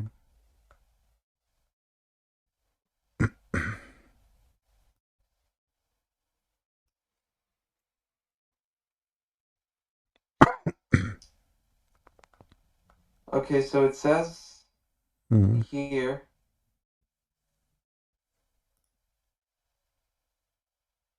Okay, so it says the command to proclaim the truth openly. Allah commanded His messenger to convey what He sent with him to proclaim and spread the message, which means confronting the idolaters with it. Ibn Abbas said the ayah, فَاصْدَعْ بِمَا تُؤْمَرْ.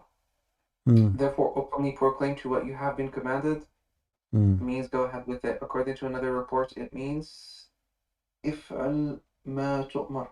Therefore, proclaim that which you commanded. Mujahid said it is reciting the Quran aloud during the prayer. Abu Ubaidah reported that. Read for me. You're wasting my time. Read for me what I'm showing you on the screen. You are just reading nothing. Okay. Read for me.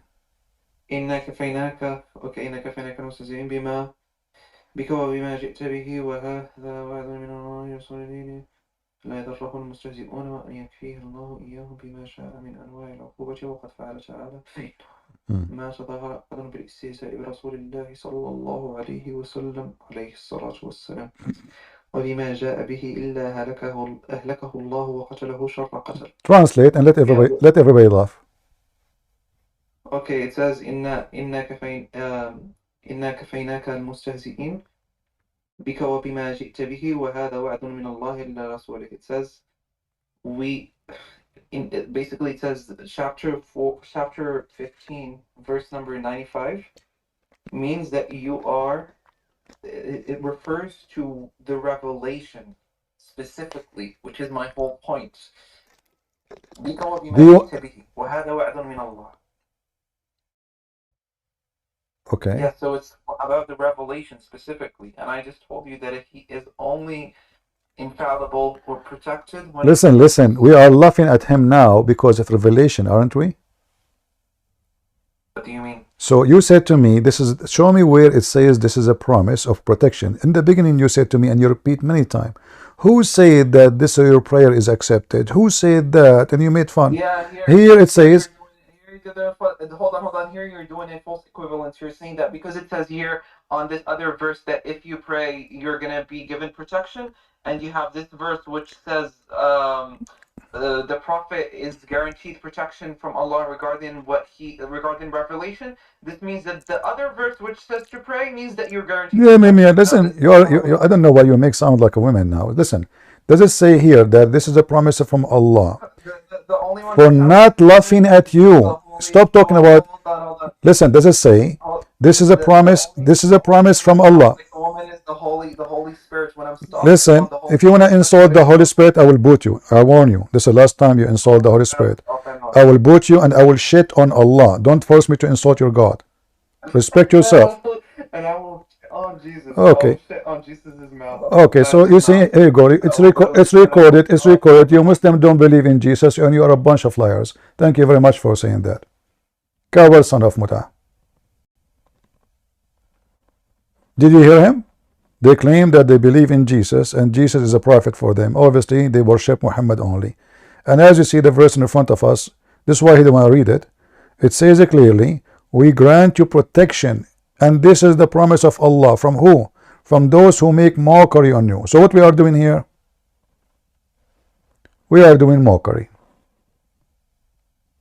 As simple as that.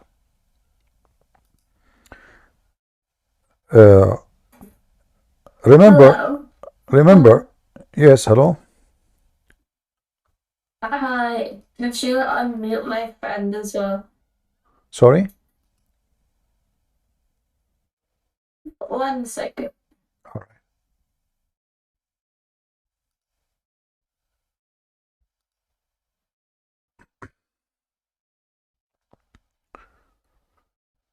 So there it says, we grant you protection from the mockers, even without the prayer. But it's not working. Even it says we kill them. Allah, he will kill them. But it's not working. People until now laughing at Muhammad.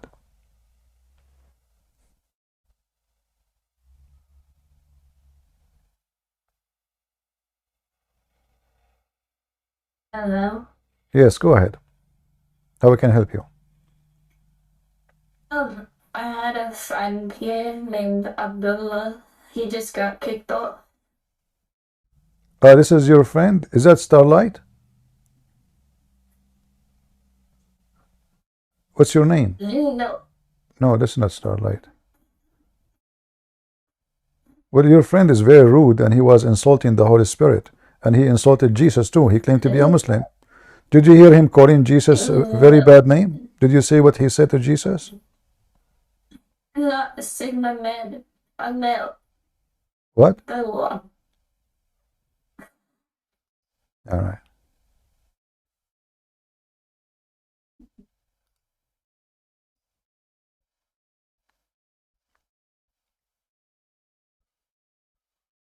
They cannot take an argument, and always they try to do a mockery. They cannot debate. A'udhu billahi minash shaitan rajim. And then Muhammad, he was infected by black magic, and he died by poison, and we are laughing at him. And yet they claim that when you say those words, Allah protect you. And if Muhammad himself is not granted the protection, who is the one will be granted the protection? Abdul? So when they say the prayer, we pray, you know, their prophet, he will intercede for them. Even in the day of judgment, suddenly Muhammad cannot intercede to himself. His prayer is not guaranteed. Wait, hello, can you hear me? Go ahead, Josh. Yeah, I've spoken to you a few times, and I want to let you know that today was the first day I went to church. Okay, that's wonderful. So you like it?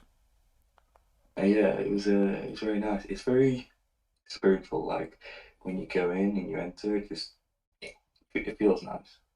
All right. So did you decide now to become a Christian?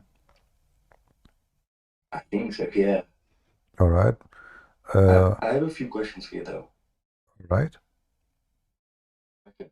So there was a Muslim that I was arguing with, and he was saying that St. Paul was a liar. Well, there was quite a few of them. What is like the rebuttal to when they say that when they insult St. Paul? No problem. But the answer for that is from the Quran and from their interpretation. According to the Quran, Paul and the interpretation is one of the mighty prophets of Allah. So the Muslims, when they speak against Paul, they are just a bunch of idiots. If I open, I will send a link in the chat for you. Okay, thank you. And you can reuse Google Translation. Please remember to open it with Google browser. And I'm not using Google browser now, the one you see. Otherwise, I would use Google browser to translate so you can see. All those here, if you use Google browser and click translate, search for the word Paul, and you will see how many times the word Paul reported as a messenger of God. So why their stupid book says that Paul is a messenger of Allah sent by Isa, which will make Isa God, because only God can send messengers of God, and yet the Muslims, they insult Paul. Simply, they hate Paul because Paul exposed false liars like Muhammad. And they need to find somebody to blame why Muhammad is not in the Bible when he is a scumbag. If you read with me here, if you open the page I just gave you, use Google Translation, just from the first line, you will see here it says, and this is about a chapter Yasin, chapter 36, verse number 14. It says, and we sent to them two, and they accused them of lies. Meaning, they call them liars. Then we send the third one. We support them with the third one, which mean we string them, and we supported them with the third messenger. Ibn Jurayj said, from Wahab ibn Sulaiman, from Shu'aib al-Jabai, قال, he said that the names of the first two messengers is Sham'un and Yohanna. Sham'un is Simon Peter, and Yohanna is John. And the third one, his name is Bulos. This is the written way in the Muhammadan do not even know how to say the name correctly. So Bulos is the third messenger, and the town was Antioch. So the stupid Muhammadan in their website, in their book, they say Paulos, he was a messenger of God, was an amazing man. But in YouTube, in their videos, they call him names because Muslims have zero ethic. They cannot deliver their own belief with the truth. Agreed. And we can show tons of reference, not only those. I mean, this is just nothing. I can show you endless numbers of books, Muslim books. Nothing of them is a Christian. Very heavy duty, authentic reference. They all confirm that Paul was, even not only that, in the book of Ibn Kathir, it confirmed that Paul, he became a blind because he took his mule and he went to Damascus because he wanted to kill Jesus. Before he arrived at Damascus, this is the Muslim books, not our books, it's Ibn Kathir. Before he arrived at Damascus, the Messiah, he appeared to him and he commanded an angel of his to hit him with the edge of his wing, and he caused Paul to become blind. And then Paul, he became a believer, and he asked the Messiah to forgive him and to make him see again, and this is what happened. And then he met the Messiah and he became the most believing, decent man who followed Jesus. This is in the book of Ibn Kathir. Well, thank you very much for that. I've got one more question, if that's okay. Let me see if I can give you Ibn Kathir in Arabic, but you can use Google Translation again. I will post a link for you. I hope somebody can help me, and the links we post here, they post in Ramble, if you don't mind, if somebody can do that and help us. Let us see.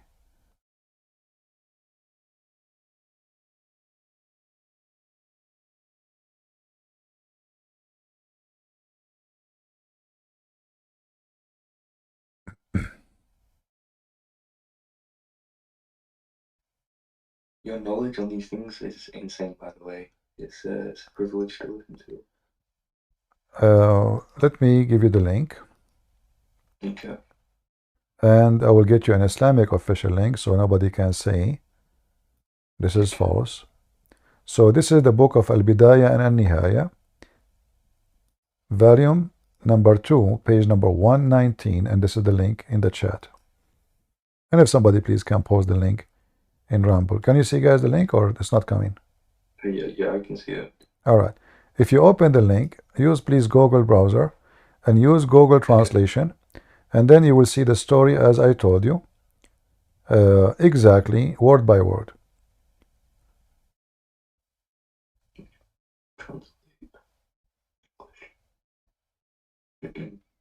Even it says that Paul, he hated the Christianity very much, and he did kill his nephew. He stoned him. And then, and when Paul, he heard that the Messiah is going to Damascus, he took his mule and he went to kill him. And he met him with the area of Kawkaba. When he met with the companion of the Messiah, the angel came to him and hit him with the edge of his wing, and he caused him to be blind. All right? Do you see it? Yeah, and actually, you know what? Let me use Google Translation and post the translation in. Give me a second. Okay.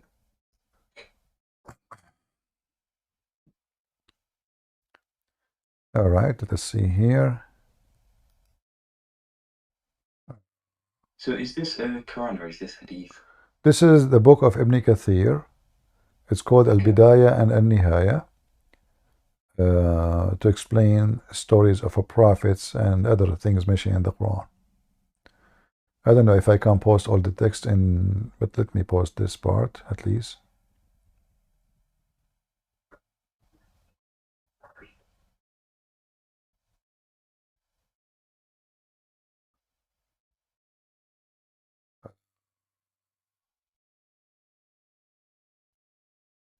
Let us pause this part. I hope that will go through.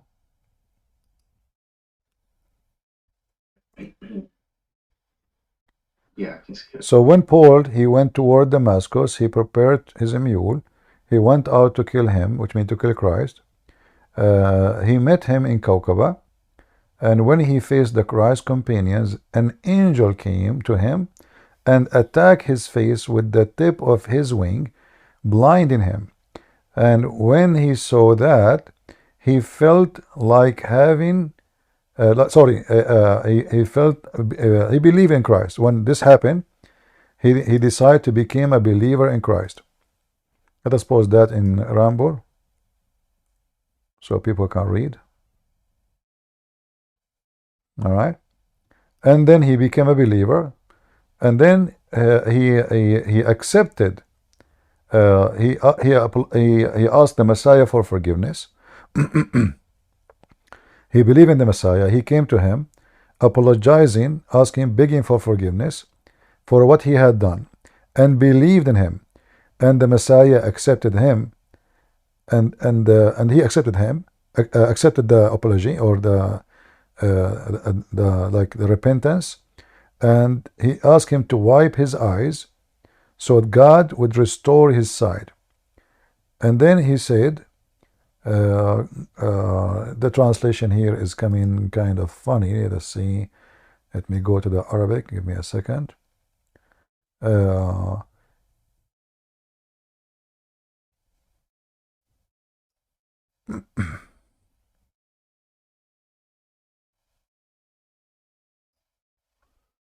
Let me go to the Arabic. Yeah. So yeah, the Messiah gave him light to his eyes, and he went back all the way to Damascus. He went to like a bazaar, and the Paul, he became a believer and he became a good person, and he built a church until now has his name, and it was conquered when the Muslims occupied Damascus. At the end of the page you will see that. So this is their books, this is their scholars. Do you see anywhere it says Paul is a bad person? Nope. So why they are saying, why in their chat rooms they are, they are filthy, trashy people, low class. The scholars of Islam, they will not say that. Only those trashy. When I say scholars, not those today, today it's like they have I believe that Muslims in the old days were way better than the Muslims today. I mean, they are terrorists, yes. They have very bad ethic, yes. But they are going so low with like the Muslim at the old day. If they defend their faith, they don't say things they did not hear it from their prophet. You ask the Muslims, where you learned about Paul is a bad person? Show me where they have no answer.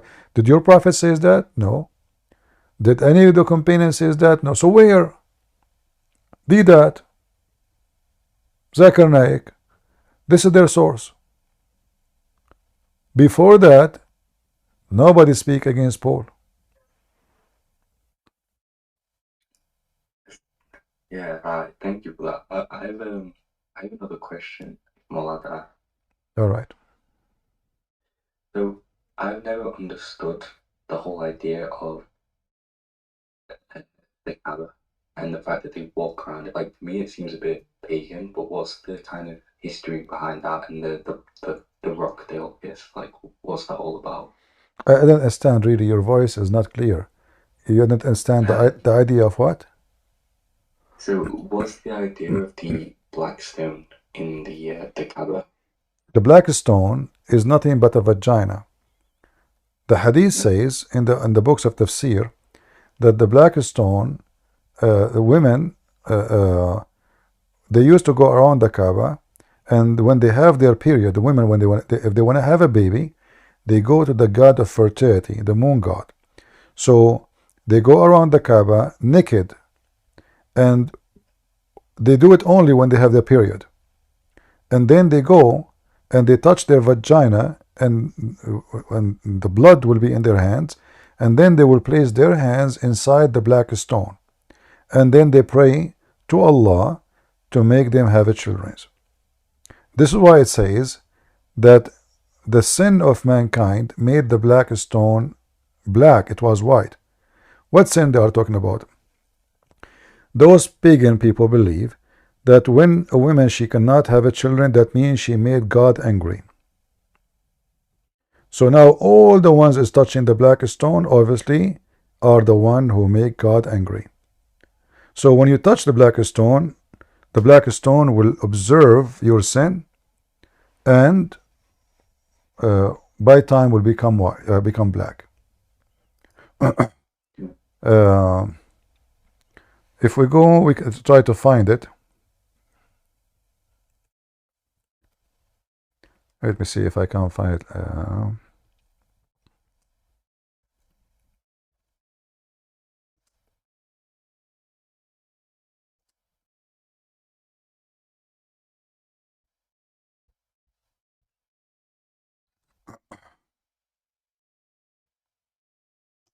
And it says clearly that the blood of the women, menstruation, is the reason for it to become black. I guess I'm losing my voice.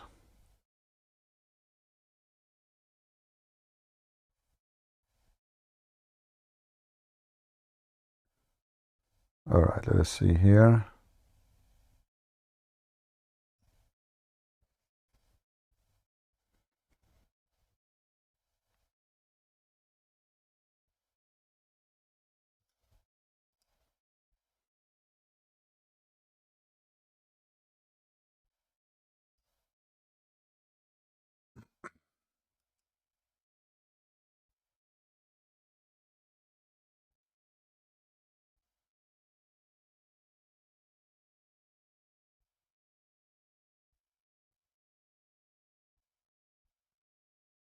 All right.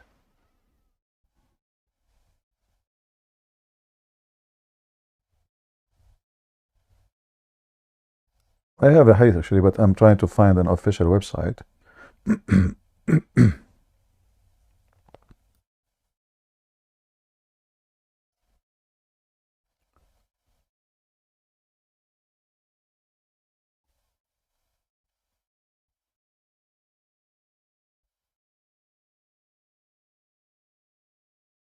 Hmm.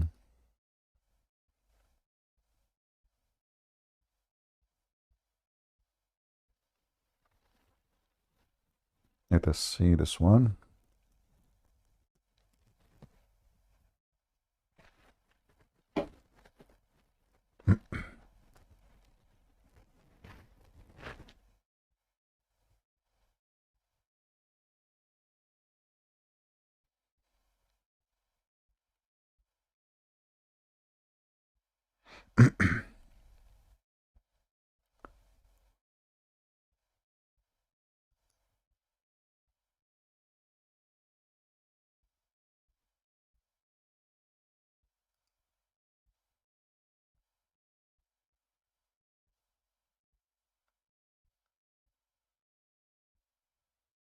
Until now, I could not find one single website. Can we consider something serious? That's why I did not post anything yet. Otherwise, I have a height in front of me.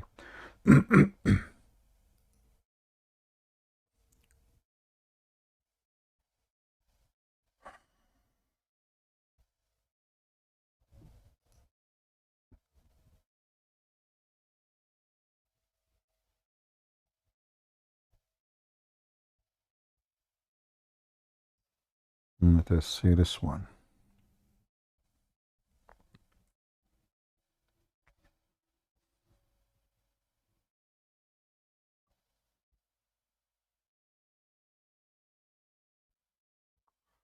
Here we go. If you open this link, let me pause this link for you. You use Google Translation again and read the first line in the top. Okay. And let me pause this in Ramble too. You will see it says it clearly. If you translate, Yep. the book of Al-Kashaf, volume number 1, page number or section number 127. Gabriel, he came with the black stone from the sky, and it's mentioned that the black stone spit out from the mount of Abu Qubais. Abu Qubais is a little mount close to the Kaaba, and the Muslim, they have a story, Muhammadi claim, that Allah, he hid the black stone during the flood of Noah in that mount. When the flood is over, the mountain, he spit it out.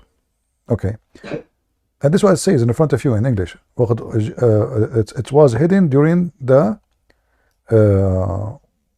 flood, and it was white from heaven, but when the blood of menstruation from the pre-Islamic area touch it, become black. Do you see it? Mm-hmm. Yeah.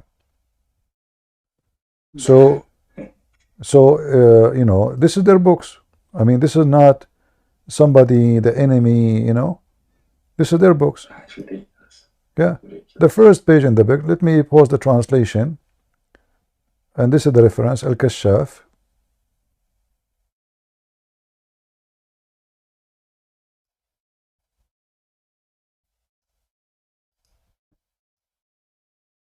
I think that's why the vast majority of them just attack Christianity, because when you actually study Islam, it's a bit of a joke. It's a collection of legends and superstitions and fictions. So now they believe that this is stone sent from God, and women before Islam, they believe in that, and they used to worship any stone. It looked weird, looked strange. They believe it's God who sent it to them, and as you see, women, they touch it, you know, in order to have a baby, and this is why the black stone is in the shape of a vagina. This was not a coincidence. It was meant for to be like this. The original stone is actually, see, there's no stone. There's no stone in the black stone.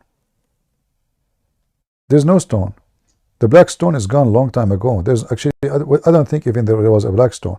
What you see right now is just wax, and this is little tiny rocks in the size of maybe a quarter of an inch.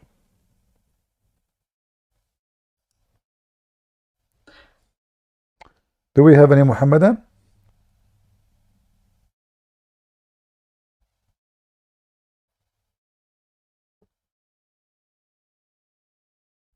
Hi. Hey Starlight, how are you doing, sister? I'm doing okay. I have a question. Okay. So I heard that like Christians are fine with like contradictions in the Bible, but why? Who? You heard what? I heard that Christians are fine with contradictions in the Bible, but why? Who is the stupid who said that to you? We don't have any contradiction. How we can be fine with it if it's not exist?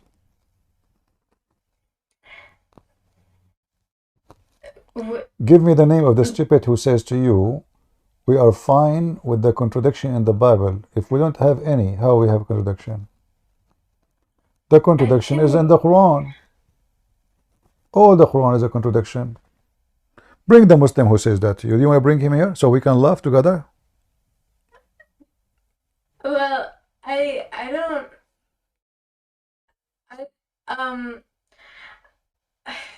They say that like there's no point in talking to. Who said that? The Muslims?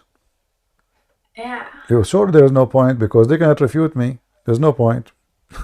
But there's a point to talk to you because you do not know. There's a lot of point to talk to you because they can fool you, but they cannot fool me. This is the whole point. So with the one who says to you contradiction, let him come here. He can give me a challenge.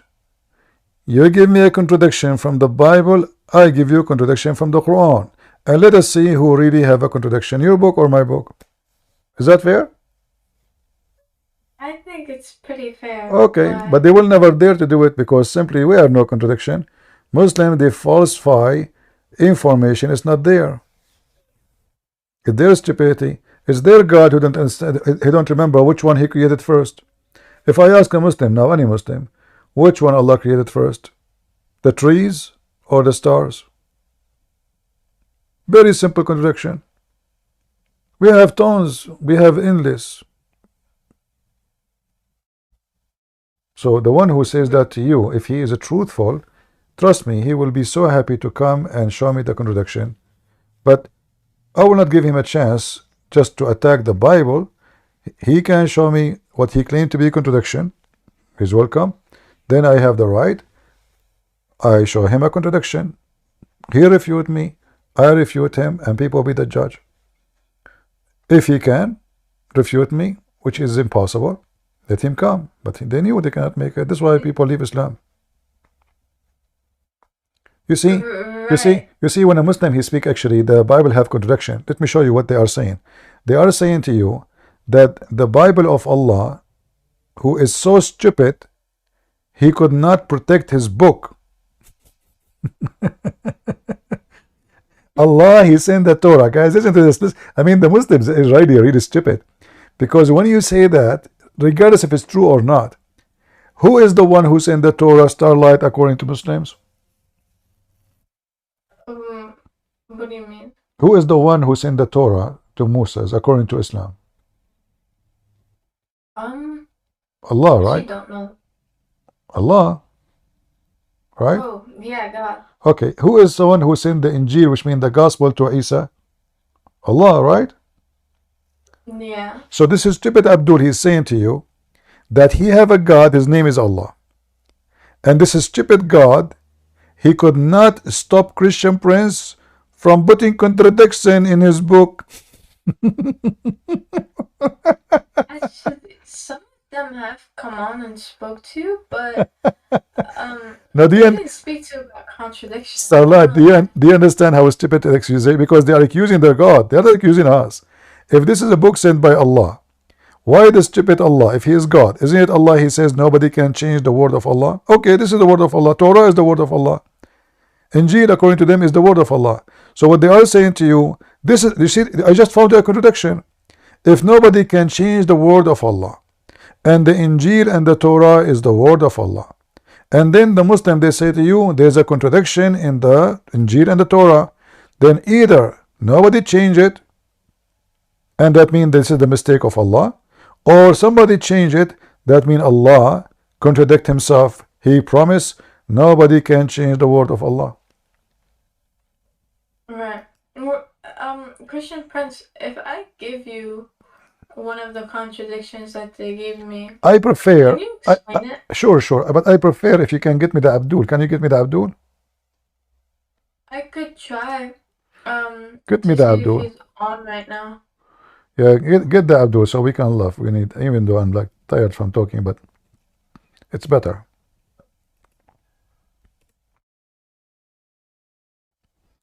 I'm even. Okay. So I looked for him and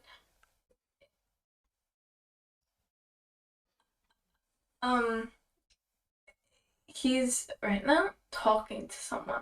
I don't know if I should. It's okay. You can bring him later, no problem. I prefer still to play with him. I don't want to play with you. Okay. Yeah. Read with me in the screen. It says, chapter 6, verse number 114. It says, no man can change his word. Word of Allah, nobody can change it. So how this Torah is changed? How those Muslims, they are saying this is a contradiction. Either we can change it or we cannot. So if our book changed, that means the Quran is a book of lies and Allah cannot be God. And Muslims are just making fun of Allah. If our book is not changed, which means this verse, the promise of Allah is true, then we have mistakes, that means this is a mistake of Allah because nobody changed it as it is. Allah sent it this way. But let this Abdul come so we can laugh. Do we have any Abdul?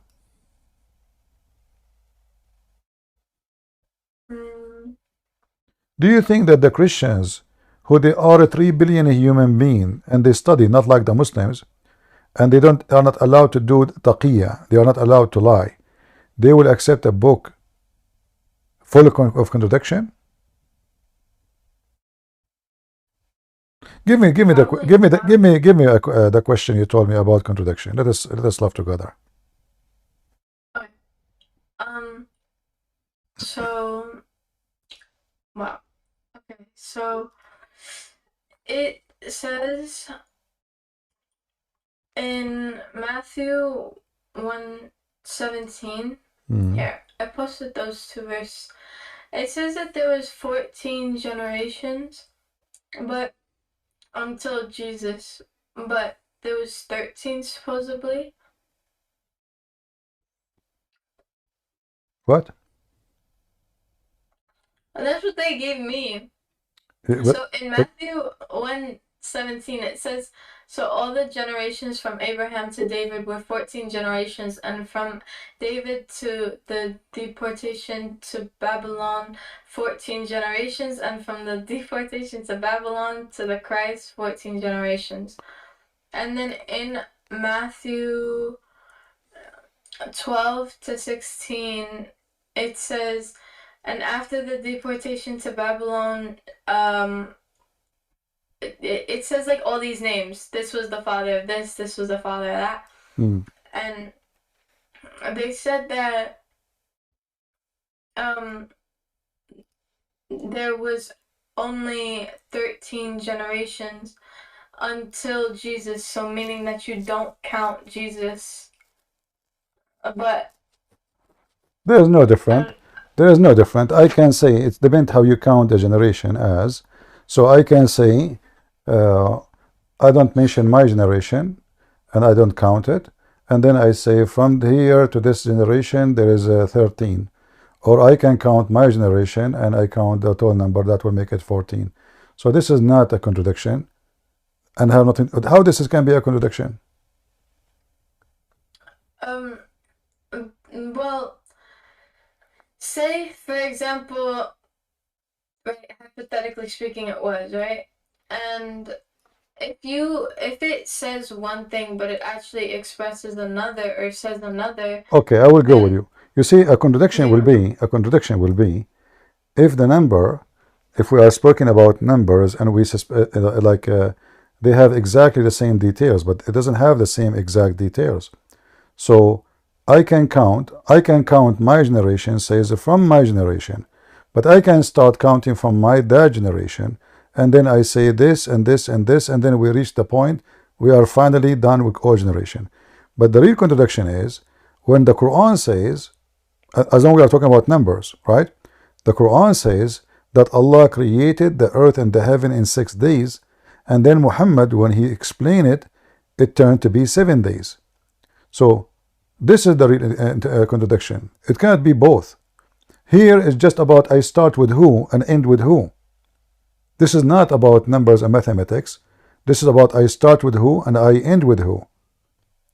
As an example, when the Muslim they says there is a king in the Old Testament, here it says he was a king at the age of etc., and here it says he was a king at the age of etc.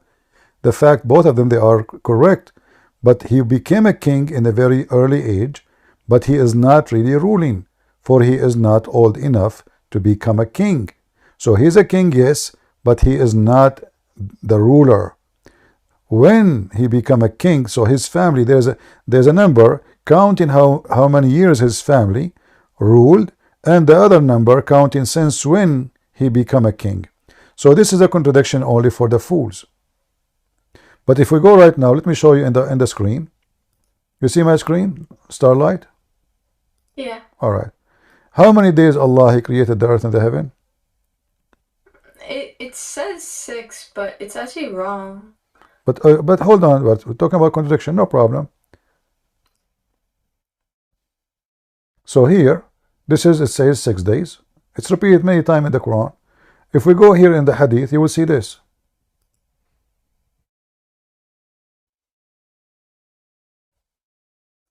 Invite the Abdul who said that to you, so we can read both Matthew and we can laugh. And then we read this. That is a clear contradiction. Muhammad, he added 1 day to the creation. So this is Sahih Muslim, this is Sahih Hadith. They cannot say this is Da'if. They cannot say this is not true. Alright? Here it says that Allah, he created the clay on Saturday. Let me zoom in. He created the clay on Saturday. He created the mountains on Sunday. He created the trees on Monday.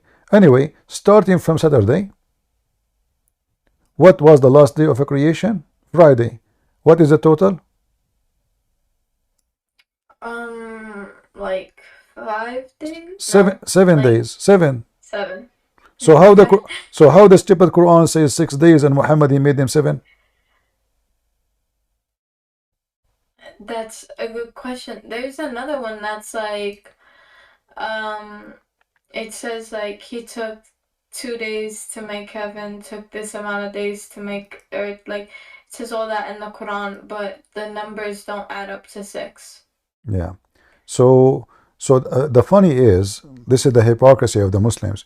They go over something in the Bible, and which is a silly accusation, is not true, when it is so clear. Here is so clear. We have a day by name: Saturday, Sunday, Monday. He named them. So there is no way to be confused. So how Muhammad is a prophet of God, yet he claimed that the creation finished in 7 days, total 7 days. Right.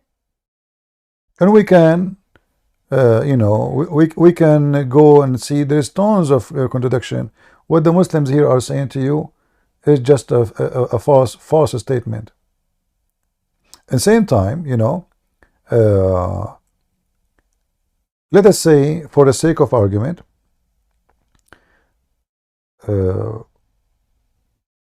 I'm counting generation, and I say here they are 13, and there I say is 14. Is that a mistake of God? If this is a mistake, I feel like it's certainly like if there's actually like 13 and you put down 14, I feel like it's like a miscalculation. okay, but It's is that just there. okay? But you see, even if this is true, which is not, even if that's true, this is if it's a mistake. Well, the one is talking here is not God yet. This is not God. They are talking about the generation. It's a presentation of who is Jesus. So let us say, for the sake of argument, there was one generation missing, which is not true. Still, that will not affect the Bible, that Jesus is God and Jesus died in the cross. So if I say there's 13 or there's 14 or even 16, is that will change anything? Nothing. I can show you now tons of reference of Muslims claiming about Muhammad. He is the sons of Ishmael, but each one of them he gave you different generation. Each book, they have even different names. Muhammad, he changed the name of the wife of the Pharaoh. Her name now became, according to Muhammad, Asiya, and her father is Muzahim. But according to history, her name is Nefertari, and her husband is Mr. Ramses. According to Muhammad, Ramses, his name is Pharaoh. He thinks Pharaoh is the name. What the hell? You know, I advise you, listen, there is a website made by Christians to answer every single one of those. Muslims are just copying, usually, Muslim atheist website. Each one of those, you will see that this is not really true. It's just a fabrication. Christians are people who study hard, and they are not like Muslims. Allah knows best, and don't discuss this and don't discuss that. No, they discuss, and they study, and they, you know, they are researching. We are commanded to research. We are not commanded to say, like the Quran in chapter 5 verse 101 says, ask not questions. Why ask not questions? Because if you ask questions, you will leave the faith, verse number 102 says. This is a person who don't want you to know. In the Bible it says the opposite, search the books. So if you read here, let us see. Do you see the verse? Yeah. O believers, question not concerning things which were revealed to you. So if we cannot question things revealed to us, we can question what? Things not revealed? And then verse number 2 it says, as people before you question concerning them, and then they become disbelievers.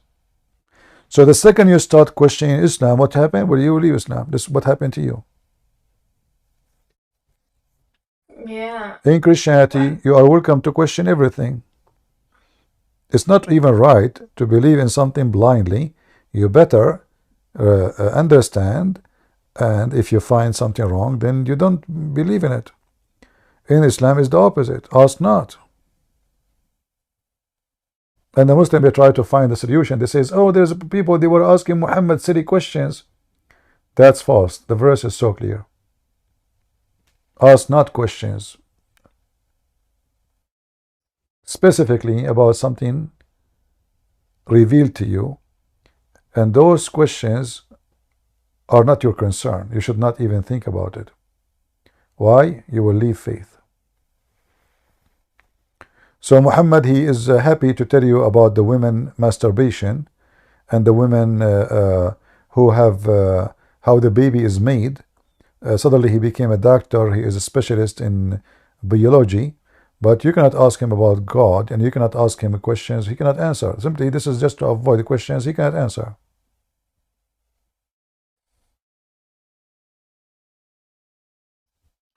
Yeah. Wait, he talks about woman masturbation? What? Yeah, you know, sorry, I should not talk about this in front of you. I forgot. Just go down, sit down. Sorry. Yeah, Muhammad, you talk about it. I heard like other things that he talks about, like that like what Aisha said in a hadith before, but I never knew that he spoke about that. And yeah, a woman, she came to Muhammad because Muhammad is Dr. Masturbation. So the woman, she came to Muhammad and she asked him. Obviously, she is not a good woman. Actually, this woman, the same woman, she offered herself to sleep with him, and she is relative to him. She is considered as his auntie. She offered himself later to sleep with him. So here, you will see it says,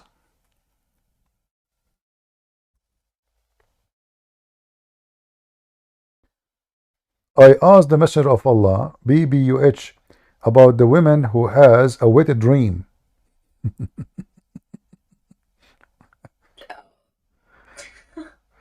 No comment. You better log off. Okay, that's it. You are done. You better go. You better go before I kick you out. what did I do? Yeah, this is not good for your age. Let's go out. I will mute you. Guys, listen to this.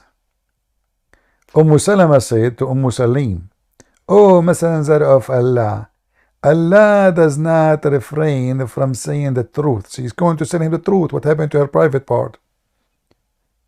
Is it obligatory for a woman to take a bath after she got nocturnal discharge?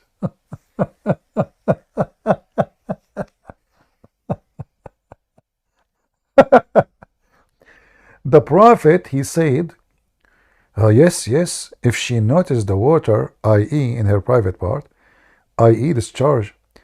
Salama, the wife of Muhammad, she smiled, she said, what? What? Do women have orgasm? And imagine, this is the wife of Muhammad.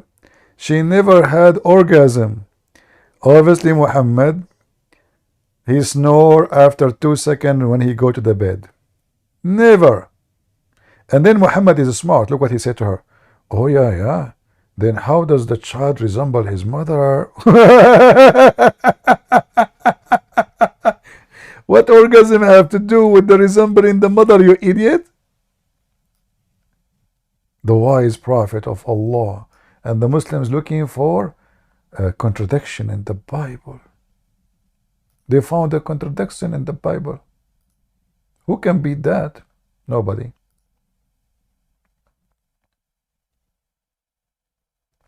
Imagine how embarrassing that somebody talking about orgasm. You know, like, I mean, let us say people who they have no shame, they talk about everything. Like, I'm sitting with my wife, you are sitting with your wife, and then the wife of the other guy, she's supposedly I'm a prophet or I'm a sheikh. She's asking me what I should do when I have orgasm. My wife, she say, what? Women have orgasm? How embarrassing to the husband to say that his wife, she never ever experienced orgasm. And then the Muslim, they say that the Prophet have the power of 40 men.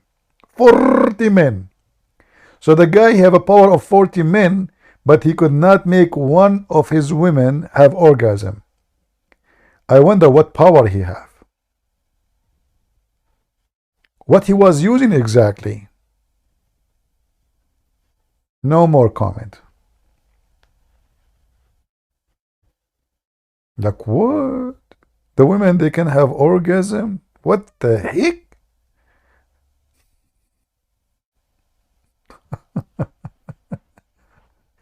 This wife, she just heard something she never heard before. Like, what?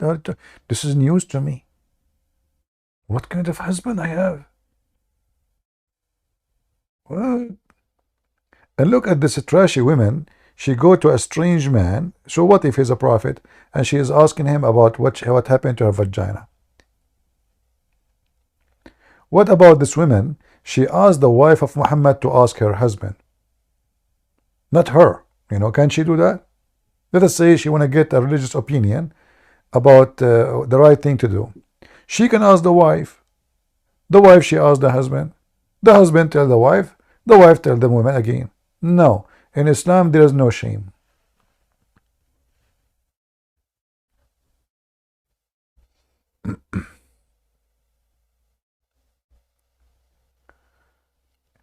Mr. Yee, I'm sweeping lies.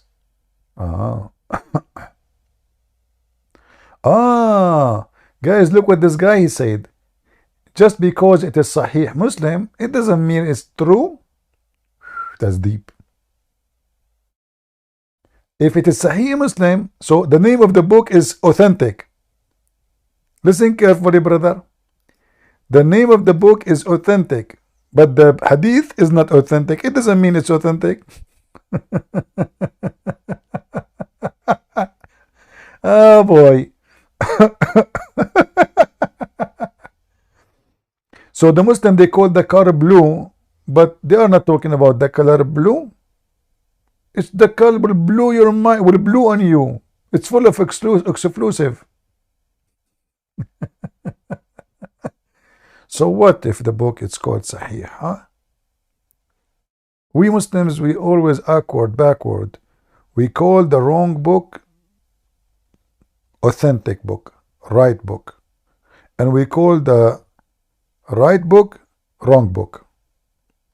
So we can, like, this is like me. Those guys, they think like me. If you go to my kitchen, I wrote over the sugar jar salt. Anyone knows why? Who knows why? Why I write sugar over the salt jar? You guys have no idea, don't you?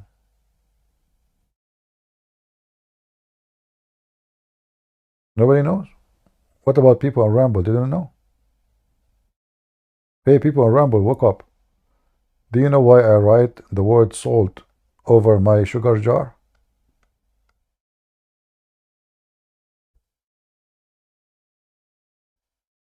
Why? To have a laugh? No. To wake up? What? No. To deceive the ants. Like, hello? Don't you know that the ants, according to the Quran, they are educated? The ant, even she knew the name of Sulaiman. So obviously they can read. So when the ant come to my kitchen, they go in the shelves, they look. This one say sugar. Ah, yummy, yummy. They climb. Oops, it is salty. His sugar is bad. It's damaged. Let us leave this house. So you have to be smart. You have to be creative. Listen, especially since Muhammad, he obviously he made it clear that the ant, she knew the name. How the ant she knew the name of Sulaiman? Maybe he have a tag on his chest. It says Prophet Solomon. That you have a nice cockroaches. Be careful, Starlight. There's many here. They get disgusted from cockroaches. You have to be smart. I mean, come on. You have to trick the ants. You know. Yeah.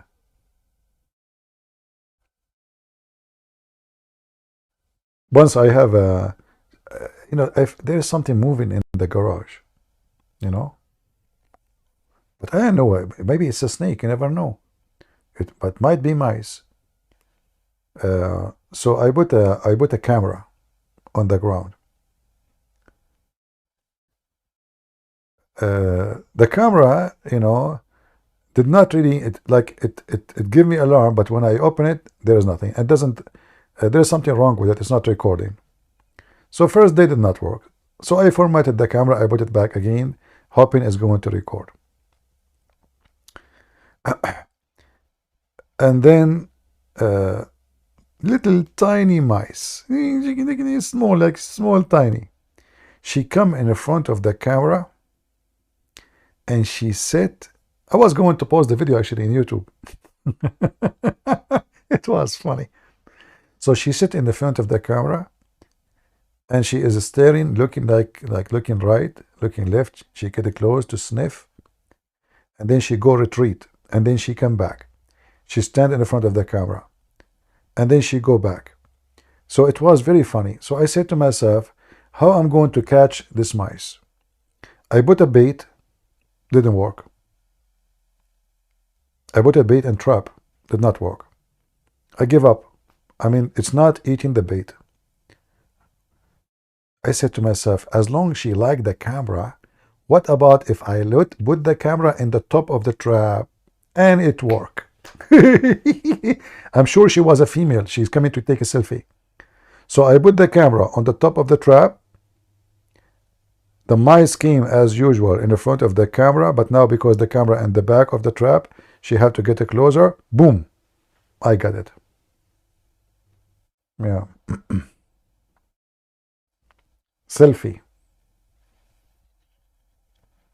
She was exploring the gadget, doing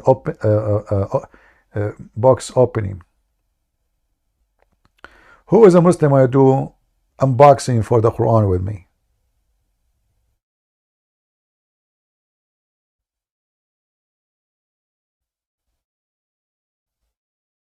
Any Muslim want to do unboxing for the Quran with me?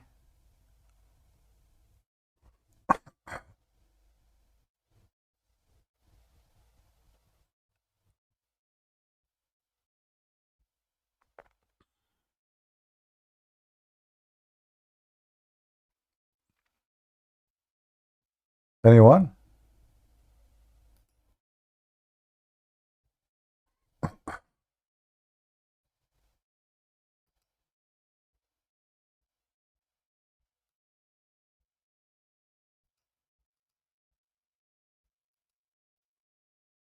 How many hours I'm talking today?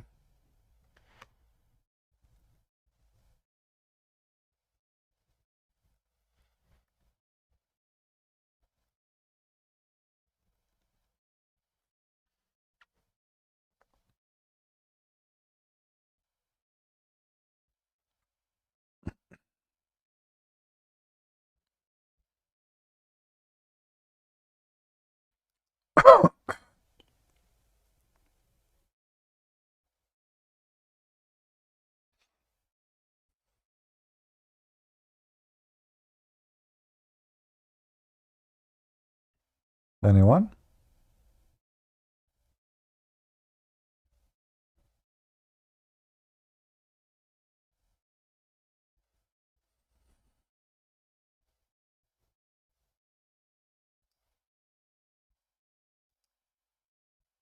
Quran unboxing challenge. Who want to do it with me?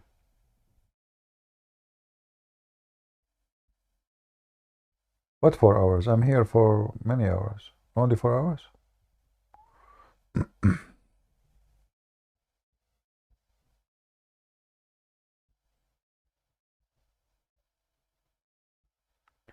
It's time for CP to leave?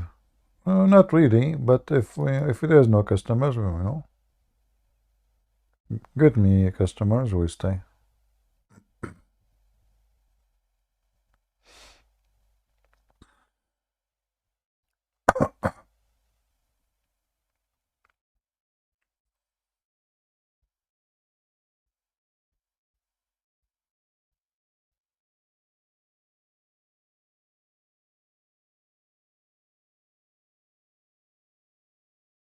Hello, Stevie.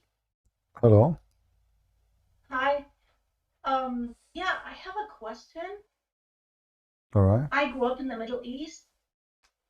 I never heard of Muslims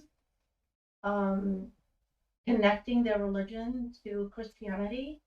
I'm Christian, by the way, just in case if you didn't notice the photo of the Bible. But yeah, when did they start? Because you've been doing this for years. So I never heard them say that that they believed in Jesus and Jesus was a Muslim. All these things are like mind blowing. How did it all start and when did it start? You are saying when they start saying they believe in Jesus as a prophet? Like saying, yeah, like the Quran Quran is like, oh yeah, we have the same God. Yeah, you see, the in the Middle East, because they do not need your approval as a minority Christians, so they do not need to mention those things. But here they have to, you know, to clean the shoes of the Western, to say to them, oh, we believe in the same God. Allah is not the moon God. This is why they try to focus in saying we have the same God. Otherwise, in the Middle East, they don't need that. You know. That's a good explanation, because I was just mind blowing. Like, this whole star, like, yeah, there's like no like day and night difference between our God, our holy God, and their crazy, filthy Allah. So I'm like, how did they guys, even this woman she insulted Allah. Do you know what will happen to you now? Do you know what happened to me after I insulted Allah first time? I will tell you. I will tell you what happened to me right away after I insulted Allah. I woke up. I went to the mirror. I look like Christian Prince. Oh God! I said, what I did to myself. I look now like CP. Oh man, what happened? You know, like, you know, okay, please, you know, like I ask Allah for forgive me, and then He forgive me, you know, and then I look at the mirror. I still look like a Christian Prince. Like, what the heck? So I said, okay, you know what? This is serious now. It looked like if you forgive me or not, still I will look like CP. oh my gosh, I gotta look in the mirror. Yeah, so you might go to the mirror now and you will find that you look like yourself. You are just being punished. Don't you know the guy? Sorry, you are lady. Just log off because you are a lady. I don't want to talk to you about this topic. After you log off, go to the chat. Okay. Go to the chat. So guys, there's a guy. He made a fun of the miswak. Anyone knows what miswak is? You know what miswak, right? Miswak is a root of a tree. Muhammad, he used to beat the camel with it, and he put the end of it in his mouth. So there is a Muslim. He don't believe in Islam no more.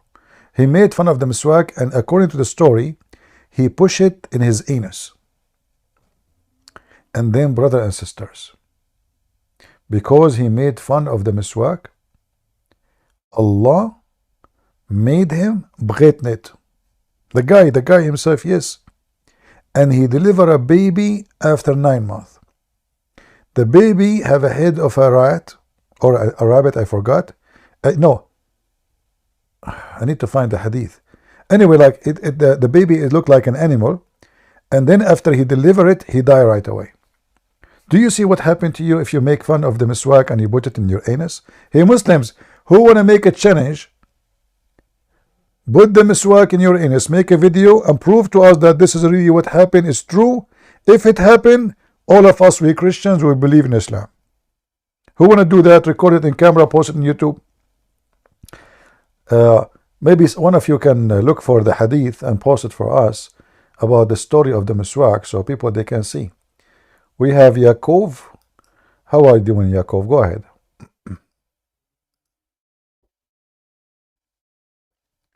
Are there Yaakov?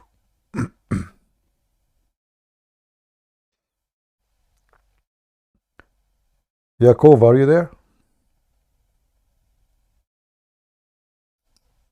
Okay, Yaakov, should I send you out? You know, free shipping? What happened? Are you taking a nap? Okay. Thank you. Anyone found he found the story of the miswak? What do you want, Starlight? Why you are back? Christian Prince, meet my brother. He's more educated on Islam. He is educated? How you doing? I'm good. How about you? I'm fine. So you are a Muslim and you are educated about Islam? Yes. That's I am a Muslim. That's wonderful. What do you like to share with us about Islam? Why you are a Muslim? I am a Muslim because, well, I feel as though it is the truth and it is the right religion. How you know that it is the truth? Well, because in Islam, our book has never been touched, has never been altered, and it's been the same since, day one. and everything in it I agree with. All right.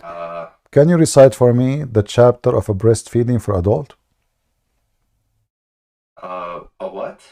The chapter of a breastfeeding for adult. Which chapter is that? Well, he said, you told me he's educated, so what are you talking about? Don't. Your brother is a nice guy. He's welcome, by the way. What's your name, my friend? You could call me Ken. Ken. Okay, Ken. You see, the purpose of our conversation, I'm not trying to make fun of you, please. I'm just trying to find out really what do you know and how much correct what you know. So anything I say, that the purpose is not to insult you. Is that okay? Yeah. All right. So I don't take offense anyways. all right. No, I'm not here to offend you. You know, I'm here to talk to you. So according to Aisha, I don't know if you can see in the chat, somebody already posted the hadith. So according to Aisha, I will show it in the screen too. There was Quran under the bed of Aisha. And then when the Prophet he died, a goat ate it.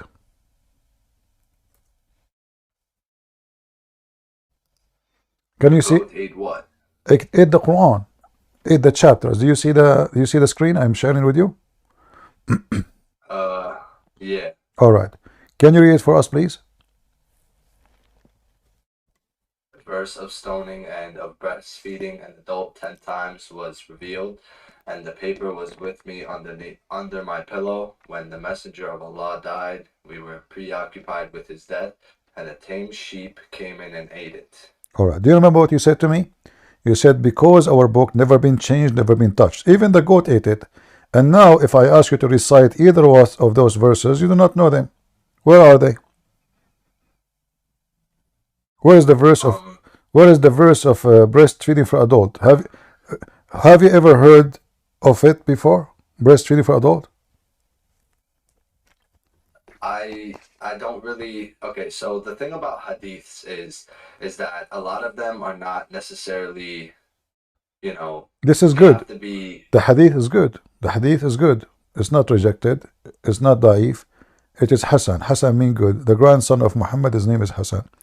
So it's good, very good. So this is what happened. Okay, forget about the hadith. Then recite for me the verse. Where is the verses of a breastfeeding for adult? 10 times. And where is the verses of stoning to death? I personally do not know. See, so what you said to me when you start talking about our book is not changed, our book is not etc. That's not true. Yeah, but a goat eating it is not necessarily the book being changed. It's changed because now there is verses are missing. There's verses are missing. Secondly, we have tons of changes. As an example, even your prophet, he said that Allah he sent him the Quran in 7 reading.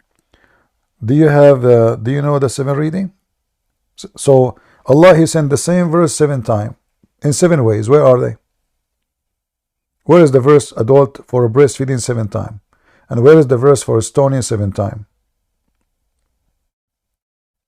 I do not know. I'm not that far into All right. it. So the first one, the reasoning that our God did not change. I have books. I wrote many books. Nobody can change them. I challenge anyone to change them. Doesn't make me God. Same time, the claim of not being changed. Well, isn't it you Muslim? You say that the Bible, which sent by Allah, changed. So how nobody can change the book of Allah, and then the book of Allah, which is the Torah and the Gospel of Isa, you Muslim you claim is changed. So either nobody can change the book of Allah, or anyone can change the book of Allah. Like, do Allah like the Quran more than the Gospel? Is that the case? He's loyal for a book, he don't like the other book, but yet both are his books. In the front of us here it says, Gabriel he taught me to recite in one mood. Actually there's more than this hadith. All of them they confirm that Muhammad he did not like and he don't accept to receive one Quran. So he keep asking Allah for more because his people they cannot handle one Quran. So what is the other Qurans? And to prove that the other Quran doesn't exist, okay, which Quran have the breastfeeding for adult? The goat, she ate one Quran. How the verse disappear from all the other 7 Quran?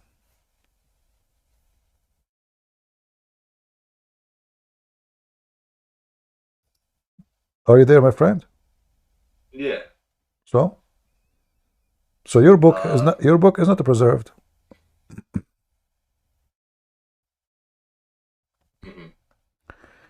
And give me other reason. You said to me, my book teaching the truth. What does that mean?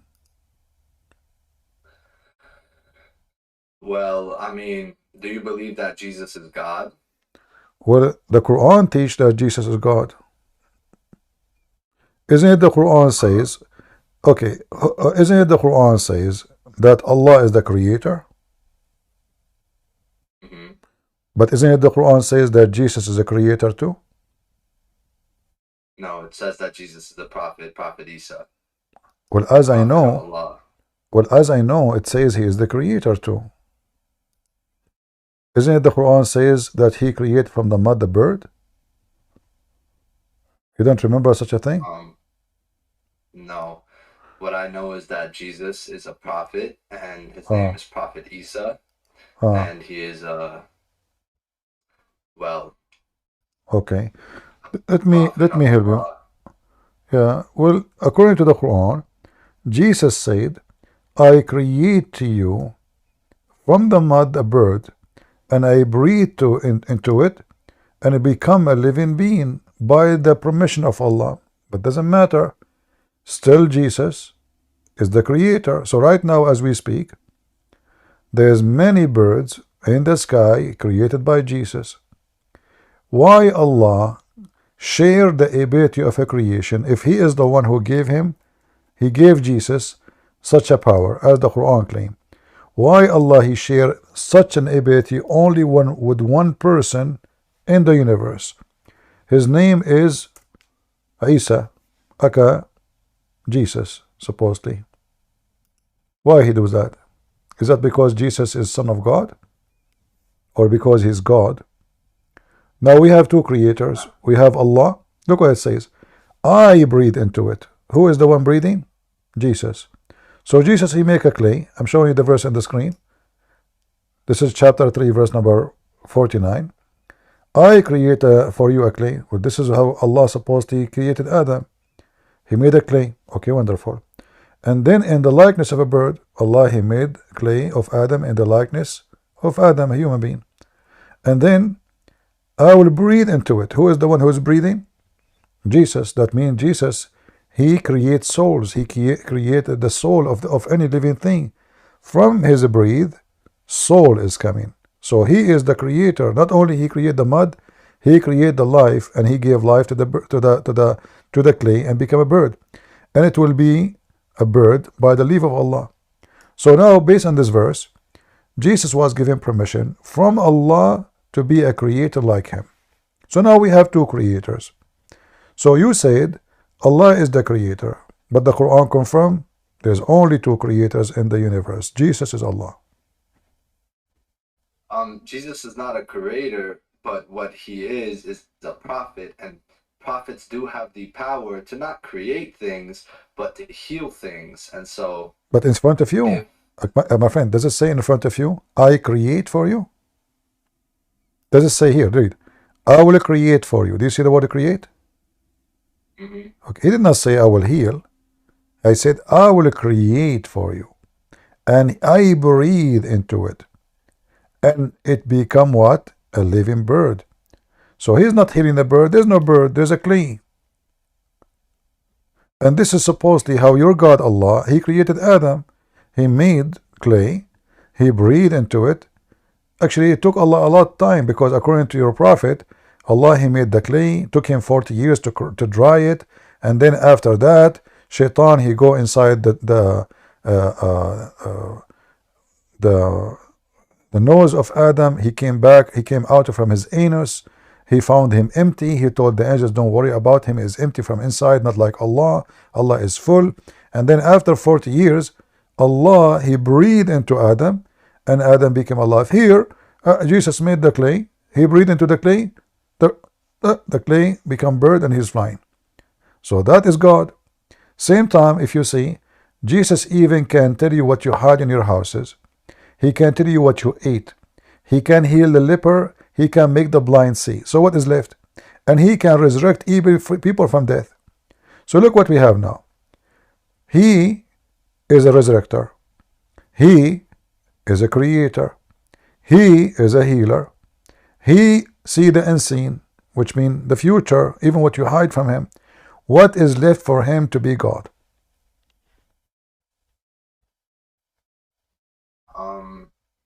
Well, the fact that he's not God.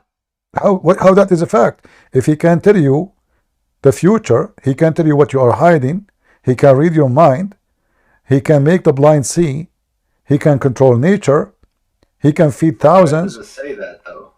It's in front of you. It says, read with me carefully, my friend. Read me carefully. I heal also the blind and the leper, and bring to life the dead. Do you see it? So he created, and even if you die, the Messiah can resurrect you. Why? What is the reason? There is no prophet in Islam can do any of this. Give me the name of the prophet in Islam, he made the blind see. Give me the name of the prophet of Islam, he can make the dead come back to life. Give me the name of the prophet of Islam, he can read the future and see your mind. Give me the prophet of Islam, he can create from the mother bird. Do you know anyone besides Jesus? No. No. If there is anyone beside Jesus, he have no father, and he's born between all mankind.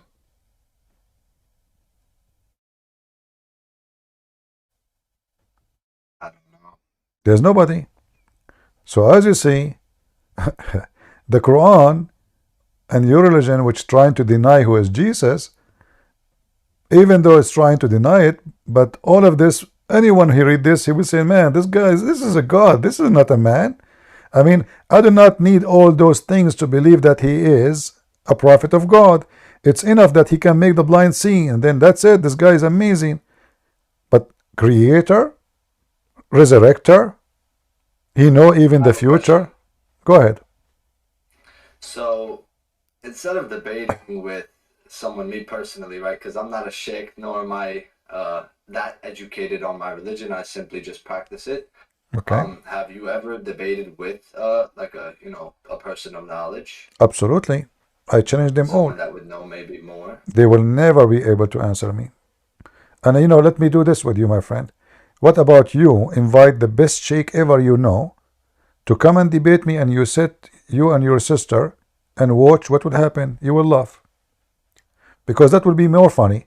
At least you are honest. You say, I don't know. So I have respect for that, and I cannot ask you for more. But a sheikh who claimed he have a lot of knowledge and he make living from it, that he knows Islam, and then he will come here, he's unable to answer anything, then that will make him look so bad. So I offer you, actually, I beg you, if you can invite the biggest one you can imagine to come and talk to me. I will be so happy to have him. And I promise you, I will speak to him with a lot of respect. The same I'm talking to you now. Did I offend you in anything? No. Okay. So you can invite anyone. Just tell me, this is a sheikh, etc. He's coming anytime. I did not even need. I did not need to prepare. Like now, if you have somebody, you can call him right now. Do you have any friends? He's a sheikh, big sheikh. Not necessarily, but I do know a couple. All right, sound good. Not necessarily. Can you call them right now? Maybe they can join us and have a good time together. That's the thing. I don't actually have their I don't talk to them personally. All right. Are you there? I lost your voice.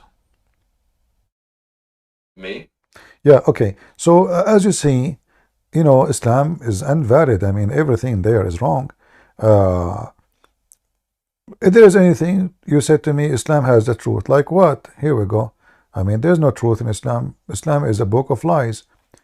As an example, who is the one who deceives people, Shaitan or Allah? Shaitan. The Quran says Allah. In fact, the Quran says that Allah, he deceived Shaitan to make him Shaitan. Is that correct? No. What had happened was that Iblis, he was told to prostrate to Allah and he refused, so therefore Allah cursed him. No, that's not what happened. Read with me. I will show you. Actually, that story even is more funny. If you go to chapter 7, verse number 16, it says, because you deceive me, I will deceive them. This is the Muslim translation. Chapter 7, verse 16. Do you see it? He said, now, for thee, perverting me, I shall surely set an ambush for them. Who is the one made Shaitan pervert? Allah. And this is in many places in the Quran. So Shaitan, in fact, Shaitan, he worship Allah and he is a good Muslim. He is just doing his job. Chapter 15, verse number 39. You will see here Shaitan worshipping Allah and he called him my God. So he said, who? Shaitan. Chapter again, 15, 39. My Lord, for thee perverting me, I shall deck all fear on them, to them, in earth, and shall I pervert them altogether. So who is the one who made Shaitan Shaitan? Allah. And as you see, Shaitan, he worship Allah, he obey Allah, he call him my Lord. Allah, he said, okay, good, I like that, except those of my servant, you have no authority over them. So Allah gave him permission. But this verse proved to us that Islam is false. Why? Because Shaitan is a victim of Allah. Number 2, chapter 15, verse 40 says, except my servant, you have no authority over them. But Muhammad, he received satanic verses. So if the good servant, the devoted servant, Shaitan cannot deceive them. So how Muhammad was deceived by Shaitan?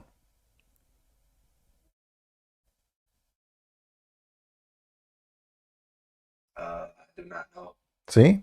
So when you say to me, we have the truth, you know, my friend, this is a book of fiction and contradiction, science mistake, historic mistakes, grammar mistakes, Arabic mistakes.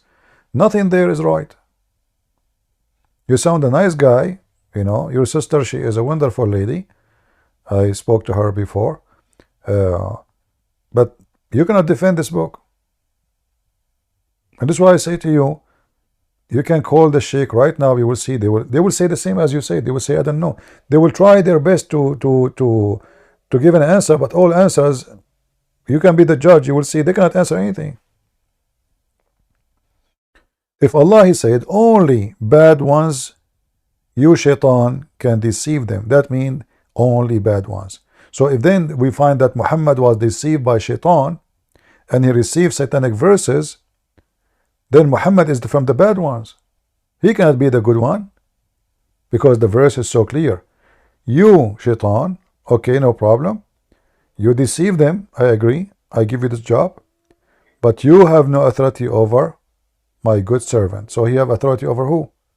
The bad, the ugly, the evil.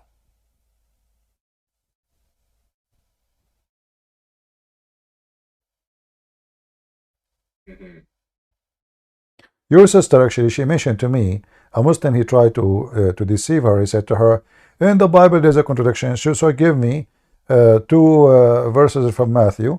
Says there is, here it says 13, here it says 14. In fact, it's if you go there, you will see that the numbers are 14, they are not 13.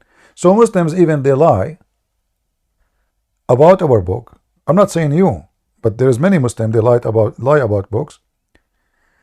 And yet when you ask him about their books, who they claim to be perfect, they can't answer anything.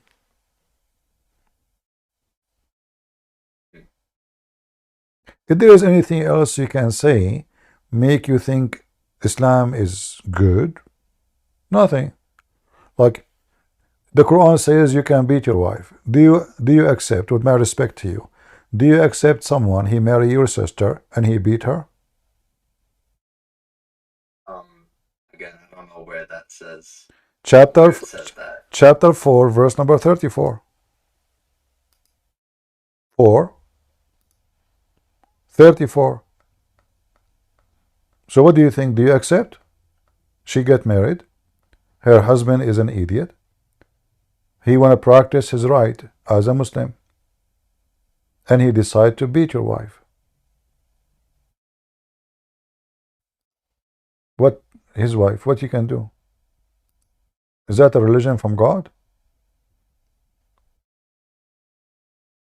In America, if you live in America, if you beat a dog, you go to jail. Correct?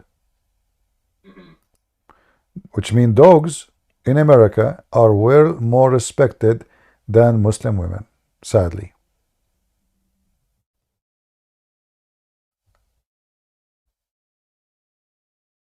How that can be from God? If I beat my wife, is that will make my family a better family? Is that going to make my wife love me and respect me? Or hate me and maybe even cheat on me as soon as I leave the house? How beating women can be a command from God, and how that can fix a family?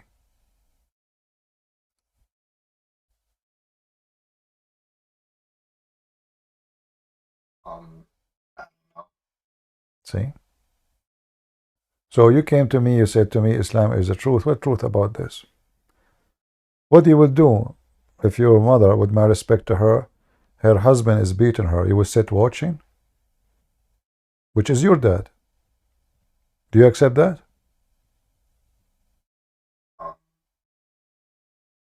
I don't know. See, my friend, no, you know.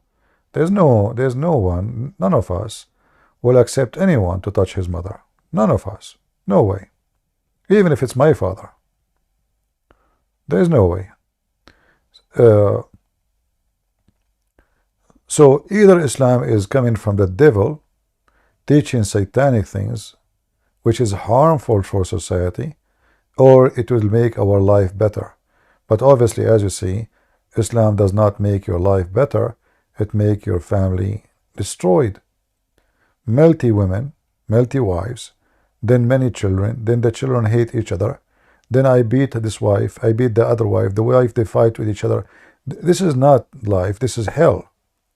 So Islam does not make a better society, Islam corrupt the society. Muhammad said, a man he can lie to his wife, the wife she can lie to her husband. How and why a man he will marry in Islam if his wife she can lie to you? How I can trust? I will never bring a woman to my house to have my name, my honor, and she's allowed to lie to me. And why a woman will marry a man? He's lying to her. And he can lie even about marrying other women. So he goes sleep around. Supposedly this is a new marriage, second marriage, third marriage, and she is the last one to know. And according to Islam, she have no right even to ask. Muhammad said, no man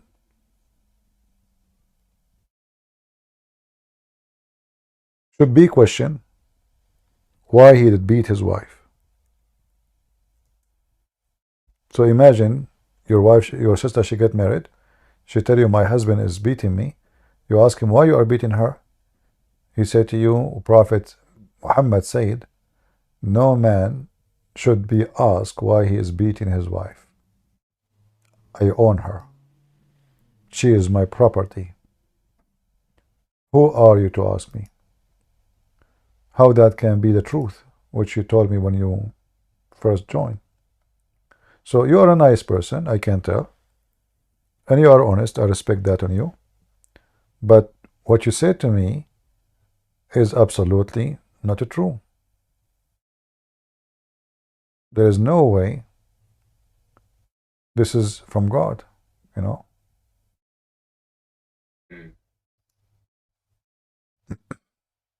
If there is anything you think will make you stay as a Muslim, give me something strong. Forget about everything I say to you. Maybe there is something will make Islam look better for you. from my own personal experience, I don't know how to say this. So like everyone has their ups and downs in life, correct? We're talking about God, my friend. There's no I know. Yeah. I know, that's what I'm saying. So I used to not practice any religion. I just was not religious, and I was very much having a very hard time in life. But well, when I reverted back to my religion, Islam, is when I was able to actually, find my way, and I was guided in the right path. And so that's my personal. But you are not following Islam. Do you beat your wife? No, but that's not really. Do you support lying to your wife? You see, this is if you practice, you're not practicing Islam. You said you came back to your religion, but obviously you are not practicing your religion. You just maybe do rituals, but this is not the religion. I'm not married, so I can't beat my wife. That's not existent. Okay, so are you willing to beat your wife when you get married? No. That means you are. I personally will not beat my wife. No. Okay, so are you saying the Quran is wrong in this field? No, I'm not saying that. See? I'm just saying that I beat my wife. See, so how Islam make you a better person, but you don't support the idea that beating women is bad? You just agree that beating women is okay. How that make you a better person?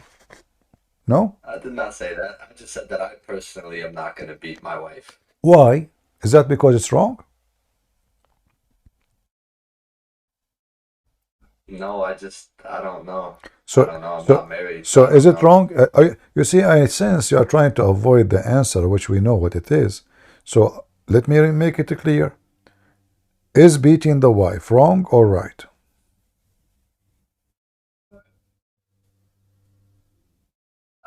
Wrong, I guess. That means you just said the Quran is wrong and you just left Islam, my friend.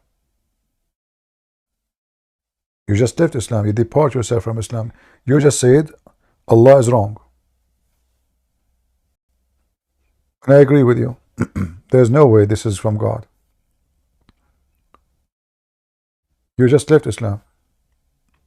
When Muhammad says the man he can lie to his wife and the wife she can lie to her husband, do you support, do you agree that your wife she can lie to you?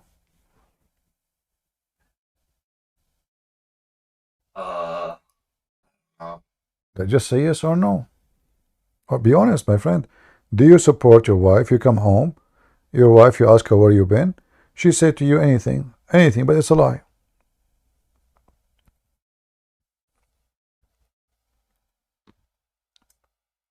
I don't know. Why? There's no way you do not know.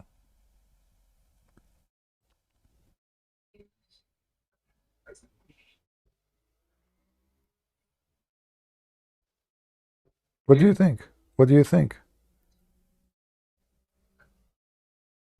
What do I think of what?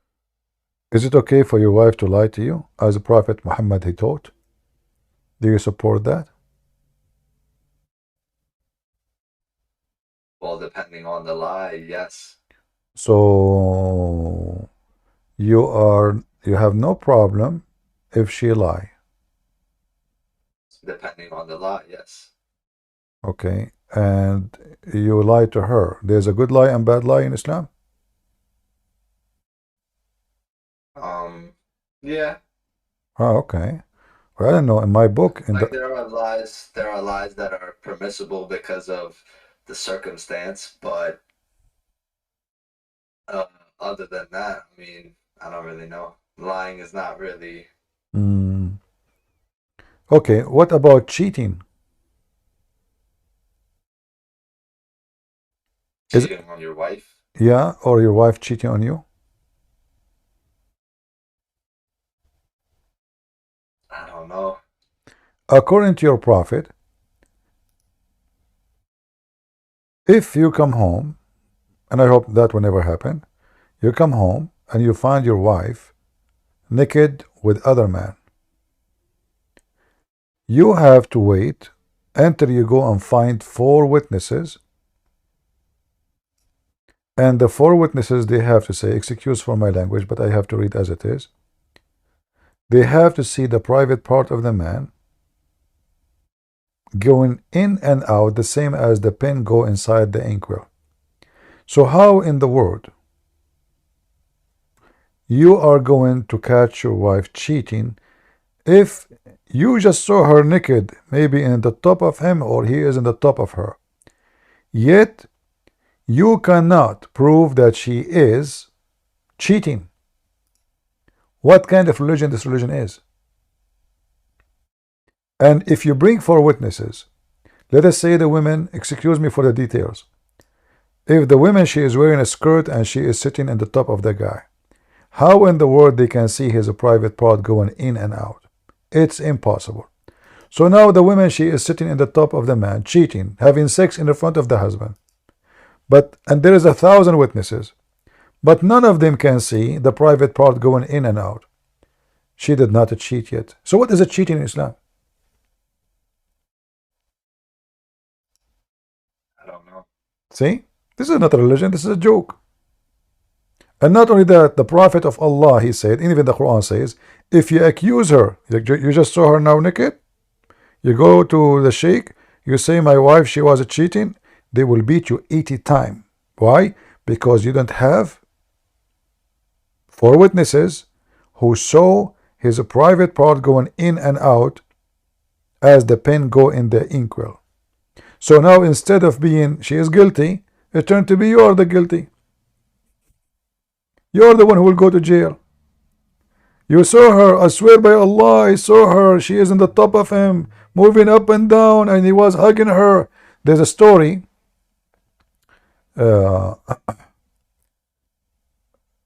If somebody can post the link, if somebody have it. 4 guys, they saw a woman committing fornication, cheating her husband. The Caliphate, he said to the first one, did you see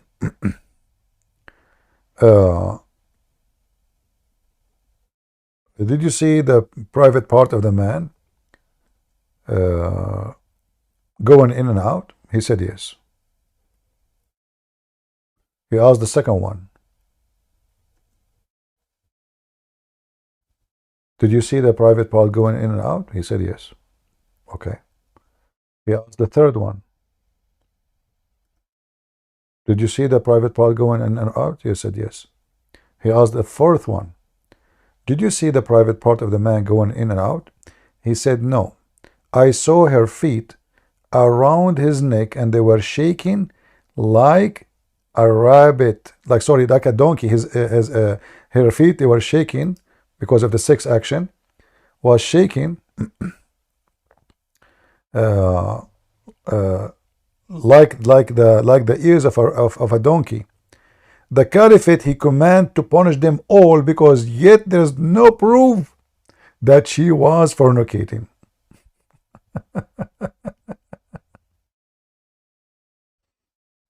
How that can be from God, my friend?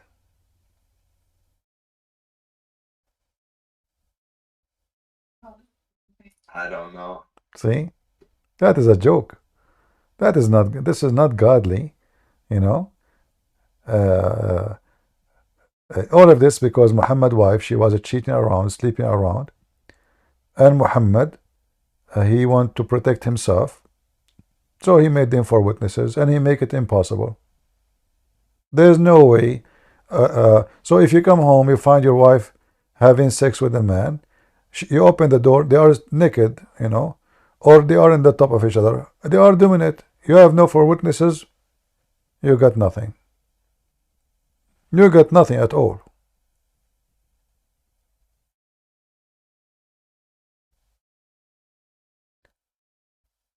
If there is anything left in Islam is good, nothing left.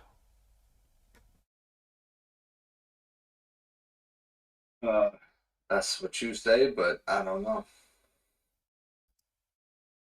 This is what I said. This is what your book says, not me. I did not say anything. Everything I say to you is from your books. Nothing I say to you is from my books. And then the Quran, scientific mistakes, historic mistakes, contradiction. It's endless. But when you came here, you said to me, the Quran teaches the truth. But do you have any education? Did you go to school? Yeah. All right. In school, what they teach you about hail? About what?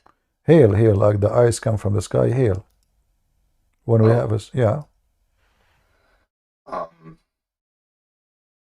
It's, yeah, like you said, ice from the sky. It's like rain, that's ice. All right. I have a friend, he told me that hail is coming from mountains in the sky. Is that true? I don't know. I don't think so. So you are saying to me my friend is an idiot? No, I didn't say that. I just don't think that that's... No, I agree with you. He's an idiot. Just say it. It's okay. No problem. No. No. But this is what the Quran is saying. According to the Quran, Allah, He sent hail down from mountains in it. How this is the truth? The God who do not know a very simple thing. How hail is made. How hail is created.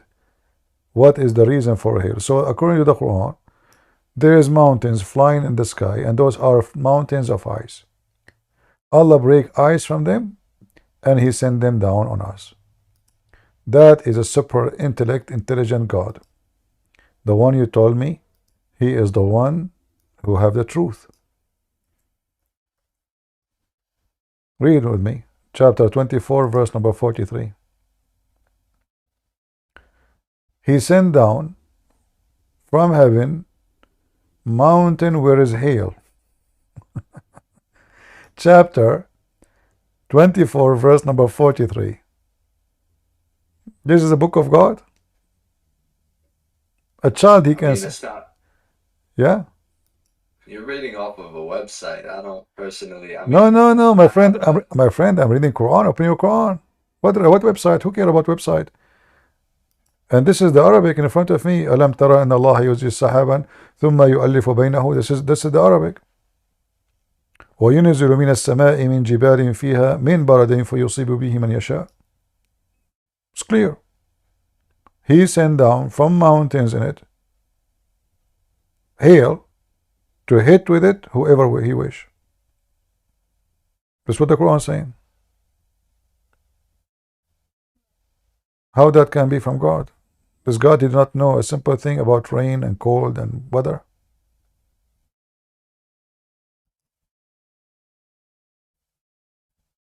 I do not know.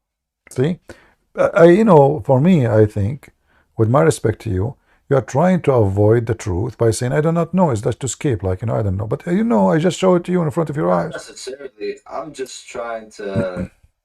I mean, again, I'm not very informed on... My friend, you do not need to be... You do not need to be informed. I just inform you. The verse in front of you. I posting my own website. This is your Muslim website. Open your Quran. You said you are religious now. So here we go. You have a Quran. I'm sure you have a Quran at home. Open it and read it. This cannot be from God. There's no way God will say such a silly thing. What? What ayah of surah? Oh no. There's no way God will say such a silly thing, my friend. This is a child in elementary school. He knew better. When I told you I have a friend, he think that hail is coming from mountains. You said to me, I don't think so. I think he's wrong. So he's wrong. It can't be both.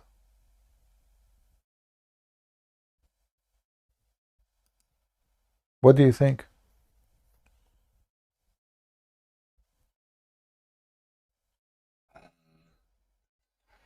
What do I think about what? Do you still believe in such a religion? I mean, full of errors and mistakes. This is the book of God. You told me my book never changed. My book have the truth. But as you see, your book is a truth free. There's no truth in the book. There's no way this is God is talking. Do you have a flying carpet at home? A flying carpet? Yeah? Yeah, I'm Aladdin. You're Aladdin? You're my cousin. I was looking for you. I was wondering, where are you, man? I was saying to myself, where I heard this voice before. Man, you took my flying carpet. I'm looking for it for the last 10th century. But do you know that the flying carpet is in the Quran? For real? Yeah, it's in the Quran. According to the Quran, Sulaiman, you have a flying carpet. He ride it in the morning, a month journey by just morning time. By noon time, a month journey. This is the book of God. You believe in a book of Mickey Mouse? You should watch Mickey Mouse. It's better than this, you know. Chapter 21, verse number 81. And you can call the Sheikh right now, the one you know. Tell me about the flying carpet of Sulaiman, brother. This flying carpet can carry 600,000 chairs, plus all the army of Sulaiman, which is 3,000 mile long. All of those in the top of the flying carpet. And not only that, Sulaiman, he don't have employees like us. He have Satan. They die for him in the ocean, brother. They bring him jewelry and rubies. I mean, this guy, he have everything. And this is the first, let us say, climate-friendly transportation in the world. The flying carpet of Sulaiman. If I open now the interpretation of the verse, you would die laughing.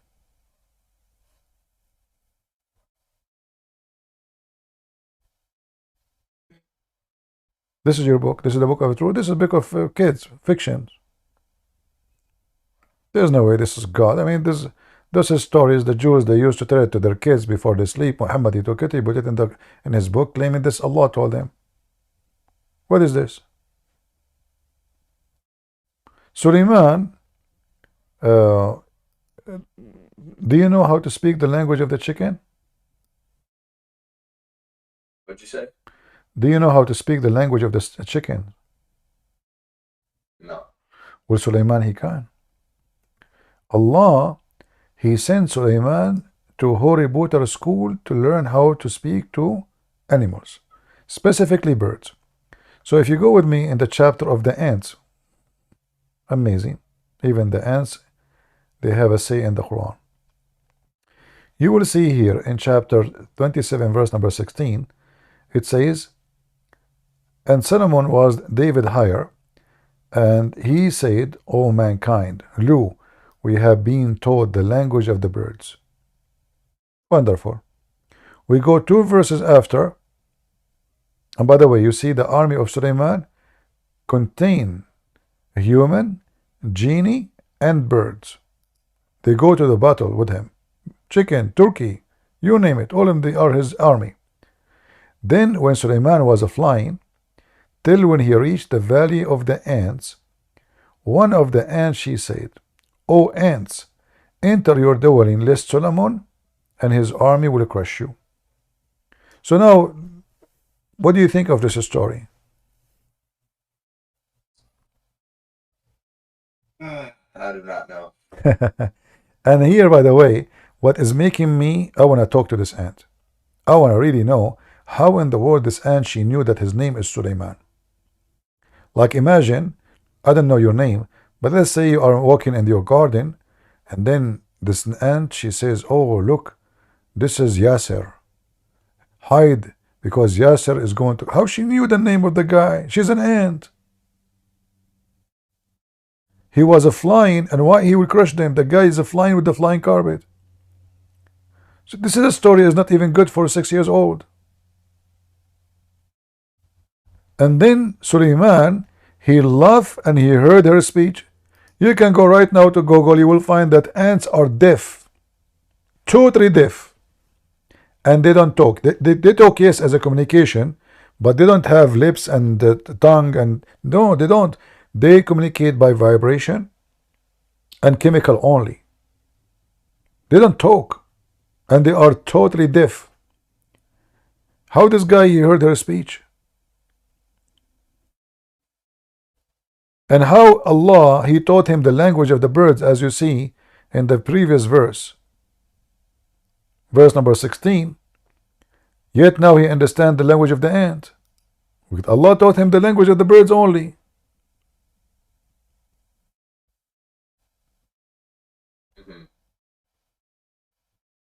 So if we want to continue, you know, Shaitan, he have sex with the wives of Sulaiman. Sulaiman, he go to the bathroom. He cannot go with the bathroom with the ring of Allah, the black magic ring. So he gave it to his wife Ajjarada, and then Shaitan, he come and he cloned the look of Sulaiman, and his wife, she said to him, oh Allah, you finished my husband your bathroom so fast. You did the poo-poo? He said, yes, give me the ring. Shaitan, he took the ring because now he looked like Sulaiman. And then he cooked Sulaiman after the palace, and now Shaitan, he started doing boom boom to the wives of Sulaiman. And then the story continue. Amazing story, beautiful, I love it. How the wives, they notice that this is cannot be Sulaiman. He look exactly the same. They notice that he is so good in bed. Like the guy don't even take a break. Like, husband, did you want to take a break? No. So they told the elders of the kingdom, we don't know what happened to our husband Sulaiman. This guy, he never have enough of boom boom. The elder, they start thinking, what? Sulaiman, he can do it like hundreds of times non-stop, and smoke is coming from it? Yes, brother. And then the Shaitan, he heard that they are discussing this, so he decided to run away with the ring, and he threw it in the ocean. And then, brother, Sulaiman, now he lost his kingdom. So he worked as a porter in the port. A fisherman, he was coming, or a guy who bought fish. And Sulaiman, he said to him, can I help you to carry it? So please, I can take home some food to my wife. I will take a fish as a return.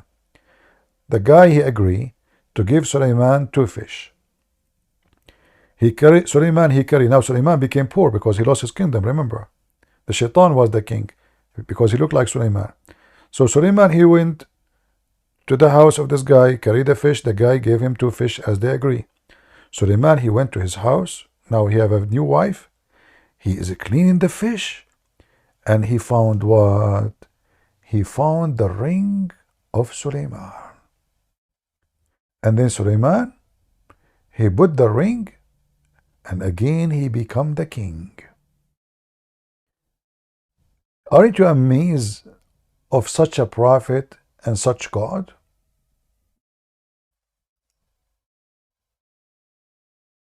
Did I make you sleep with my story? No, I'm just What do you think? Be honest. so I don't really have much to say. What do you think? Be honest with me. What do you think about this story?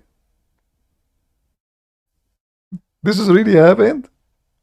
Shaitan, he was sleeping with the wives of Sulaiman because he took his ring and he looked like him. And no, the story is not over. No, the story is long. And then when Sulaiman, he became a king again, he decided to chase the Shaitan. And he went and he found him. He commanded the genie to look for him everywhere. Like he became wanted.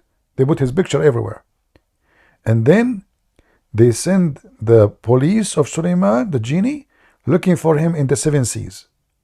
And they found him in the middle of an island in the middle of nowhere, like Hawaii. They capture him, and Sulaiman, he put him inside a rock, and he closed the rock with lead and copper. And until now, the Shaitan is missing. And I am a witness. I was there. If I am I mean, I don't know how many people will convert to Islam now after they heard this story. It is really amazing. It's so beautiful.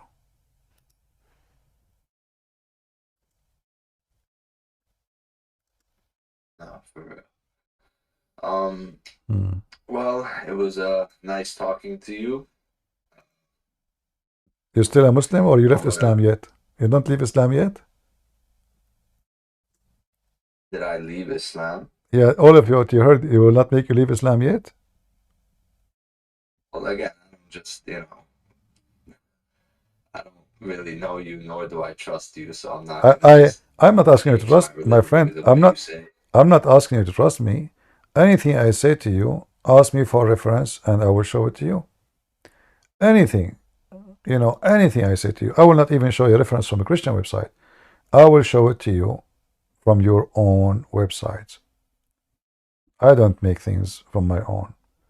I am a person very well known. I am an author of many books, and I will not, you know, ruin my reputation just to make you believe in something. That's not me. Anything I say to you, it is there. Here is a link. You can open it and read those stories, and you will die laughing. Read it before you sleep. Here we go. This is the link. Funny stories. The account of Sulaiman. It is hilarious. This cannot be from God in any way, in any mean. Even kids will not believe in it. Yeah. And this is Quran, and this is Hadith. Look, Sulaiman, he have a flying carpet made to him by the genie. And he have 3,000 chairs made of gold and silver around his pulpit, which is made of gold. At that days, Prophet used to sit on gold chairs. Yes, brother. The ulama, which mean the scholars, they used to sit in silver chair. That means I will sit in a silver chair because I'm a scholar. And then, here it says, in other tradition, narrated from blah, blah, blah, it says, that the kingdom of Sulaiman from the east to the west, it's so big, he ruled for 700 years and 7 months, and too bad he did not say 7 minutes. Every man and jinn and shaitan and devil and birds, wild animal, they were subservient to his command. And Allah gave him knowledge of each and everything in his time. Amazing and wonderful. Sulaiman's army was about 100 persanj, which is equal to 3,500 miles long. How small. Man, that is really so tiny. And now let us talk about the percentage. 25% of them, they were human.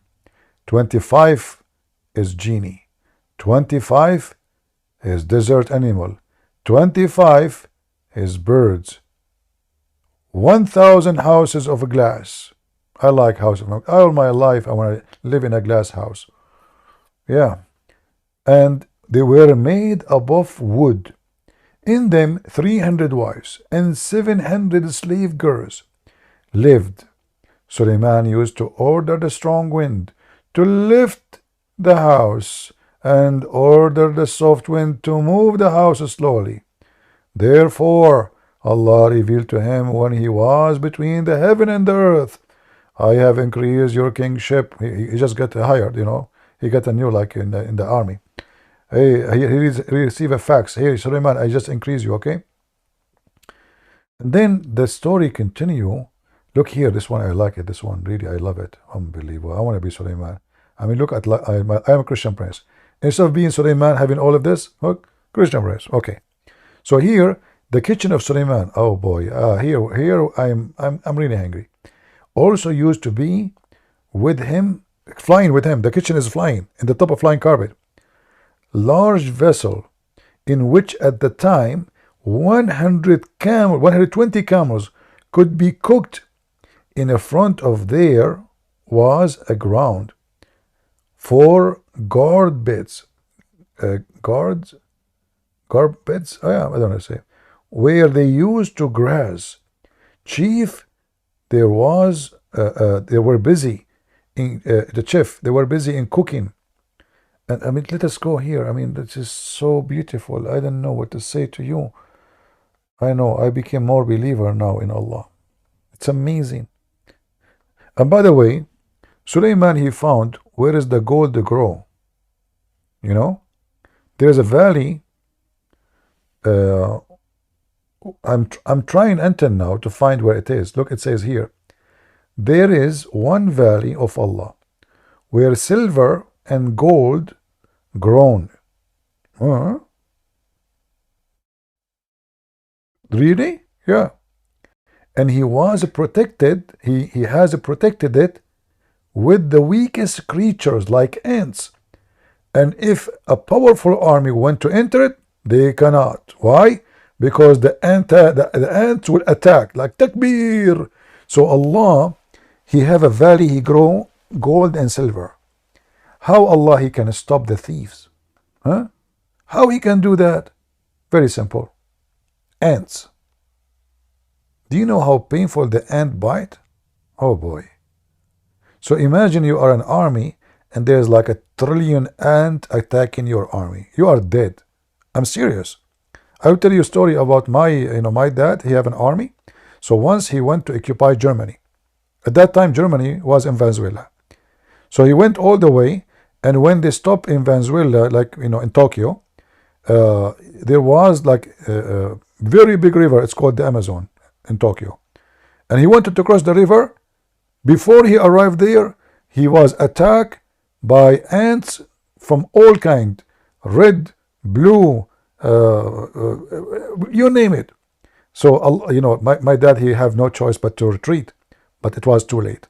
The ant ate 99.9999% of his army, and he was the only one left. This is why I'm a Christian prince. My dad is a king, but we don't have an army. I hope my story is true. As you see, I have reference. If my story is not believable, I mean, how in the world this story is believable? I don't know what to say. Still, our friend here, he thinks Islam is right. Anyway, like, well, Alfred, you are laughing. You see, guys, the people here, they are laughing at me. Shame on you. I mean, come on. I just told you a very painful story. Do you know how it feels to see your army being eaten by ants? But I have to say the truth. I mean, my God should not go there. He was greedy. He was trying to find where is the valley of gold and silver. If I go, why you don't go to the valley of Nancy Belusi, as an example? You do not need to go find gold in that river. Just open her closet. You will find all the gold there. So this is Islam. Here it says, according to reliable, I like the word reliable.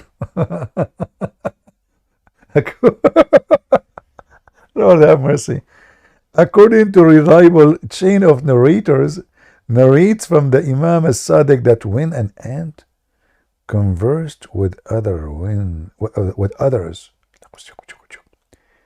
the wind took their conversation to Suleiman. At the time when he was on air, imagine you are flying on top of the carpet, and the ant is so small, so tiny, but she made a speech. The wind, brother. The wind. That's why if you are revealing a secret, top matter, even if you are in your bedroom alone, never break wind. Because guess what? You break wind, your secret will fly even to the sky. Where Suleiman, he was flying. Suleiman asked the strong wind to stop, and called out the ant. Where are you, ant? Man, terror. Put yourself in her shoes. You are an ant, and now Suleiman, he's calling you out. Scary time. I feel sorry for this ant. But hold on. This ant was a special ant. It's the one you can say to somebody, there's an ant in your pant. So when Suleiman, he asked the question, where are you?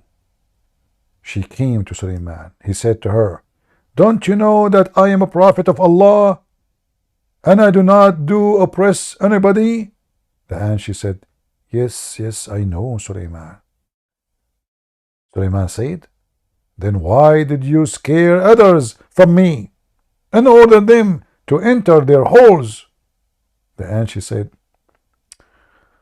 "Oh, I was scared that when their vision falls on you, they will become fascinated at the beauty of this world. Look how sexy he is." She was not afraid of anything except those ants. The second they see Sulaiman, they will start getting horny. Sulaiman, he looked at the ant and he said to her,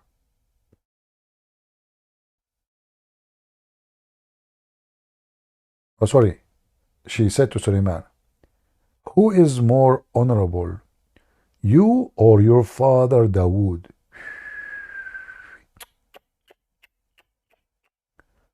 Sulaiman, he brought the ant to question her. It turned to be now the ant, she is questioning Sulaiman. Sulaiman, he says, "My father for sure. He's much more esteemed and honorable than I am." Then the ant said, "Then why it is so that your name has more alphabet than your father's name?" That is gold, man. That's gold. Unbelievable. So the longer the name, the more honorable you are. Sulaiman, look at this. Sulaiman, he became Abdul. He didn't know what to say. She put him in the corner. Sulaiman, he said, "I don't know." This is what every Muslim says to me when he comes to me. He was astonished, like, what the heck? I never thought about it. What? How in the world? This ant, she is amazing. What a beautiful ant. This is the ant you like to get married from, so you can have smart baby ants.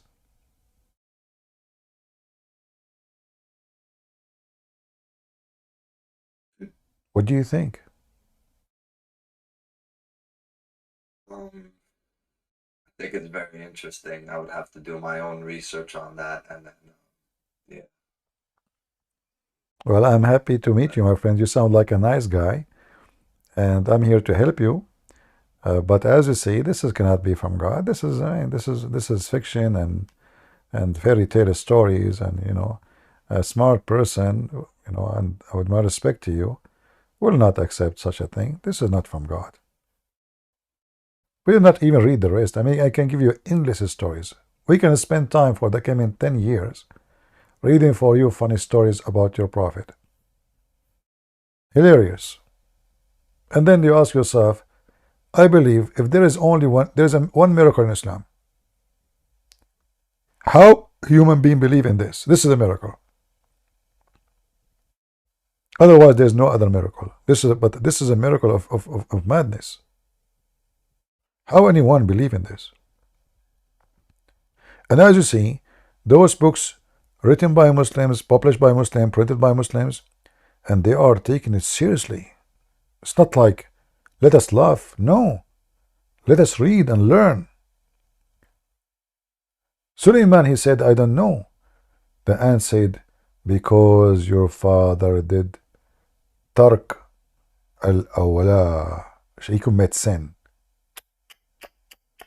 David, he did something wrong. Sulaiman is better. So Allah, he gave David higher rank. Due to that, he had injury in his heart. And we cured it with love of Allah. Look at this. The ant, she cured the injury of David. She's a doctor. This is Dr. Ant. So if we read the story, or what about I read the story for you in the same book there, that the woman, the wife of Sulaiman, she is half genie, half a human, and she killed her husband or the one who tried to rape her by her shoes. That's what I'm saying to know. I mean, think about it. Why women they wear high heels? It's obvious. So they can kill us with their shoes. She, you know, let me see if I can find. Is it the same website? I don't know. Shoes, maybe not the same website. Okay, let's see what. No, I think the same site.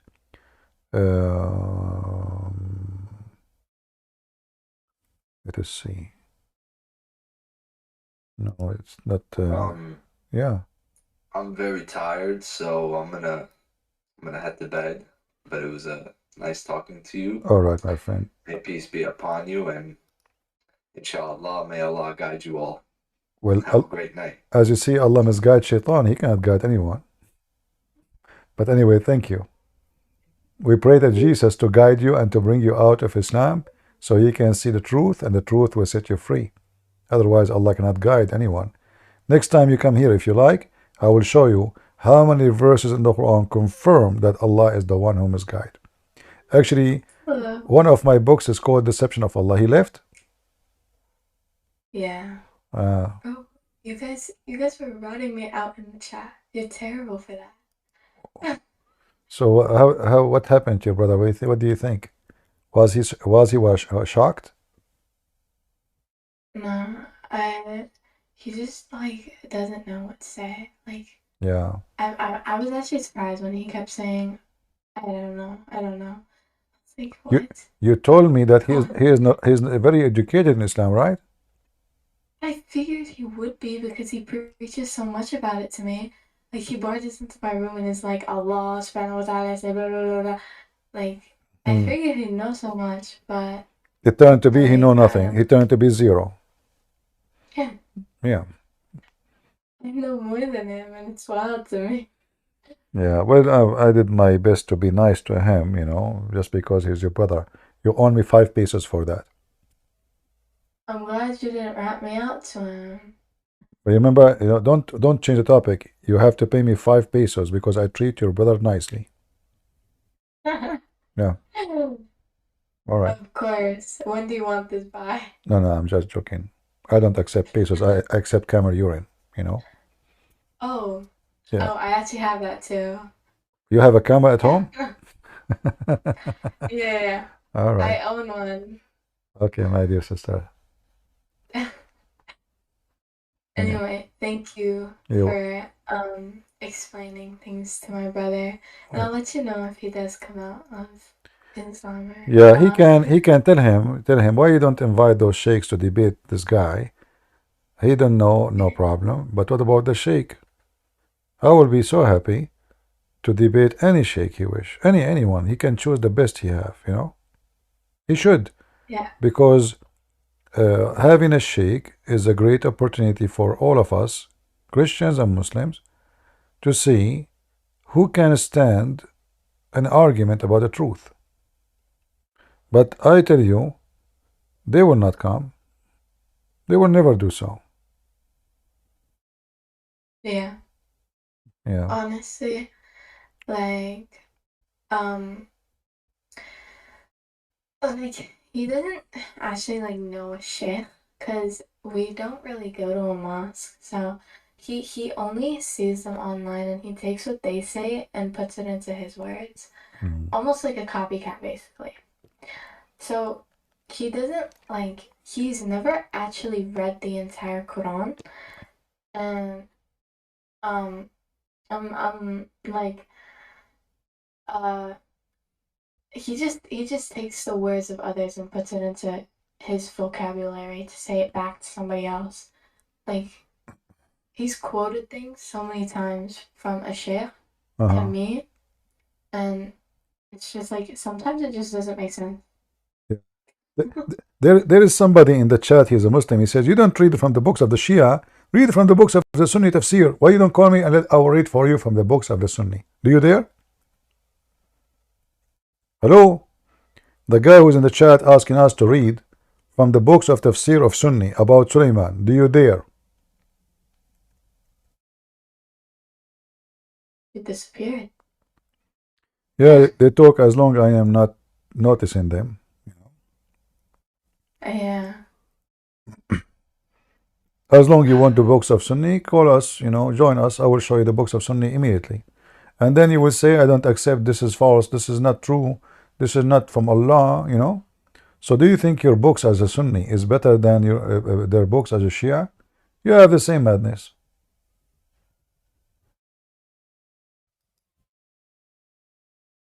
Yeah. Any Muhammadan? Any Muhammadan? By the way, I was Suleiman for a few years, but then I don't like his job. I said to myself, you know what, this is boring. Because I have a flying carpet, yes. Speak to the ants, absolutely. But there's no discord there. I said, what? So Allah, He offered me. He said, you cannot be both. Either you stay Suleiman and you are in charge of the genie and you have all those women in your bedroom. And actually, this is one of the reasons I left too. I mean, those women, they talk a lot. Imagine 700 women, all of them in my bedroom. One, she want perfume. The other one, she want clothing. The other one, she want to go home. The other one, she want to see her mom. The other one, she want to cook. I said to myself, you know what, Discord is better. At least I can give them a dot. I can mute them.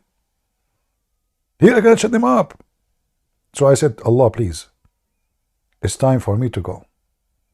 Then Allah, He said, I don't know. I mean, so who's going to hire instead of you? I said, I have a friend. He looked exactly like me. He said, really? Who created him? I said, Allah. Oh, okay. I created him? He said, yeah, so you created him. There's two of you? He said, yeah, you forgot. You left the oven for like extra few minutes. And then there's two of us. So now there is Suleiman, who looked like me. He became the king. And I am here, So we exchange. But he asked me actually to come and take his place because he's tired. He told me, I'm really tired. He don't like it.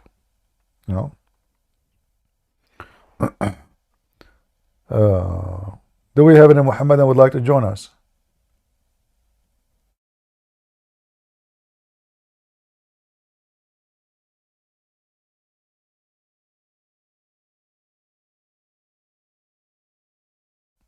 Anyone?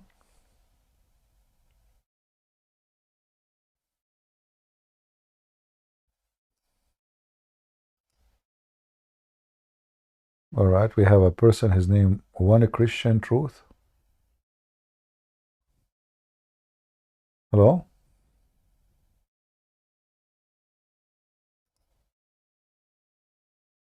Oh, he's gone. Are you there?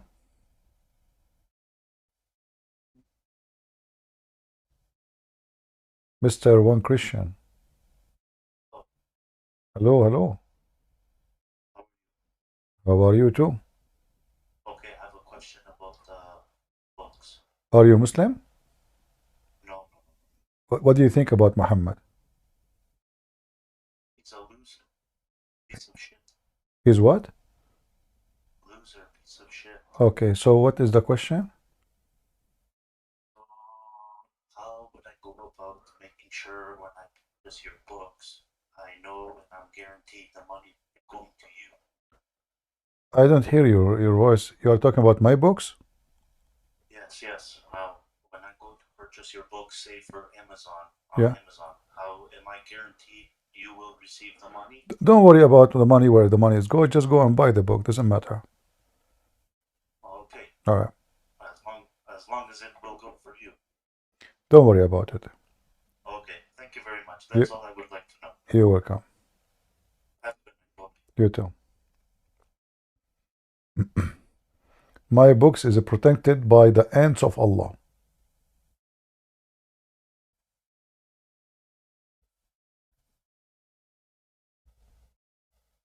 First time when I published my books, because English is not my first language, so a lady, she was telling me in the chat room, she said, CP, I got your book, I cannot put it down from my hands. And I was saying, why she can't put it down? Is that like maybe there's a, maybe the glue of the cover is like, what do you mean? I can't put it down. Oh boy, she is going to sue me now. Why you don't put it down? So it turned to be she is saying she cannot put it down, but you want to finish reading it. It's so good. And I was thinking about the glue. Unbelievable. So we have who is first, Kim? Quarrel or Davis? You can take faster, it's okay, CP. What? Talk to Yes, it's okay. Christian Prince, so I'm a believer in Christ myself, All right. and I want to know what is the best approach. Like, I'm not very knowledgeable about the Quran or Islam. I know some of it, but what would you say is the best approach for me talking to a Muslim? Because I find that I never really get anywhere with them, or at least it seems like they're very firm in their beliefs and somewhat aggressive, I would say. And I just want to pick your brain as to what you think I should learn. Well, I don't agree with you. Muslims are not very firm in their religion, even they appear to do so, or they are stubborn to, but it's the opposite. If you check right now, as an example, the numbers of how many people leave Islam, you will find the more they knew about the religion, the more they leave. But in order to, I heard that lady at my Bible study because she's from, it was either Jordan or Lebanon or something, and I was asking her about Islam. I was like, so why do people believe Islam so much? And she was like, why do people believe in Islam? Like, you tell me. It's like the stupidest religion, is what she was saying. Yeah, but anyway, in order to approach people about anything, let us say you are a person doing business, not religion. Before you do the business, you should know the business, right? Right. You don't go into business, you do not know what are you doing, then you will lose. Same in anything. So you want to talk to somebody, you said to me you do not know much about Islam. So this is a bad thing, because when he says something to you, maybe he knew about the Bible, but you do not know about his book. So how you can refute him? Most of the time, maybe 90% of my refutation is based on their book only. And this is why they fear me. Because they cannot deny their books. If I explain to them the Bible, like now, our sister here, she gave me Matthew 2 verses. And she said there is a contradiction. But if you go and read, you will find that all the names are listed exactly the same. There's no difference. But they claim there's a contradiction. So if I read once, twice, 3 times, 5 times, 6 times, still they will say there's a contradiction. But if I show them from their book, can they deny their books? They will try. But many of them, even the one who deny in the beginning, later, slowly, they leave Islam. So it's not a fast process happen. Usually people who leave Islam, they listen to me for a while. In the beginning, they get upset. In the beginning, they reject what I'm saying. In the beginning, they curse me. They get angry from me. But slowly, like a drop of water coming down from a faucet, will make a hole in the rock.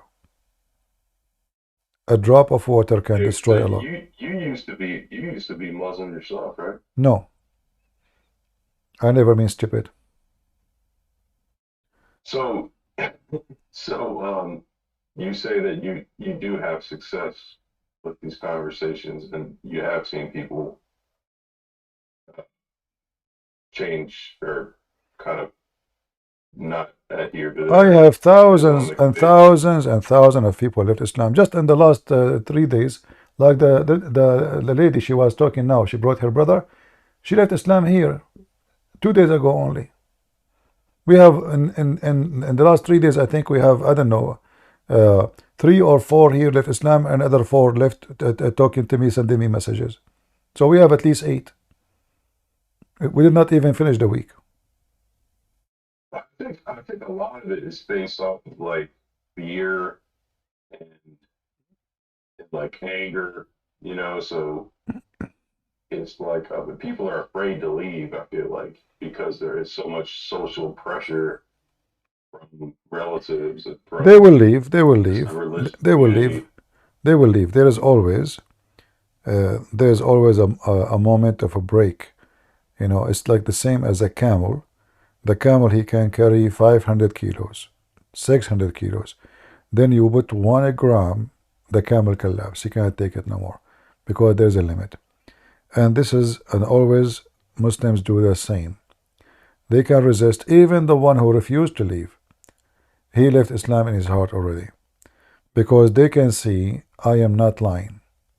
They can deny as much as they want, but I'm not lying, so they can see it. So how they can stay? They can say I am not leaving. They left Islam. Like the gentleman now, he spoke to me today. He keeps saying to me, I do not know what to say. I don't know, but you can tell his heart is changing. Yeah. You know. So what got you? What got you doing this type of apologetics? Well, Like, long time ago. What inspired you to? Long time ago, more than 20 years, when the internet started, I entered a chat room, and then I found that a bunch of people were saying that they converted to Islam. I said, what the heck? How does a stupid Western do that? This is the most stupid, funny, dummy religion. So I decide to save them. I remember I started a program, I think first in Yahoo Chat, then a program called Hear Me, then Hear Me bought by Paltalk, then YouTube, and then Discord and Rumble. So anyway, it was, you know, I was angry to see how they are fooling people, and those naive, silly Western, they have no idea. You know, sadly, I'm not trying to insult Western people, but I used to think of Western as educated, as smart, but after I came to the state, I found that Western are naive. They are very much ignorant. They do not know history. They do not know geography. They know nothing about the world. And their president, they lie to them. George Bush, he goes, says Islam is peace. Obama, he teach them about Ramadan. Biden, he quote the faith in Mohammed. So I found there's a lot of deception as a part of the culture in the West.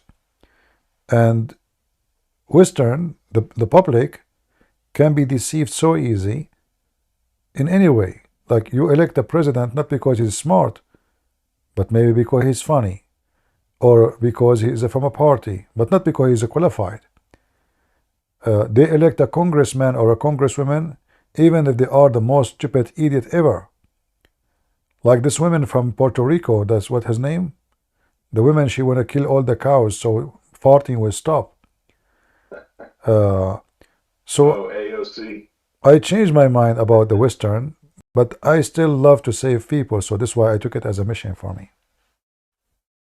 That's great, man. You're I just want to say you're inspiring to see you up here doing this.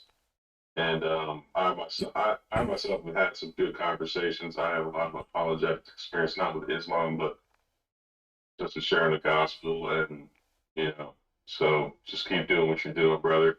Thank Appreciate you. you. I have advice for you. I don't know how you do your work, but I notice always the Christians are very kind.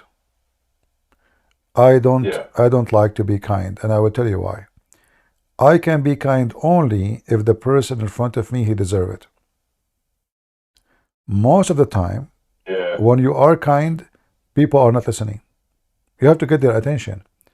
You have to be somehow rude, and this is the problem of the Christians. The second you go to that level, they say this is not a Christ-like. But the fact, Christ never was nice when he speak to the hypocrite. I definitely I push back, but I also I try to win over the person as well in the argument. But yeah, pushing back is important, because I think people get in their mind like how they have to behave as a Christian, how they like dude, just be real, be yourself.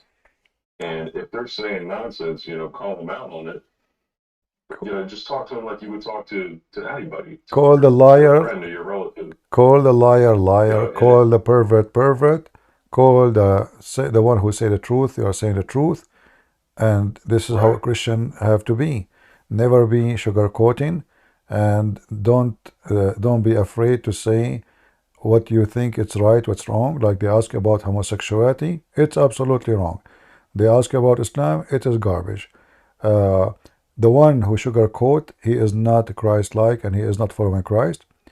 And you will notice that they have a failure preaching the gospel when they are nice, because people, they think. Oh, what country are you from, by the way? I don't share information. I'm black, blonde, African from Japan. Okay. Yeah. But always, I never met Christians who they are like very few maybe. They are straightforward. They don't sugarcoat, and they don't act like hippies. Trying to make Jesus as a hippie person who just give hugs. That is not Jesus. Yeah. Yeah. No, there's a lot of that on this where I admit that. So. Yeah. All right, brother. Well, I'll let the other gentleman up here have a word with you, but thanks for letting me talk. You're welcome. God bless you. Go ahead, Davis. How are you, brother? I'm fine. Go ahead. CP, I purchased the book from Amazon. Yeah. Not the hard copy, but the Kindle version of that, right? All right. You know about that, right? But the Kindle version is available only for one book. Is there anything you can do about it? No, I refuse, actually. I refuse to make it in Kindle. Okay. Yeah, so it's only like there's only one book, as you said. If you want the others, you have to order the paper one. The hard copy, right? Yeah. Because it was a lot easier if it is in the phone. You can just read it on the go, right? I understand. Yeah. But if you said no, then it's okay. Then I will place the order for the hard copy. It's okay. Yeah, because like books, they help me to support myself. Nothing is for free, right? And Kindle, they don't give me really money. I mean, already Amazon, they take 70% or more than 70% of the book. Oh, really? Oh, yeah, they are the one who make the money, not me. I don't get anything. Yeah. You think I know? It is what you can do. I mean, they are the only where you can do, where you can go, what you can do. You have to do it this way. What you can do. So it is a theft. All of them is the same. Google, Amazon, doesn't matter. All of them, they are the same. They will rip you apart. It's your work, but they make the money. Yeah. Right. Holy. Even when people give donation, the company you give donation through, they take a lot of the donation to their pocket first. Oh, wow. Oh, yeah. So this is how it is. What we can do. It's not. We have no choice. Yeah, man. Yeah. Yeah, that's all business. That's all. Yeah, exactly. Business, right? Yeah. I will place the order for the hard copy and stuff. And they are a beast. They control everything, so you cannot get away from them. If you say I don't want to use Google, you will stay without a phone. If you say I want to use Apple, it's the same. If you say I don't want to use Amazon, you buy nothing. Actually, these days the stores are closing because of Amazon, because nobody buying from the stores. The only thing buying from the stores now is maybe going to Walmart to do shopping for vegetables, but anything else, I mean, even people, they are buying cars now in Facebook and Twitter and Amazon, and I mean, cars, houses, they are eating everything. Amazon now is making stuff their own made. They have the Amazon TV, they have Amazon knives, they have Amazon keyboard, they have Amazon. I mean, they have not only they are like big as a shelf, they become a manufacturer. Yeah, big company. They became big whales, and all small businesses are dying. Yeah. So I was actually thinking, just an idea. You can say, feel free to say no. Let's say I am the admin here, right? And somebody purchases the book directly from you from here, and on your behalf, just to keep your identity secret, I ship it on your behalf to that person, and you just Yeah, take the but you book know, and you the just keep issue your money. is there's other issues, printing and shipping. You see, the issue is if you want to buy Amazon, any product on Amazon, uh, if you have a Prime, the shipping is free, right? Right. But if you don't, if you go right now to the post office to want to ship a book, he will not believe it how expensive it is. So Yeah. let us say you buy the book for $20, then you will find that the shipping is $20. The book became the book became 40. So who's going to buy it? Nobody, you know. So still Amazon is better, even though little money, but at least because they are in control of shipping and they have their own company, then they can do it better, and people they can get it way cheaper than buying it from you directly. Yeah. True that. Yeah. All right. All right, Okay. brother. You talk to the next person, man. I've taken so much of your time. You're welcome. Thank you. Thanks very much, brother. Thank you. Thank God you. bless you. God bless. I go ahead. God bless you. So it's the continuation from last time. I don't know. You remember we were speaking about chapter 46. So some time had passed. It was like a day later. Yeah. But you know, I don't know. You came the last one, and I'm really tired. How many hours, guys, I'm here? How many hours I'm here today? I think we pass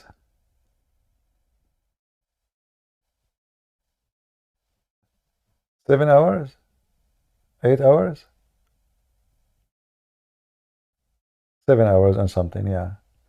So if you don't mind, maybe if I come here tomorrow, I need to walk. You know, my legs hurting me from sitting, so I need to go for a walk.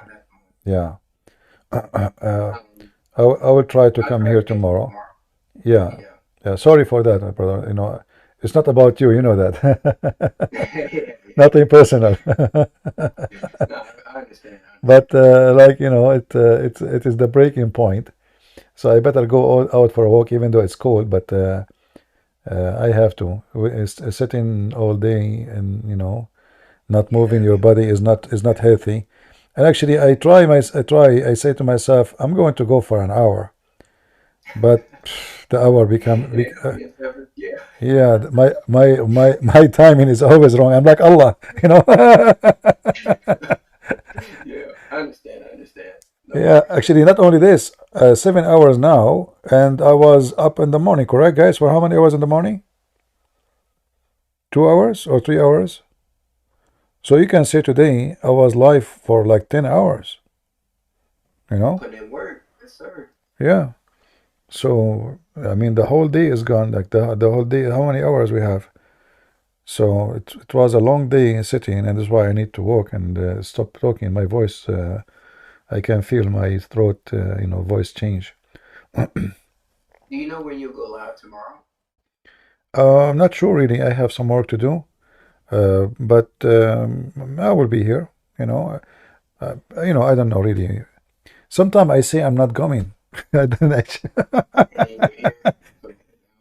Then I receive somebody make me angry an email like you know, and there is a lady because there is a lady actually. She told me she's asking me. I don't know if you guys saw her comment in the section. Her daughter she converted to Islam. They fool her. And she asked me, okay, all right, I just see a message from her now. Yeah, because her daughter, she don't want to speak in public, you know. Her daughter, she agreed to speak to me. So I will be with her mom and the daughter, and I hope, we pray that we will be able to save her from this cult. So I will see what I can, you know, what I can do. She is saying, yeah, she is saying tomorrow she can talk to me, so we will see. All right. She said to me 7:20, but she did not mention 7:20 what? Morning, afternoon? I am assuming at night, right? I know, I see the message here.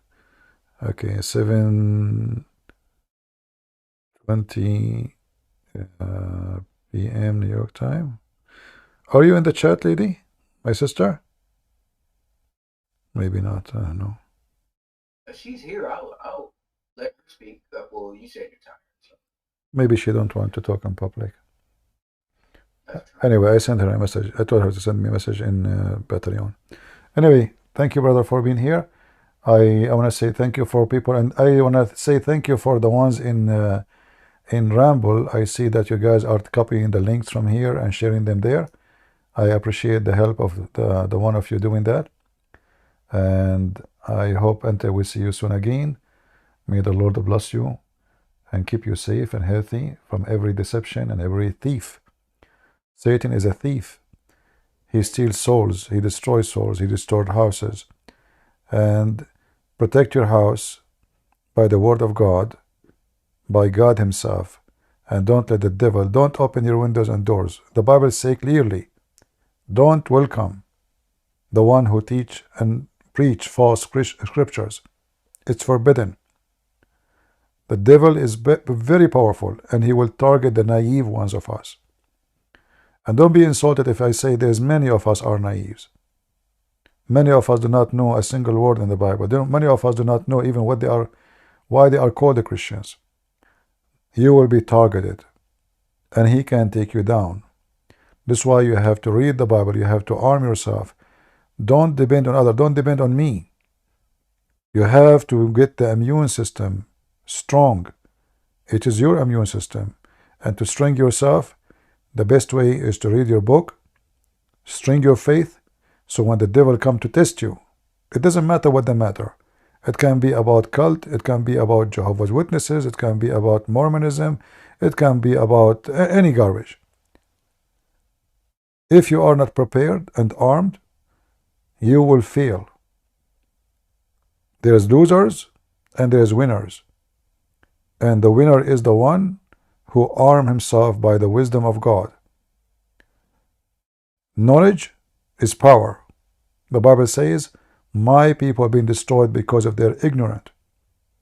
So don't be the one who is ignorant, because this is nothing but self-destruction. Thank you. May the Lord bless you. And until I see you soon again, God is good. So is Jesus. Amen. Take care.